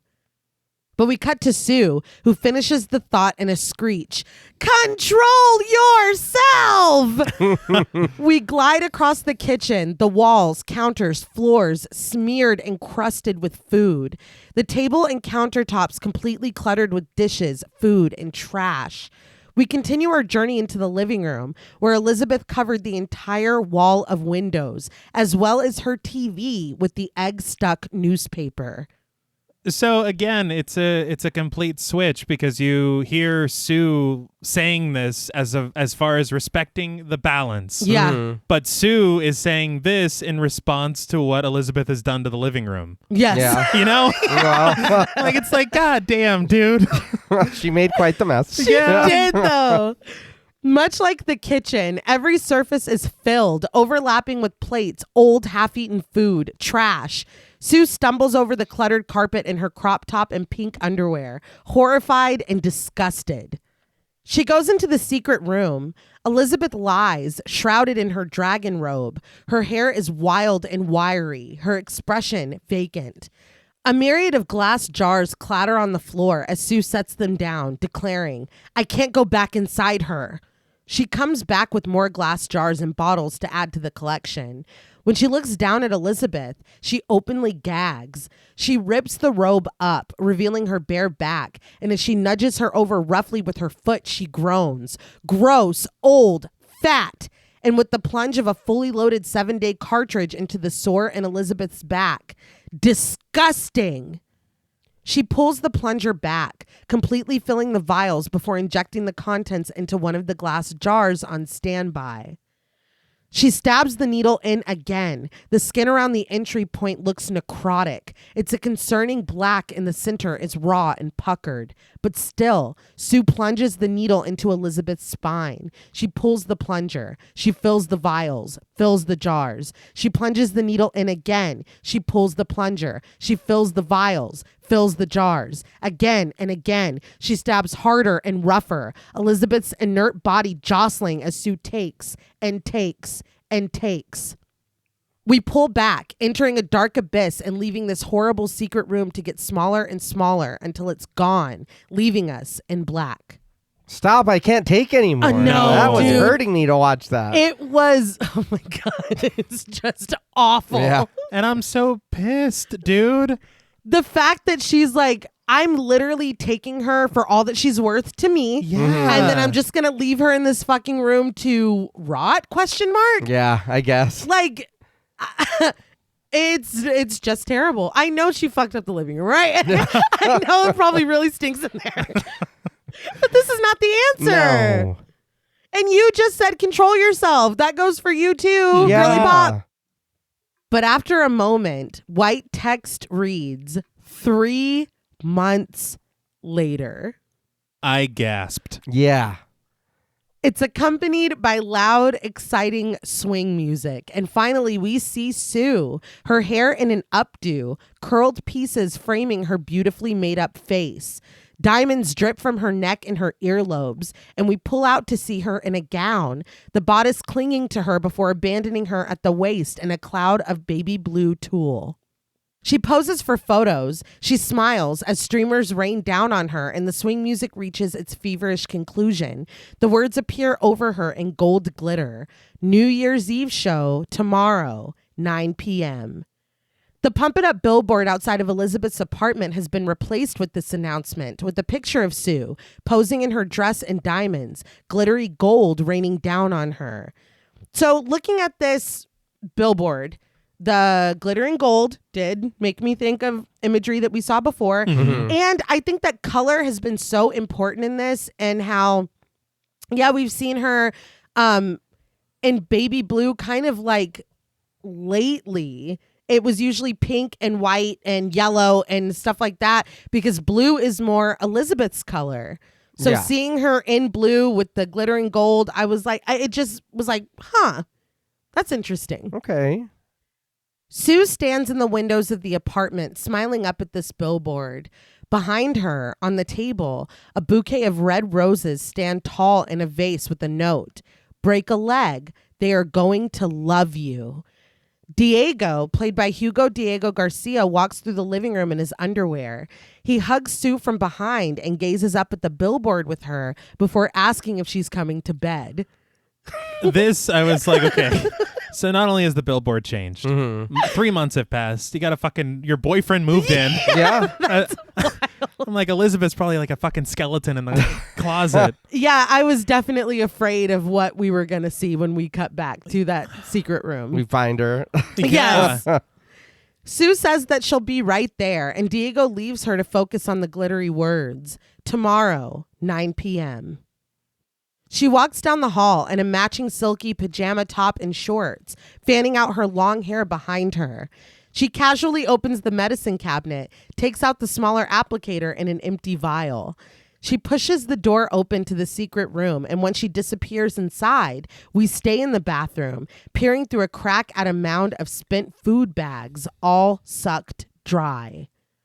We get a closer look at these, a mix of bags marked food, matrix, and food, other self, and bloody cloths thrown on them haphazardly.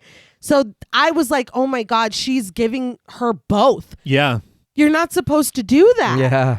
Well, you're not supposed to do a lot of this. Yeah. Yeah, I was gonna say. We're breaking all the rules. I think we threw that out the window already. In for a penny, in for a pound. Got it.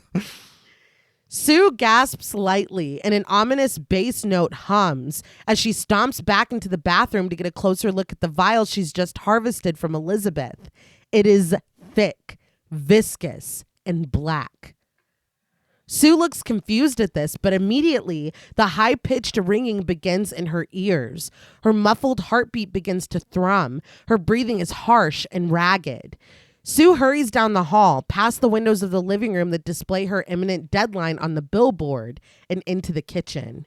She slides the door shut and makes a phone call. As it rings, she groans in pain, stomping her foot as she whimpers. But finally, a deep voice answers. Yes? Sue tells him that it's an emergency. There's no more stabilizer fluid. When she's met with complete silence, she smacks the table in frustration, informing him that it's fucking 5:03. He asks again, yes? Do you think that he's just shaking his head over there? Oh, like, yeah. "Bitch." Oh, yeah. But again, he doesn't seem surprised. No. So I really wonder how many people have done this and how many outcomes, because he's just like, you gotta, like, I don't know what to tell you, dude. Respect the balance. Like, Maybe let's stop pushing this on random people then. Yeah. If it keeps happening. Yeah, and honestly, how fucked up is it that the other nurse was like, no, it's fantastic, and the real nurse is like, dude, fucking hate He it. did. it sucks real But bad. that's what's happening It's here. true. Yeah, but goddamn.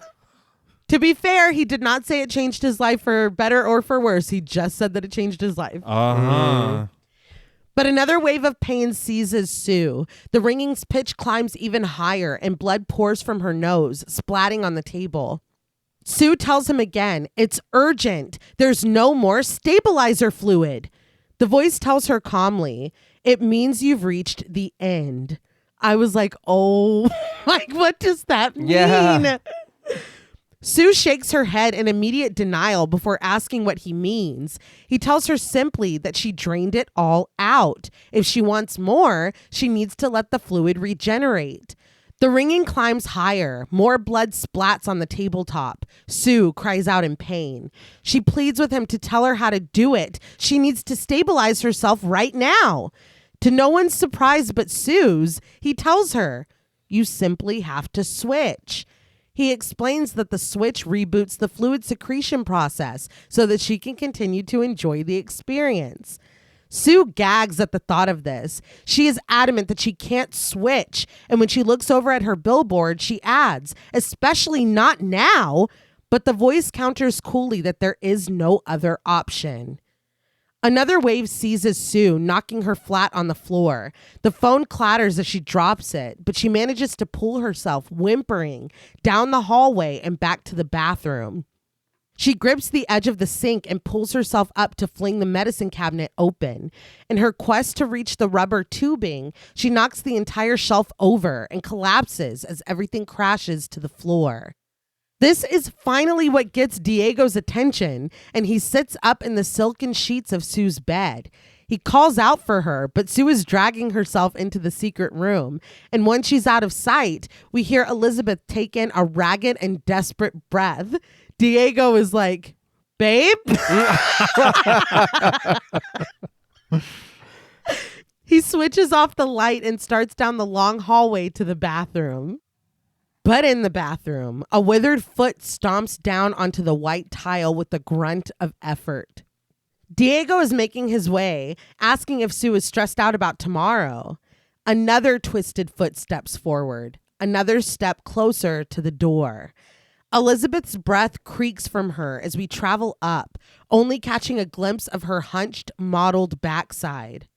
She stomps forward, balancing on her knobby knees, and she makes it to the door right before Diego does, just in time to slam it in his face. Elizabeth uses her aged hand to turn the lock, unable to even bend her fingers. She groans weakly, and we get close-ups of her blotched skin, her prominent veins, new moles and age spots, sporadic black and gray wiry hair standing out on her skin. Diego asks if she's okay, and this is when he finally notices the streaks of blood on the carpet in front of the bathroom door. He asks playfully, you a little cranky because of your lady business? Fuck you. I can't even believe you said that. Yeah, I laughed. I was like, what a dumbass. I was like, get out of here, dude. On, dude. That's insane. With a deep, startling tone, we see Elizabeth's ass. There are bruises, blood rising up to the surface. Her skin is slack, wrinkled, discolored.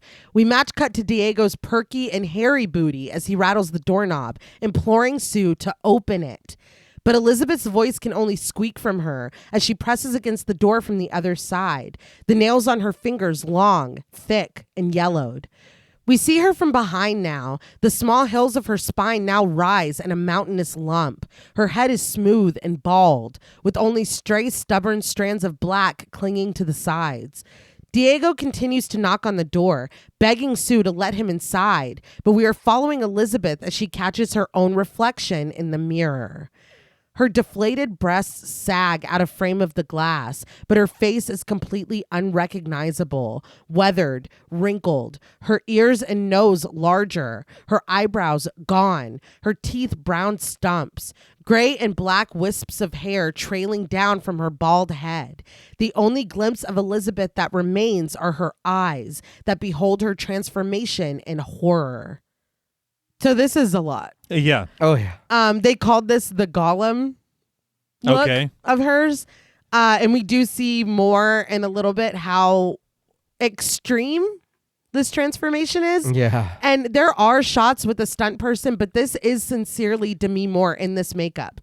Covered from head to toe. She had to sit up to 9 hours for application. Wow. They even left hollows in the prosthetics of her breasts and her butt cheeks so that they would jiggle when she moves. Like, so much went into this, and it is startling. Yeah. Her stricken face morphs with her anger, and our view of her pulls in closer and closer as she heaves heavy breaths and shakes with rage and realization. Diego demands that she open the door, and we watch from below as Elizabeth slams against it with both hands. Very reminiscent of Jack Torrance from The Shining. Take a shot. Except for breasts. He didn't have those. But she bellows, "Get out!" This finally makes Diego back up. He asks, "What the fuck?" Elizabeth slams against the door again, her voice hoarse and raspy when she reiterates, "Get the fuck out!" Diego asks who the fuck is on the other side of the door, but Elizabeth just slams against it again, yelling at him to leave her alone. She hunches over, coughing and retching until she spits. Diego is still like, "What the fuck?" But his booty jiggles as he turns, runs down the hall, grabs his clothes, and exits the apartment stark naked. I laughed out loud. This reminded me of something we were talking about on Oddity when a character is finally like, "Bet." Oh, no, I'm yeah. fucking gone. I'll see myself out. Right. Yes. He didn't even stop to get dressed. Hell no.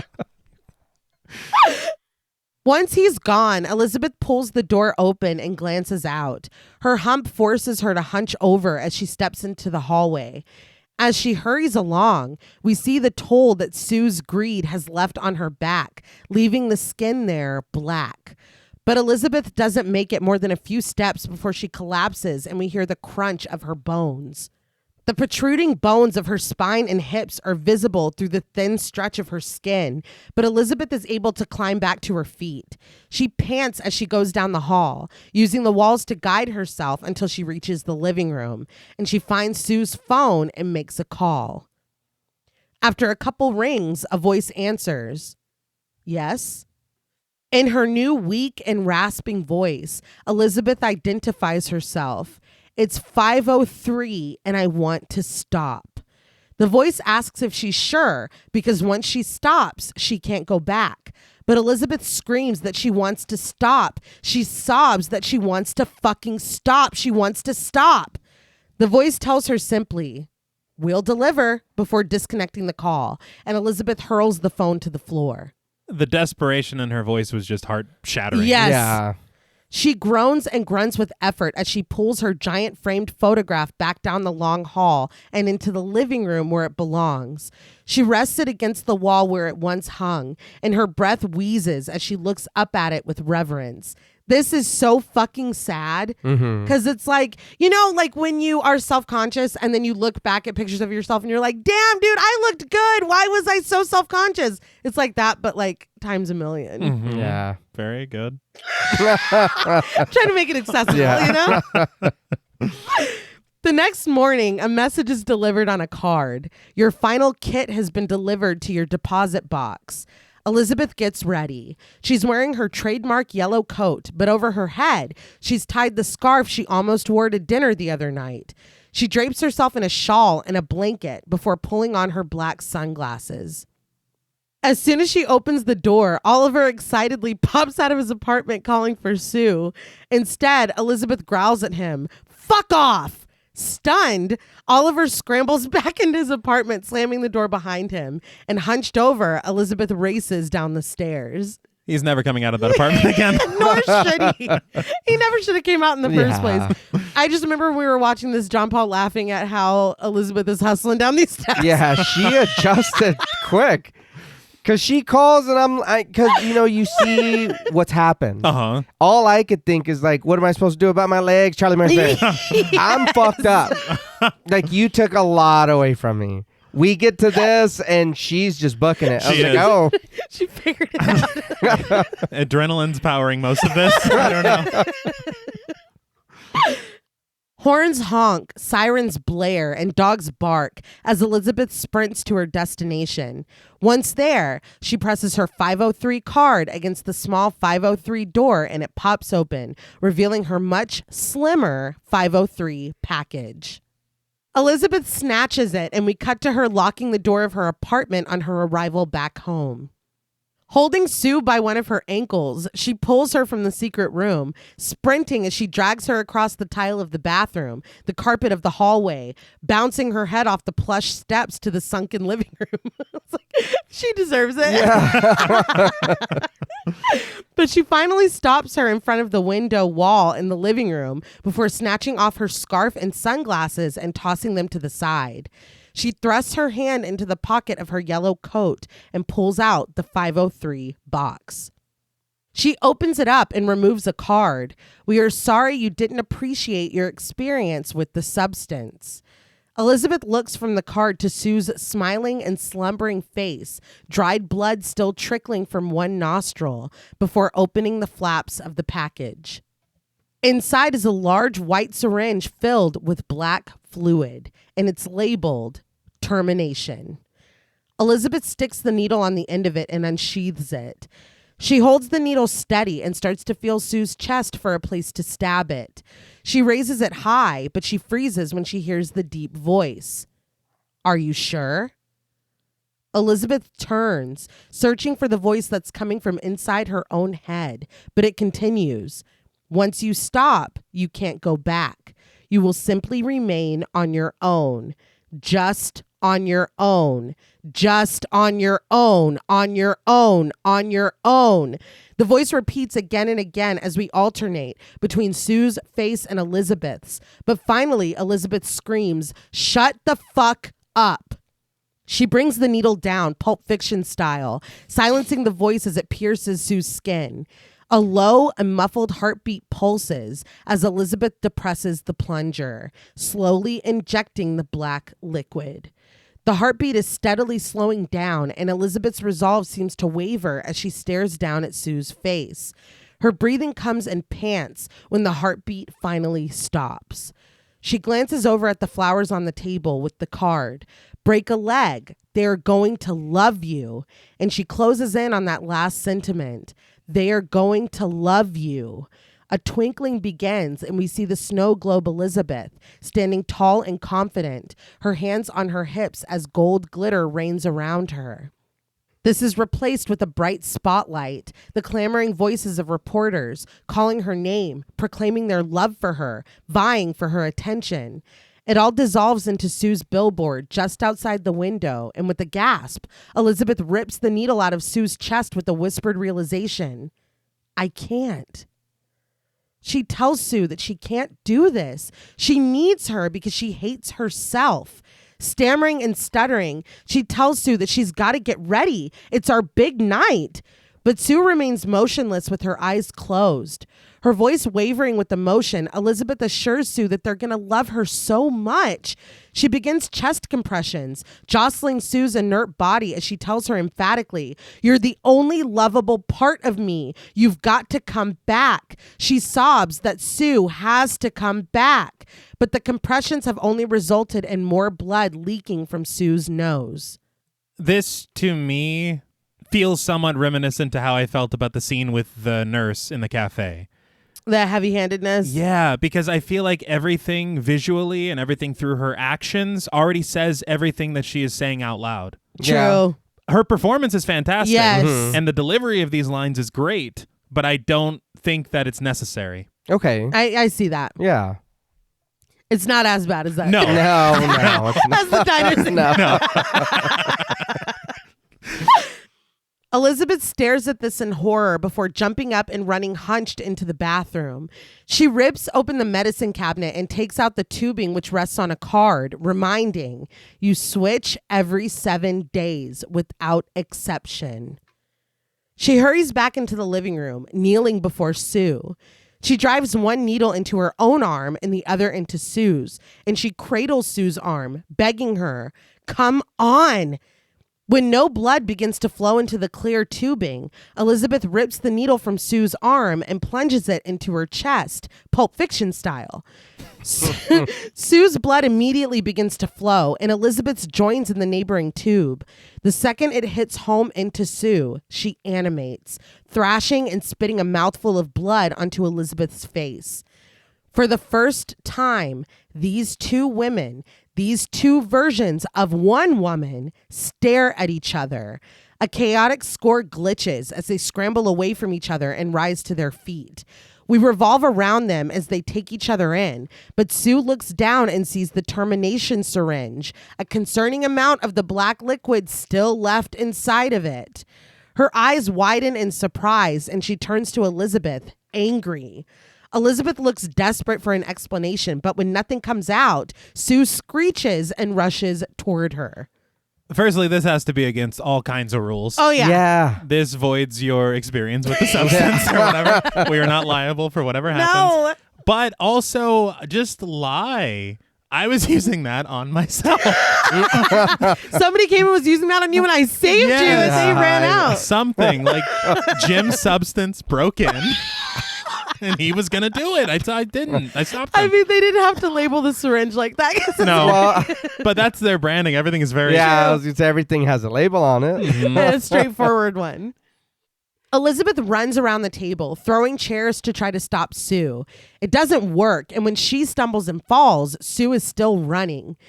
Elizabeth only has time to stand before Sue kicks her, sending her flying back and crashing into the framed photo leaning against the wall, shattering the glass. Elizabeth crumples to the ground, and Sue seizes her, slamming her against the already shattered glass and choking her. Elizabeth struggles but manages to reach a glass vase and crash it against Sue's head. Sue doubles over, a muffled pulse thrumming, and when she's able to stand back up, she sees Elizabeth disappear down the hall. Sue screams and sprints after her, and it's a mad dash to the bathroom, but Elizabeth is barely able to make it in to slam the door in Sue's face. She turns the lock and leans against the door to catch her breath. This is like reaching a level of absurdity that is wild to me. Her running to the bathroom to retreat after this living room brawl. Yeah. What's she supposed to And do, then man? Yeah, I know. She's being pursued like Terminator 2. Like, it's unbelievable. But Sue is not to be deterred. She growls as she kicks the door, rattling the lock. Elizabeth thinks fast and tries to pull a cabinet over. But before she can slide it in front of the door, Sue kicks it down and Elizabeth goes sprawling, breaking the cabinet as she lands on top of it. Elizabeth struggles to pull herself to her feet, and as soon as she does, Sue kicks her again. Elizabeth spins and falls, her head connecting with the side of the sink as she goes. Sue pulls her up and forces her in front of the mirror, where they both stand panting, blood crusted on their faces. With another glitchy pulse from the score, Sue pulls Elizabeth back and slams her head against the mirror.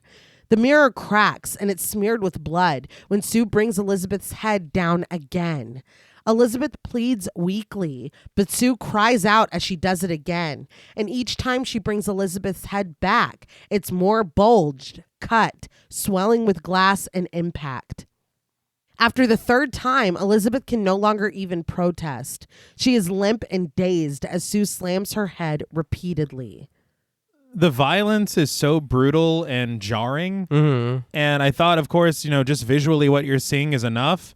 But the sound designers in that interview said that they added no less than 29 layers of sound Oh my God. to make this impact even worse. Okay. Added layers of flesh and this porcelain and the crashing and the glass just to sell it even more. And you feel every single strike. Yeah, it's hard to like see her slamming her. Yes. And it's like unflinching. Like we're Yeah. just here watching all of it. It did make me think of Fletcher kicking his own ass in the court bathroom.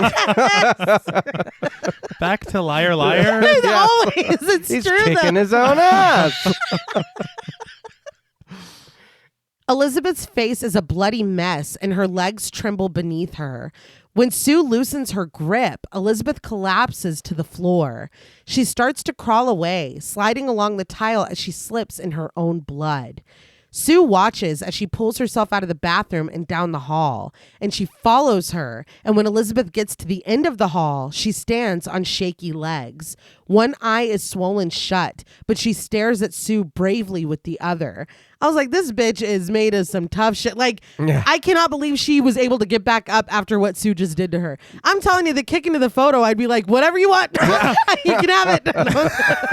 Well, that was like a super kick. Yeah, honestly, and she's not trying to rob you. Yeah, Like, I know. I don't know why you took it there. Whatever you want, man, take it on.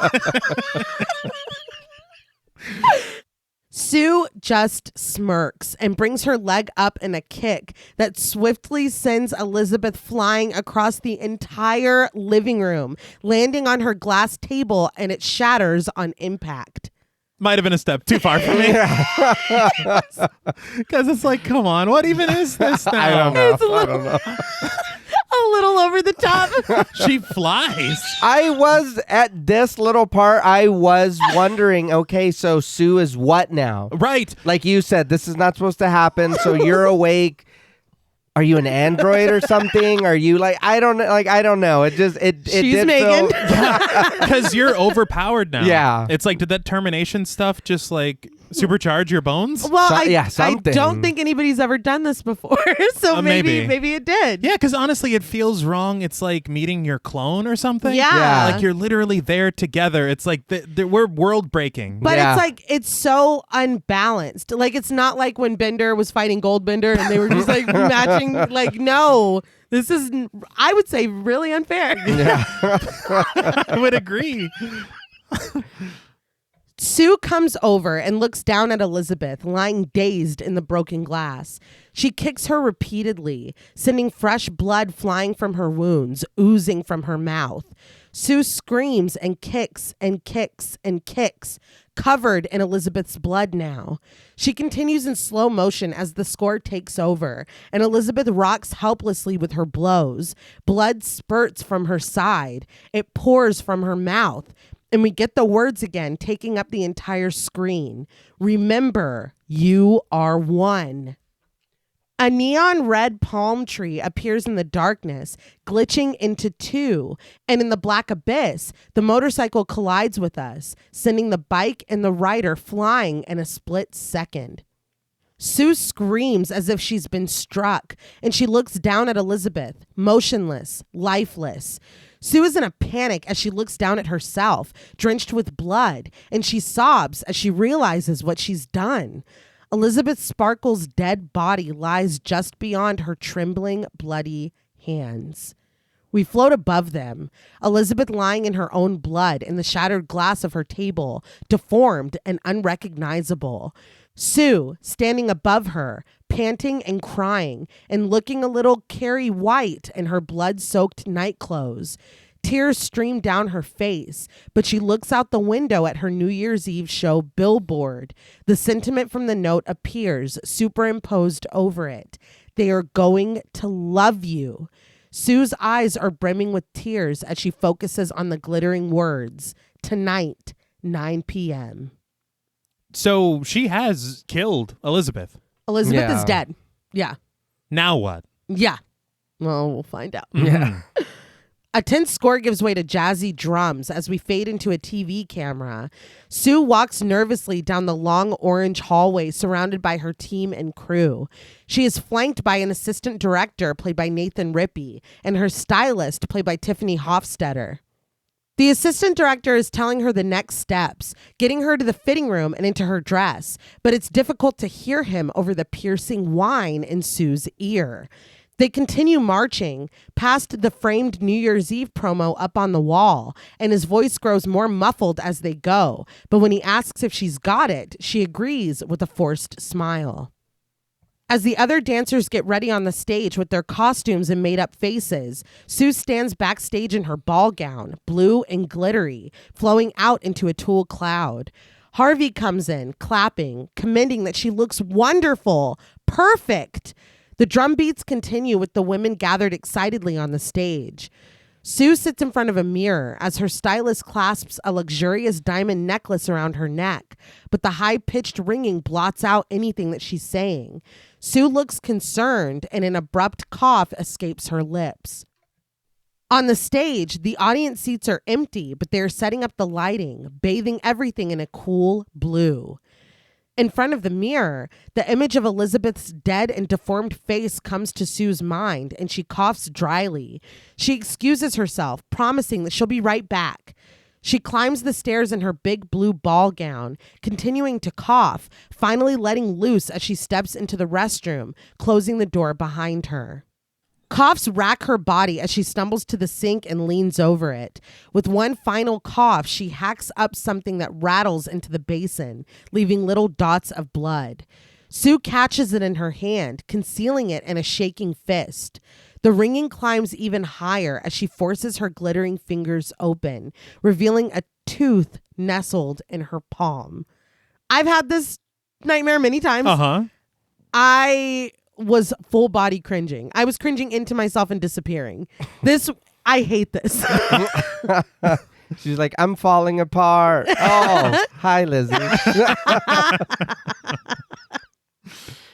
Sue stares at the bloody tooth in horror before raising her gaze to meet her reflection.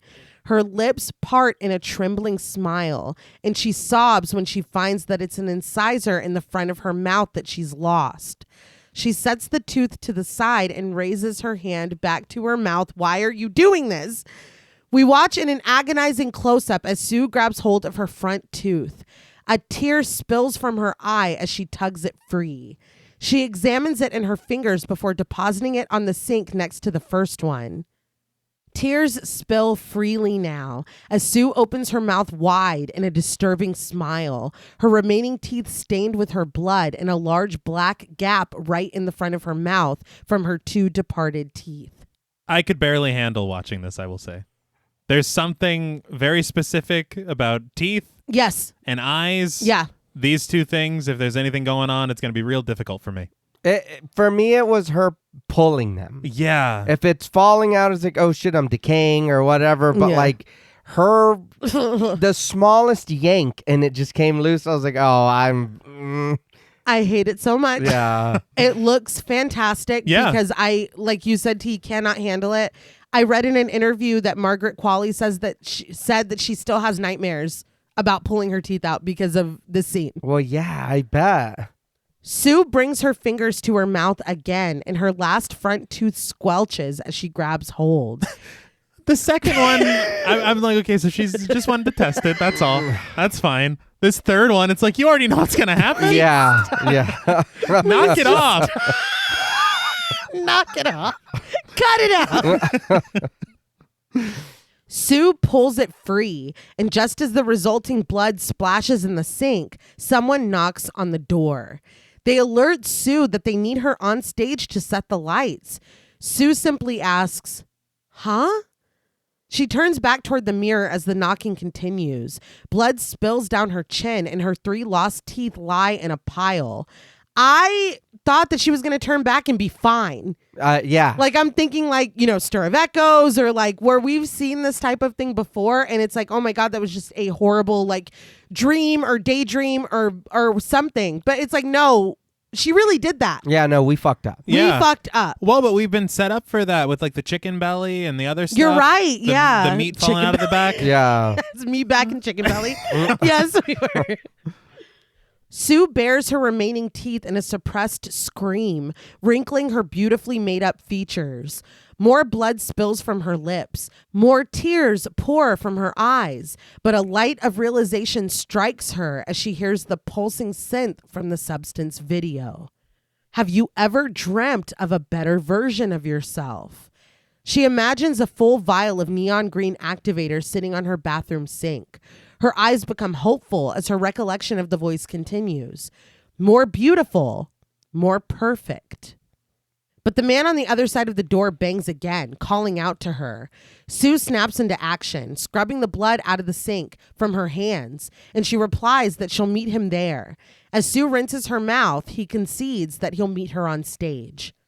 Sue exits the bathroom and hustles down another long hall in her big blue ball gown, but she freezes when Harvey calls out to her. He rushes to her in his loud orange suit, followed by a cluster of gray-haired men in black suits. When he calls her name, she turns, her mouth clamped shut. Harvey holds out his arms. "Let me introduce you to the shareholders." The shareholders leer at her excitedly, smiling, blinking, raising their eyebrows. Harvey admits that they've been dying to meet her. They all smile, but Sue still looks stricken. Harvey asks her if everything is okay, and with her mouth still clamped shut, she nods, her face-framing curls bobbing as she offers a meek, mm-hmm. Harvey looks at her suspiciously before announcing excitedly with the distorted pulse of the score, "So smile!" Sue trembles for a moment, but she finally does, raising the corners of her lips in a polite, closed-mouth smile. But tears stand in her eyes, threatening to spill. Harvey either doesn't notice or doesn't care, and he only chuckles that that's what they want tonight. Pretty girls should always smile. Sue holds her mouth closed as she nods, offering a giggle in agreement. But when the topless dancers hurry by, holding their fans close to their bodies to conceal their barely there costumes, they have to slide past the men, brushing them with their feathers. Harvey giggles excitedly, leading the shareholders in the direction of the women, announcing, "Feathers! Feathers! Feathers!" The men jog away happily. And free now, Sue turns and hurries in her heels. When she reaches the elevator, she presses the button desperately. This moment in the hallway with Harvey and these shareholders, besides it being disgusting, is so tense and stressful. But I think that the commentary here on what Sue is concealing and putting on this face for, and this smile, pretty girls should always smile. Like, it's like, dude, you have no fucking idea. Like, it's that commentary is so sadly still relevant. And I the way that she was able to kind of weave it in here, I thought was really cool. I also love the tension being displayed through this claustrophobic cinematography. Yes, uh-huh. It only continues in this elevator scene, which is brilliant. But it's fantastic work. Yeah. Sue steps inside the elevator, filling it with her gown. But when she tries to press another button to designate a destination, her nail flips backward. Sue pants as she stares at this, bringing her finger closer to get a better look. She sobs, reaching out with her trembling left hand, and when the fingers meet this nail, it comes off without much of a fight, revealing the meat underneath. Nails are something else that I hate. Right? Oh my God, this was terrible. I don't hate nails. I hate I hate the destruction of nails. Right. Sue groans, but when something falls off of her and lands on her hand, she screams. She sinks down into the soft, shimmery fabric of her dress to retrieve it, and her shriek is muffled when she finds that it was her ear that fell off the side of her face. Sue holds her disembodied ear in her hand, the diamonds still dripping from the lobe, and we see the bloody mess where it disconnected from her head. Wasn't it an ear in Cronenberg's The Fly? Yes. Okay. Look, I know teeth and nails are bad. You know what I mean? But a fucking ear? Yeah. Yeah, I feel like we really graduated. We can only hide so much. Yeah. Sue is frantic now, bearing the new empty space in her mouth as she groans. But when a man, played by Nicholas Royer, steps onto the elevator, she closes her mouth and clamps a hand over her missing ear. But still, she cries and panics. The man asks if she's ready for tonight as the doors slide shut, but anything further is distorted and unintelligible as he eyes her body. Sue just presses her hand against her ear, squeezing her eyes shut, and the man only offers her another glance before exiting the elevator. Again, he is not even seeing her. No, there's no, it's so clear that there's turmoil. Yeah. Turmoil is the word, yes. The doors close and the elevator continues its descent. When the doors open again, Sue flees into the hallway, out of the building, into the alley. Her vision distorts as she sobs, passing people, vehicles, the palm trees. But finally, she's running up the stairs to the apartment, panting for air as her shaking hands unlock the front door. Inside, as she races down the hall, she sheds her glittering purse, her heels. She steps out of her ball gown, rushing to the bathroom. Her vision is doubling and distorted as she rummages through the drawer, finally finding what she's looking for, the vial of neon green activator with a little bit left inside. Her vision focuses on the red warning, single use, discard after use. But instead, she plunges the needle into the cap, rationalizing, I need a better version of myself. She sobs, please give me a better version of myself. So I'm like, you should have thrown this away. Yeah. First of all, Mm-hmm. this is very me coded though. I can never throw it. It's like, what if I need it? It's a single use. Yeah. The angel was very clear about that. That was it. When Sue pierces her skin with the needle, dark blood bubbles out. She depresses the plunger, emptying the neon solution into her vein.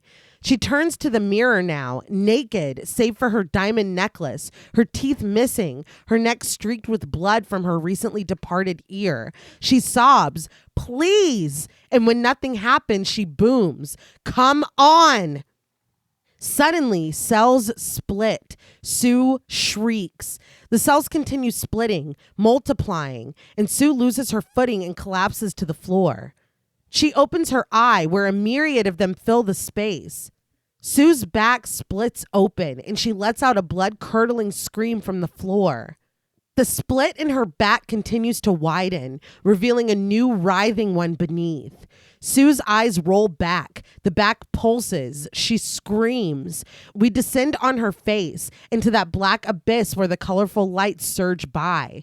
Sue and Elizabeth Sparkle both writhe on the floor, screaming in doomed duality. The activator bottle warning, single use, discard after use. But everything fades and morphs into a melting blend of colors until everything goes black. The flames erupt again into the shape of a heart as a muffled heartbeat pulses. We are in the POV of someone on the bathroom floor. The view of the white tile is distorted, and when we flop over, there are splotches of neon fluid on the floor. Our breath comes in a muffled rhythm as we look down at Sue, her back flayed open. We struggle to rise to our feet, and we barely catch a glimpse of ourselves in the mirror with the discordant cry of the score. When we fall out of view, the score dies, only to rise again when we are able to see our reflection.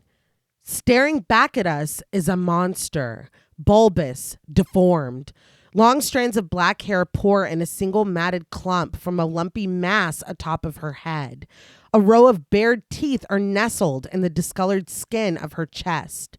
Flaps of skin have grown over one eye, and the other stares blandly before falling out of view again. After we glimpse abandoned entrails on the floor, she once again falls out of view, and we see more of her body, her stitched back, a mass growing from her shoulder, her slick and wet skin. She peers at herself in the mirror with her one working eye, half of her mouth fused together. We pull back to find the staring and stricken face of Elizabeth Sparkle, jutting out from the creature's deformed shoulder blade. Her skin is pulled tight, forcing her mouth open in a permanent scream, and she chokes as her eyes dart desperately.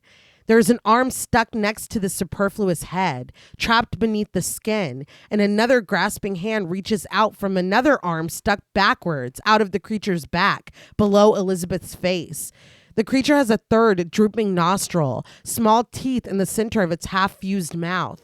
Her cluster of breasts are exposed and uneven, and as the creature takes herself in, she remembers the casting director and his assistant. Zoomed in on their face, he repeats himself. Looks like everything sure is in the right place this time. We see this creature's new ass, the tail of her spine visible through one of the veiny, bulbous cheeks. They ask in her memory, name, age, measurements. She leans forward into the mirror, her tongue fighting for its life as she speaks in a deep and distorted voice. The casting director and his assistant lean in intently. She tries again. Behind her back, Elizabeth continues to groan, her eyes darting wildly, and suddenly the creature turns and vomits neon onto the white tile. With a glitchy screech, the screen goes black, but emblazoned in huge neon green letters is the name, Monstro Eliza Sue.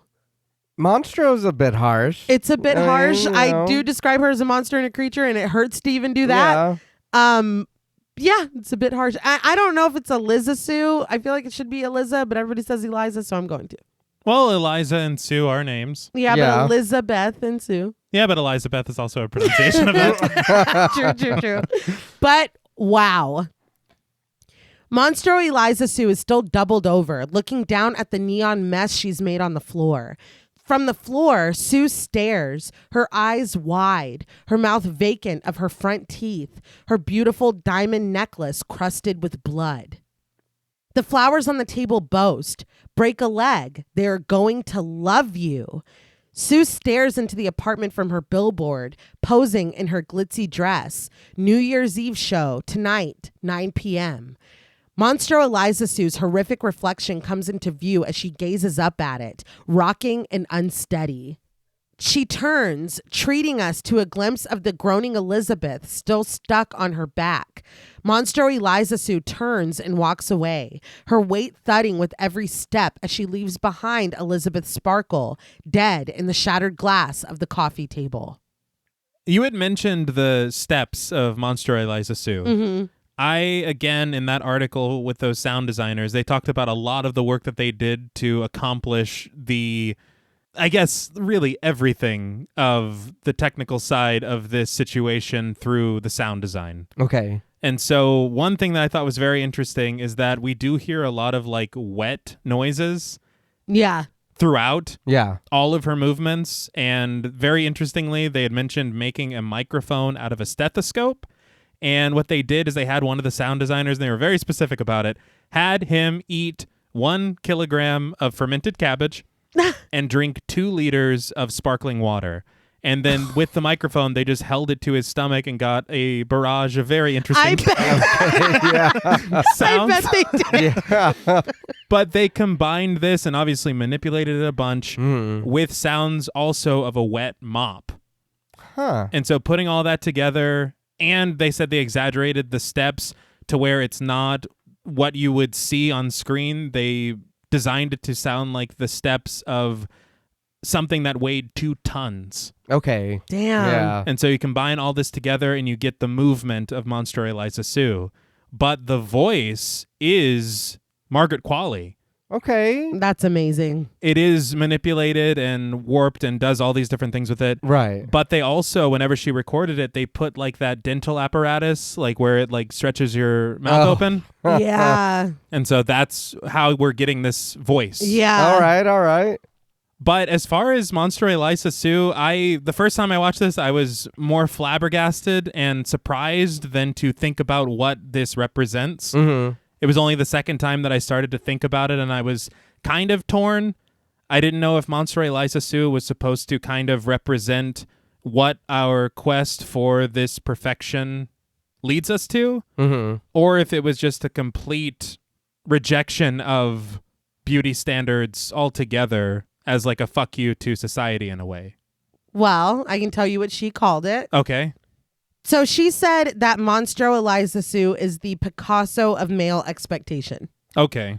Of just this like overabundance and excess of curves and hips and tits and ass. And this is what you want. This is what you want us to mold ourselves into to fit this societal expectation. And then you want to turn around and be like, ugh. Like, you know what I mean? It's, and we can talk a little bit more about it in a little bit once we see some other things. But, Right. but yeah, that's what she called it, a Picasso of these just impossible and unfair expectations. And you had those casting directors interspersed with this section. Right. So Yeah. it makes perfect sense. Yeah. But she did say that she was inspired by David Lynch's Elephant Man, I can see that. who is, obviously perceived monstrously, but you just want to hug him. Yeah.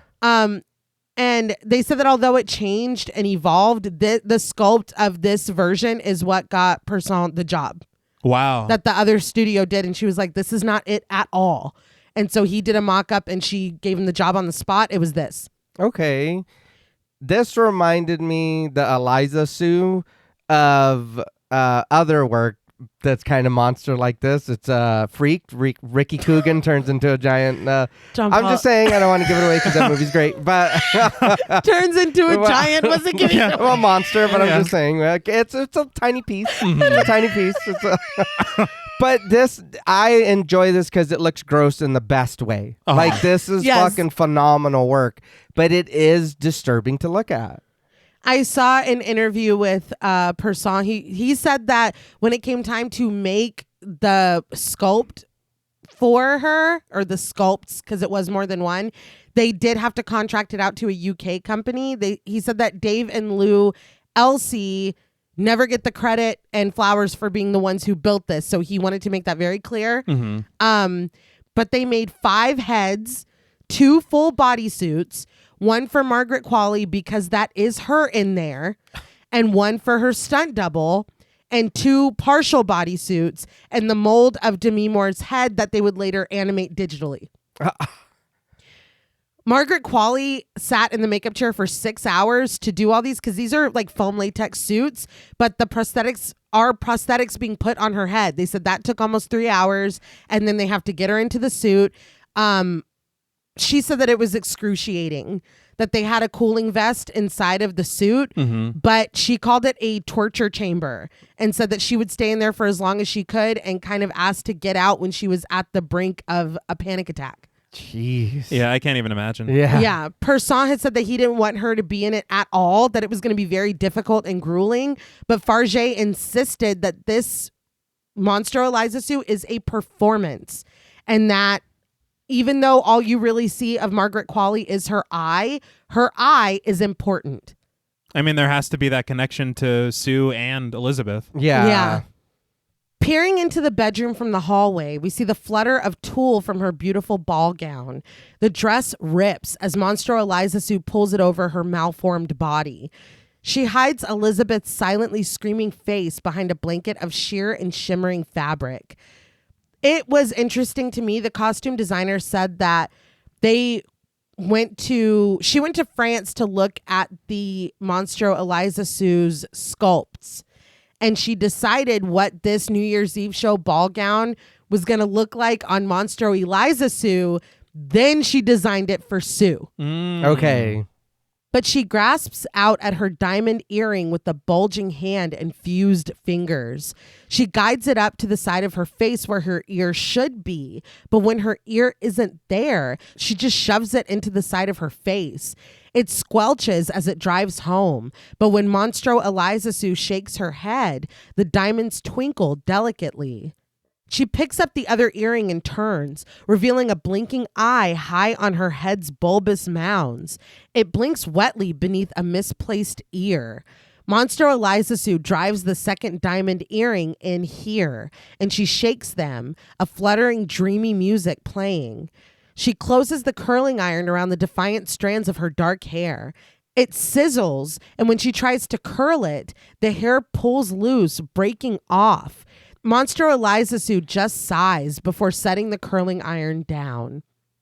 In the living room, she stabs away at the shattered glass, covering the framed Elizabeth Sparkle poster. And in the bathroom, she is smearing the back of a paper with glue. When she raises it to her face, it is the cutout of Elizabeth's smiling face with the eye holes cut out. She looks at her reflection, her deformed shoulder, and one of her breasts jutting out of the torn fabric of her ball gown. Elizabeth's smiling face is peering back, covering her own disfigured one. Fargeat did say that when she is getting ready here, it is the first time that we see her tender with herself when she's getting ready in the mirror. And so it's like kind of the expectation has fallen away. The demand, it's just like, it is what it is, you know? I also read there was a very specific idea in mind in choosing the music for this section of Monster Eliza Sue getting ready. And Fargeat said it all started whenever they did not have a composer yet for the project. And so for temp music, she put The Nightmare and Dawn from Bernard Herrmann from Hitchcock's Vertigo. Okay. And it was supposed to reflect like this idea of this childlike desire to be a princess. All right. And to dress and to try to put yourself in that kind of mindset of just wanting to be the most beautiful person. Yeah. And so she said it's delicate, it's feminine, and it felt fitting to what she wanted to express. So whenever the composer actually joins the project, after playing that scene, they realized they couldn't figure out anything better for it. And not only because of how it sounded and how it fit with the themes of the film, but because it is kind of this representation of this contrast, this idea of this perfect, beautiful woman and this monstrous figure. Okay. And also, she said that it's a link to cinema and how cinema itself has shaped this archetype and this ideal. And it is a bit of meta commentary to Hitchcock and men like him. Oh, yeah. Oh, okay. Yeah.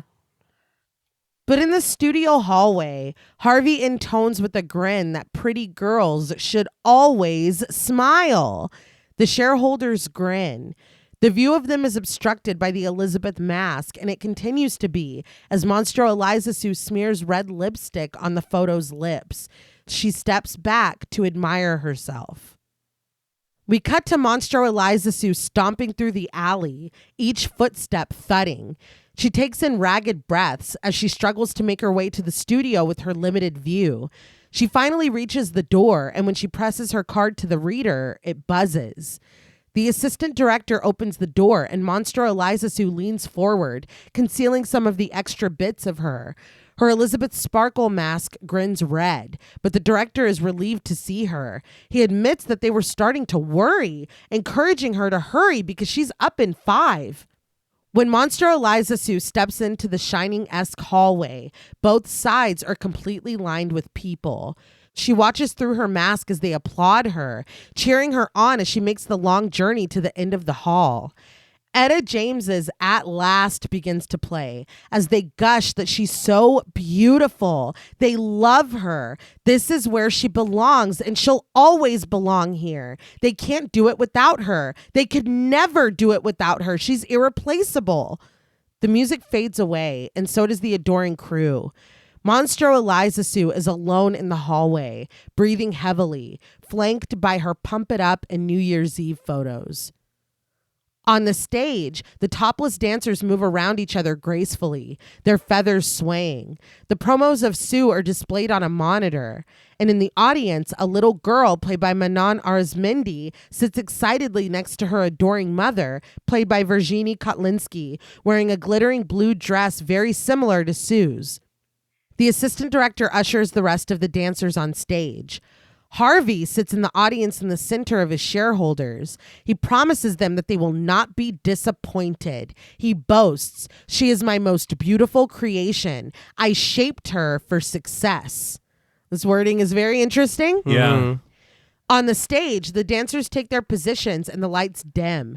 The audience murmurs excitedly. The assistant director counts them down, and music begins to float out from the speakers as a bright red on-air sign glows. The audience cheers. A spotlight clicks loudly, highlighting center stage, where Sue should be standing. Thus Spoke Zarathustra by Richard Strauss begins as Monstro Eliza Sue stumbles to the spotlight, her deformed figure moving amongst the bare and toned butts of the dancers. A line of entrails scrape the stage, trailing behind her. Another 2001, A Space Odyssey. Mm-hmm. Okay. But it feels like an unveiling. Yes, it does. Mm-hmm. The audience waits with bated breath as Monstro Eliza Sue takes center stage. The lights come on and her voice chokes in her throat. We scan over the beautiful posing dancers to find the creature hidden behind her Elizabeth Sparkle cutout mask. Elizabeth Sparkle's groaning face is hidden behind her back, the sheer fabric pulled over it, glittering in the light. The dancers glance around nervously, still holding their positions, as Monstro Eliza Sue taps the microphone with 2 fused fingers. She grips it and leans forward, saying in a deep and muffled voice that she is so happy to be here tonight. She breathes heavily into the mic, gushing, "I've missed you all so much." That is heartbreaking. Yeah. But this is when her mask falls off. She breathes hard into the microphone as the audience scowls and they stare, confused, disgusted. Monstro Eliza Sue gags and a new fold of skin opens in the fused flesh over her eye. A protruding nipple appears as an extra breast is pushed through, flopping out, suspended by an umbilical cord, and it finally falls wet onto the stage floor. And this is Person, he said, pushing this boob through as a puppet, again, like they did with the bags. But the assistant director stares horrified from backstage as Monstro Eliza Sue spits globs of blood onto her departed breast. Our view rises from this to the audience that stares. Finally, a woman rises to her feet and lets loose a horrified scream. That took a long time for them to register what was going on. That was just a paper cutout face. It was over. I mean, it was. I feel like when that titty came free, that was breaking glamour. Like it was like the spell broke, and they were like, "What the fuck is happening?" It did. I can't help but draw the parallel also to Dee gagging when she's trying to do her set. Right. Yeah, this is when all hell breaks loose. Her scream activates the rest of the audience, and a man stands with an accusing finger. The monster! Another woman stands and screams. Another, then another. Monster Eliza Sue squints against the bright spotlight as men stand, demanding, "Shoot the monster! It's a freak!" Monster Eliza Sue grips the microphone, begging, "No!" With the aid of subtitles, she implores, "Don't be scared." But the audience is very scared. They are pouring out, calling for the creature's blood. Monster Eliza Sue promises, "It's still me." On her back, Elizabeth's face breaks through the thin fabric, groaning, "It's me." And a Monster Eliza Sue begs, "I'm Elizabeth. I'm Sue." Her drool clings to the microphone as the audience flees. Two men rush the stage and one pushes her. The next man catches her and pushes her the other way. They call her a freak, a monster. The dancers rush away in a flurry of feathers, and they continue to push her until she falls to the floor, whimpering, her face caught in the spotlight. And she pleads, "It's me, just me." Monstro Eliza Sue sobs. Sentimental music swells as she rises to her feet, crying, "I'm the same." A man screams as he swings the mic stand. It makes contact with Monstro Eliza Sue's head, and it explodes on impact, bathing the man in blood. He and the audience, including Harvey and the shareholders, stare in horror as something inflates from the stump of her neck. This put me in the mind of Greek mythology and the Hydra, where it's this multi-headed monster. You chop a head off and two grow back in its place. Okay. And that, at least from my classes that I took in high school and college or whatever about this, they talked about how it's supposed to be this metaphor for attempting to solve a problem only to make it worse. Right. And I feel like that is kind of what this film is. Yeah. Solving a problem that really doesn't need solving. Yeah, fixing something that's not broken. Yeah. Yeah. Elizabeth Sparkle screams from her back as the mass inflates, a twisted jumble of faces and teeth. Monster Eliza Sue's hand grips the microphone and her arm breaks off, spraying a steady stream of blood over the audience, over the man, over the dancers. A driving electric guitar pounds as she waves the stream of blood over them again and again, soaking everyone in her crimson cascade. It's pure chaos that breaks when the music cuts. Staring into the unforgiving spotlight, we hear the casting director. Too bad her boobs aren't in the middle of her face instead of that nose. His assistant offers a lukewarm, before demanding, "Next." The blood continues to flow again, the music driving and hard. It sprays, drenching the breasts of one of the dancers who screams. With the shudder of the spotlight, it goes quiet, except for Harvey's voice. Pretty girls should always smile. The music begins again, angry and aggressive. The blood pours over the audience where the mother shields her daughter. A dancer's ass drips with Monstro Eliza Sue's blood. With a shudder, we stare back into the spotlight's blinding glare. It goes quiet. Harvey smacks on shrimp as he warns us. After 50, it stops. The chaos begins once again. The audience members gather at the doors trying to push their way to freedom. The blood continues to rain down. The little girl sobs. The audience members raise their hands in desperation as everything is bathed in red, technically making The Substance 2024 a giallo film. Okay. I'll allow it.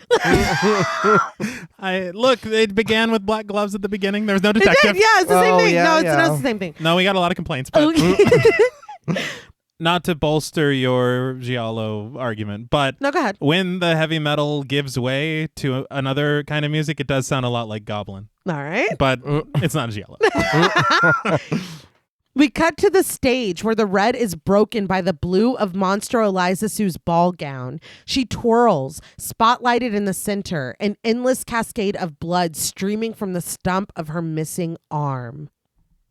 This was, again, so much on first viewing. I genuinely could not believe what I was witnessing. Yeah. But watching it again, you understand what it means. You know what I mean? Like this turning it around on this society that made you. You made me this. Mm-hmm. And now it's just like Frankenstein's monster almost, where it's like you created me and now you're like, kill him. It's like, what do you want from me? What do you want? It's so sad. And just this like her rage being cut off. Speaking of rage, this is very reminiscent of Carrie to me, with them trying to get out of the doors with the blood. Yeah, it's almost like a reversal of that, where they judged Carrie and did this to her. Monster Eliza Sue is judging them for doing this to her and spitting it back. Yeah. Okay.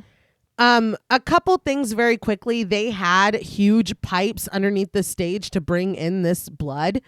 In the costume, they essentially had a fire hose that sprayed the audience, filled with stunt people with this fake blood. They were actually being sprayed. They said that it was like 30,000 gallons of blood that they used. And Fargeat said that for some of the POV shots inside of the costume, she had a helmet cam on. And she's inside of it. Oh, wow. Spinning as it sprayed with blood. The other part of the time, it was a stunt person wearing the costume. But as I said before, this is foam latex. They sprayed it with waterproof spray, but it is drinking up this blood as it's being hit and kind of turning pink. So they said that they would have to scrub it every night and lay it out to dry.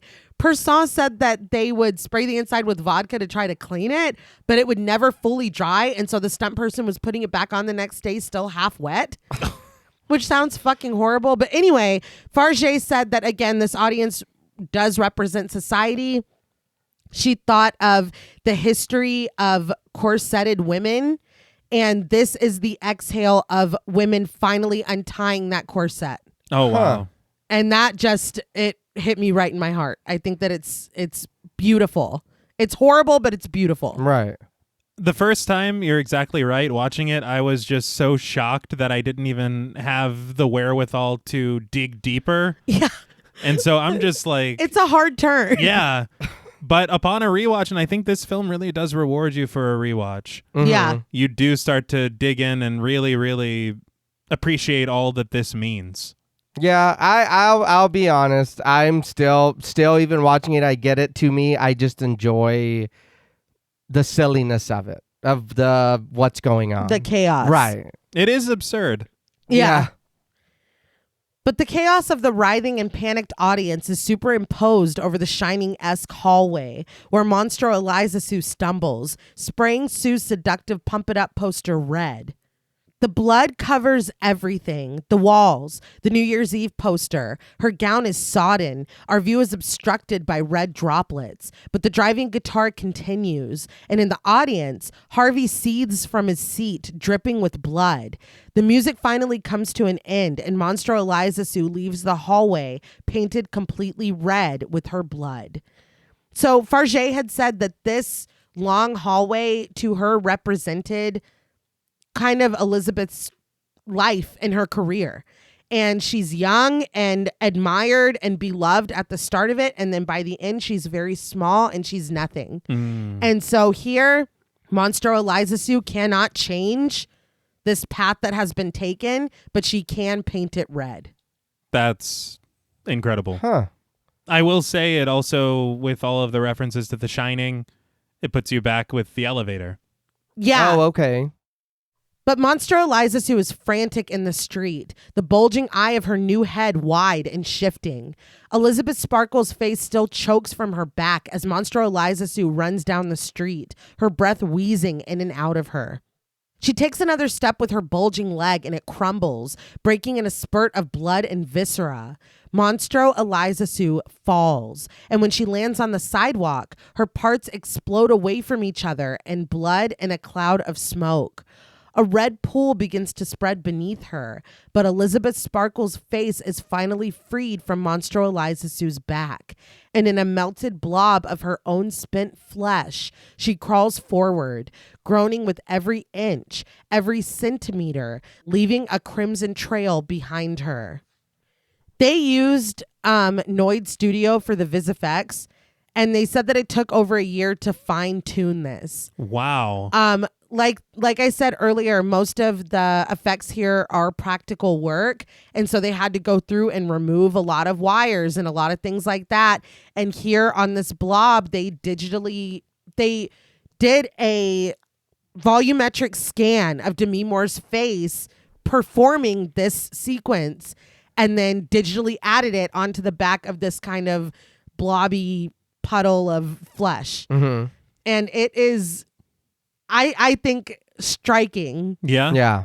What did she say earlier when she was doing the workout routine? She's like, you want to look like an octopus on the whatever? Yeah, a jellyfish on the beach. That's yeah. right.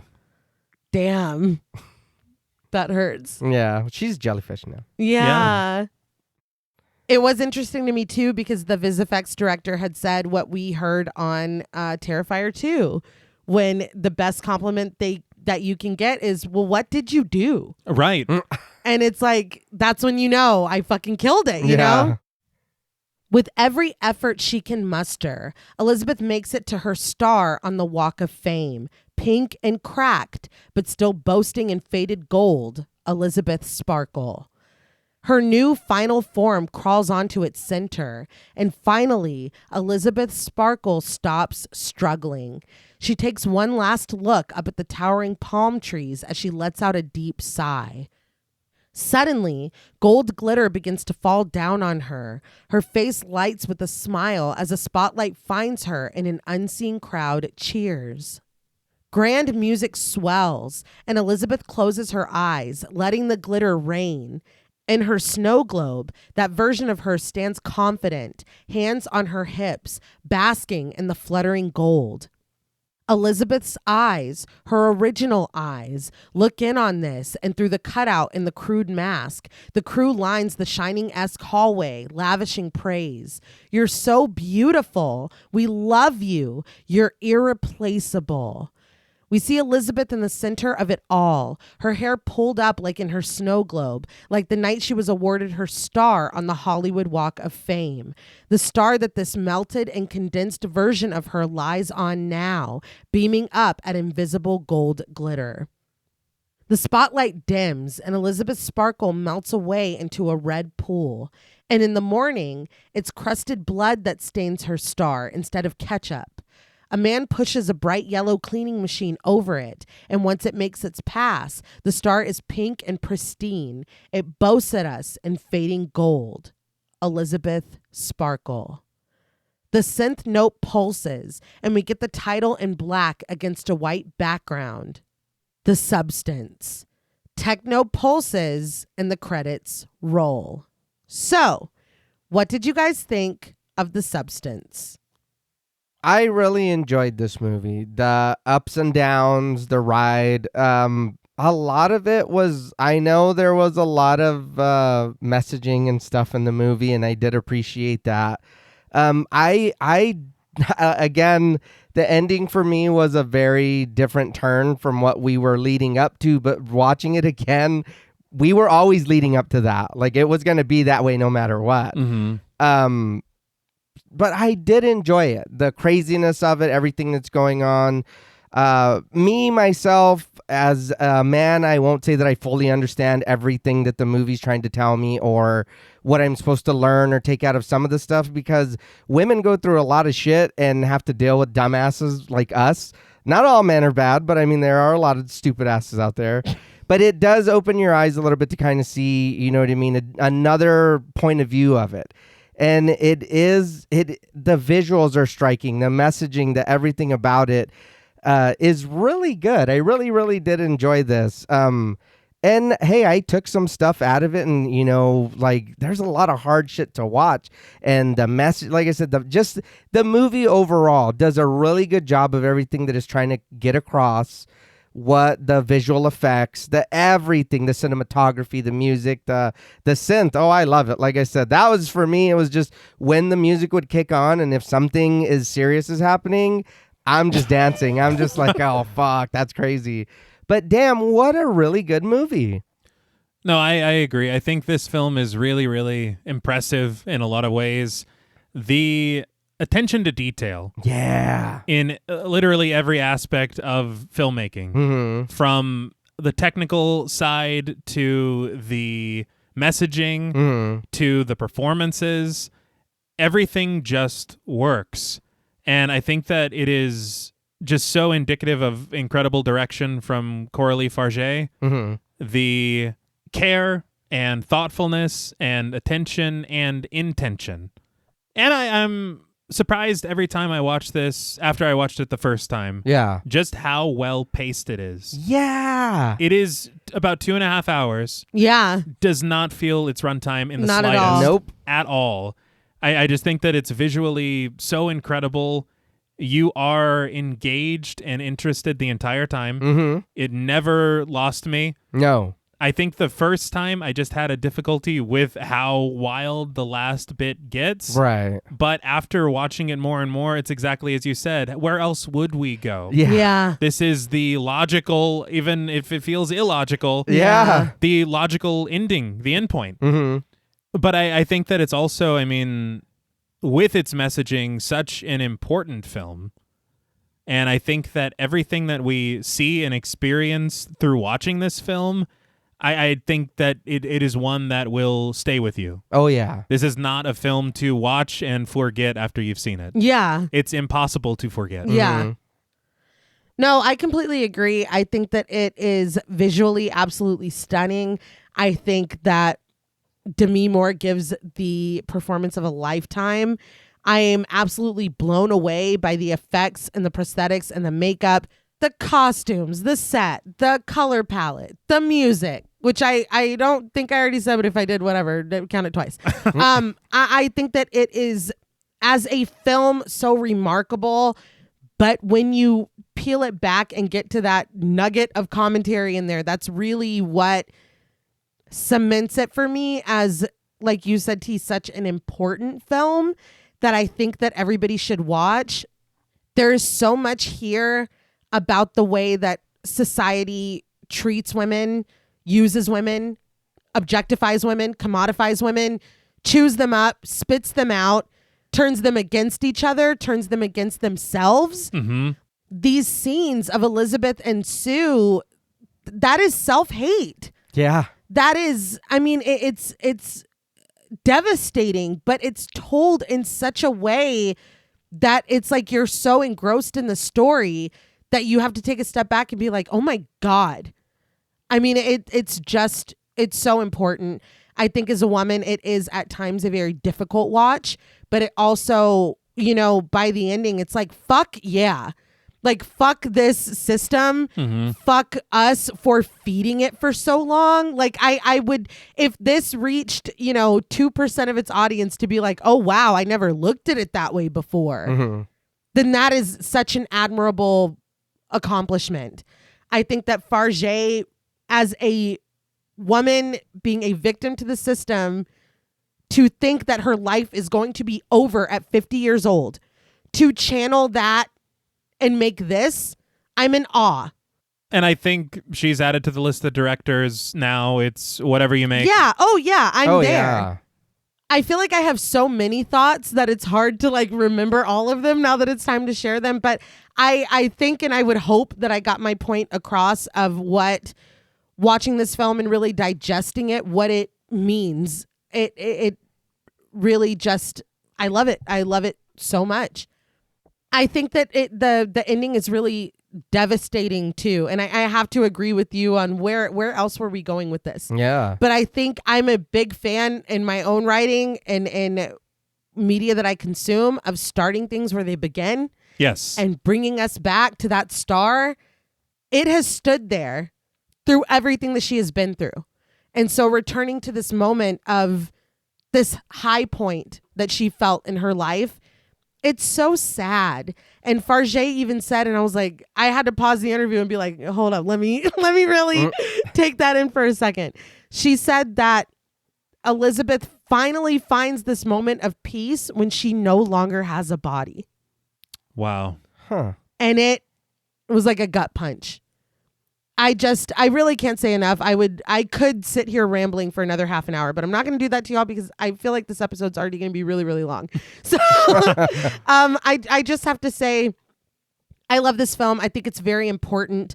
There are moments, if I had my 100% way, that are a little heavy-handed, that I think Fargeat trusts us with so much to dig into the meaning and the symbolism behind a lot of the things that we're seeing, that I would just like to be trusted a little bit more. Yeah.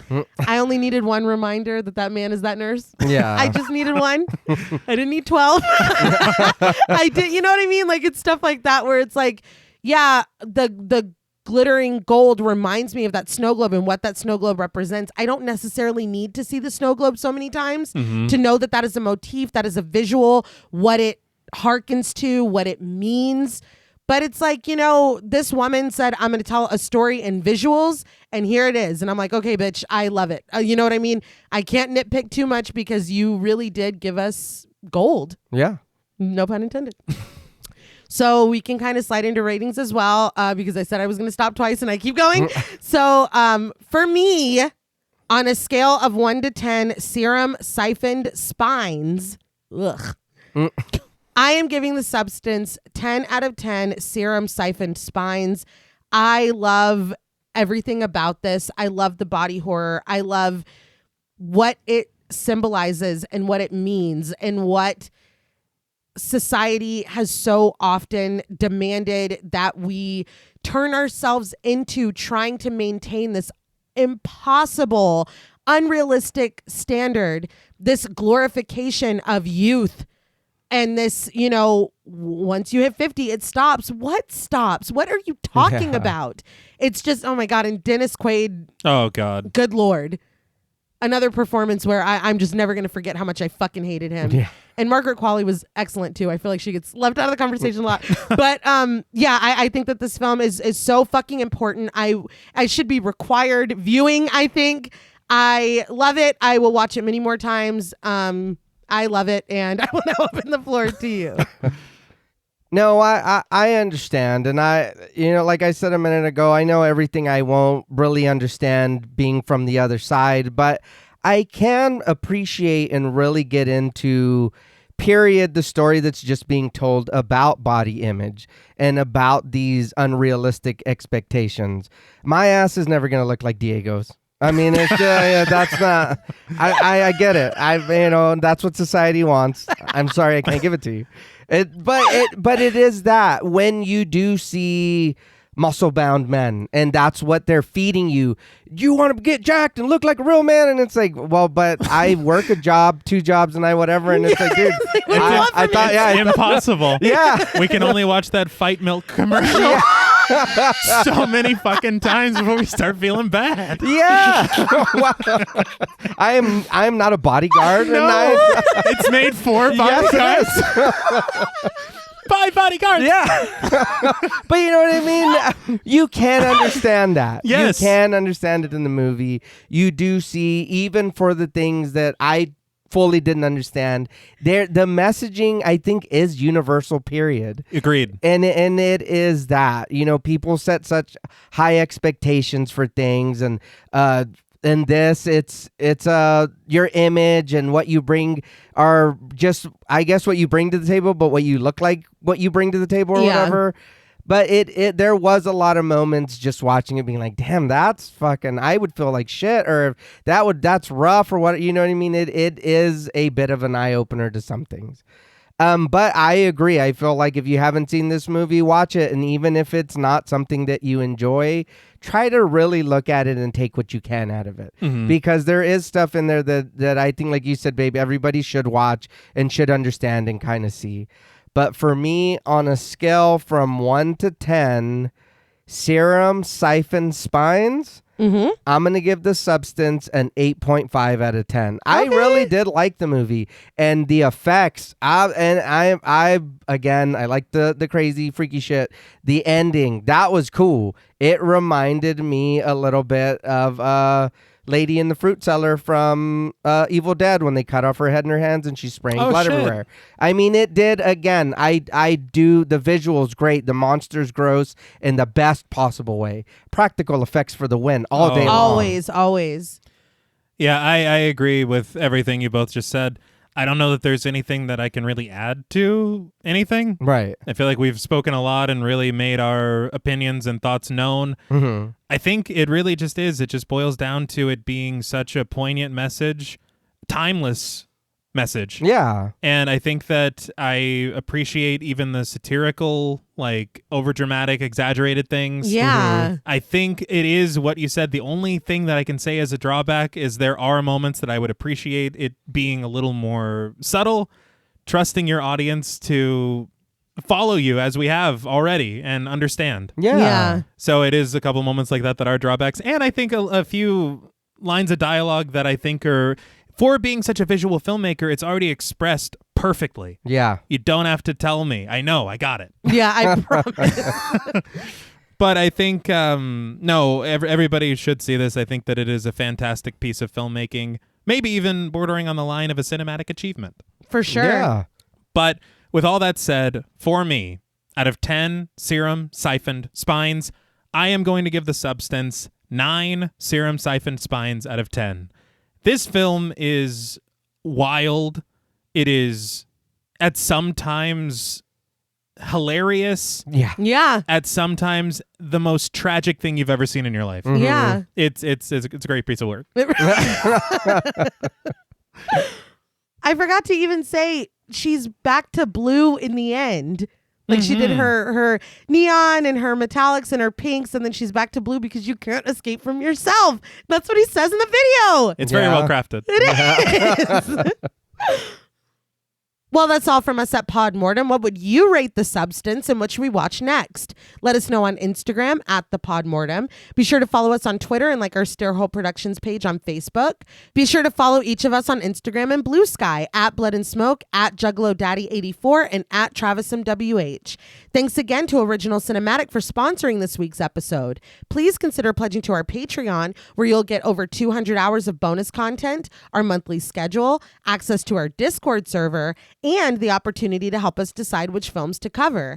And if you're looking for Pod Mortem and Stairhole Productions merch, follow the link in our episode notes. Stay tuned until after the music for a special shout out to our Wendigo Getter patrons. And remember, we are our own worst critic.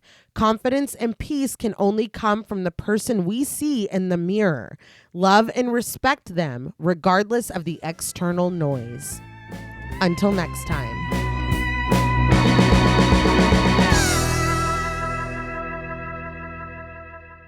Thank you for staying tuned for a special thank you to our Wendigo Getter patrons. Woo! Yeah! Very good. A special thank you to Chris Ontiveros, Kristen Lofton, Megan Martinez, Kimberly Bass, Sophie Hodson, Anthony Jerome M., Jordan Nash, Kent Morton, Lala Thomas, Travis and Nisa Hunter, Miguel Myers ATX, Jennifer Perez, Allison O'Neill, Carissa, TJ and Angie Bronson, Gabrielle Trevino, Andy Teague, Applin Ontiveros, Karima Rhodes, Kimberly Kleindienst, Sydney Smith, Osvaldo Soto, Bobby Holmes, Donna Eason, JD Rizak, Molly Gerhart, Armand Spasto, Aaron Aguirre, Eggy, William Berry, Charity Oxner, Amanda Six, Mandy Rainwater, Eden, Jordan Roberts, Dylan, Liz Heath, Spencer Montalvo, Pancake the Panda, John Ramos, Michael Newding, Alexis Roberts, Dan Laveau, Itzy M., Gary Horton, Leisha Olivier, Kate Lamp, Carlos and Sydney, Jessica Hunter, Helena Rudder, Alan Johnston, Mariah, Livy Fun, Scott Troutman-Wise, Towton Watson, Mozzie Bear, Dave Burke, Emma Hagel-Kissinger, Valerie G., Emiliana, CB, Taylor Santana, Will Lewison, Angelique, Smelly Poo Poo Head, Beth Bauer, Cookie, Esperanza J., Jason Kyle OKC, Joshua Rumley, Danielle Peralta, Brandon, Sawyer Reese Farr, Sahara, Girl That's Scary, Cassandra, Andrea Simmons, Ashley Higuera, William and Xxena Rush, Ryan Brom, Megan Ochoa, Laura Lassiter, Eileen O., Marissa E., Sydney, Henry F., Megan M., Strangely Sarah, Christy Beck, Nancy and Andy, Amanda Lopez, Andy Terrell, Jason Hanovan, Katie K., Erica Morin, Tris Wynn, K.87, Mariah Jensen, Carrie A., Lonnie Lono, Pow, Kayla E., Maggie H., Murder Stina, Kristen Marcy, Ori81 Boricua, Look Like That One Girl, Bog Boy, Felnez 63, Alita Pui, Probably My Jugs,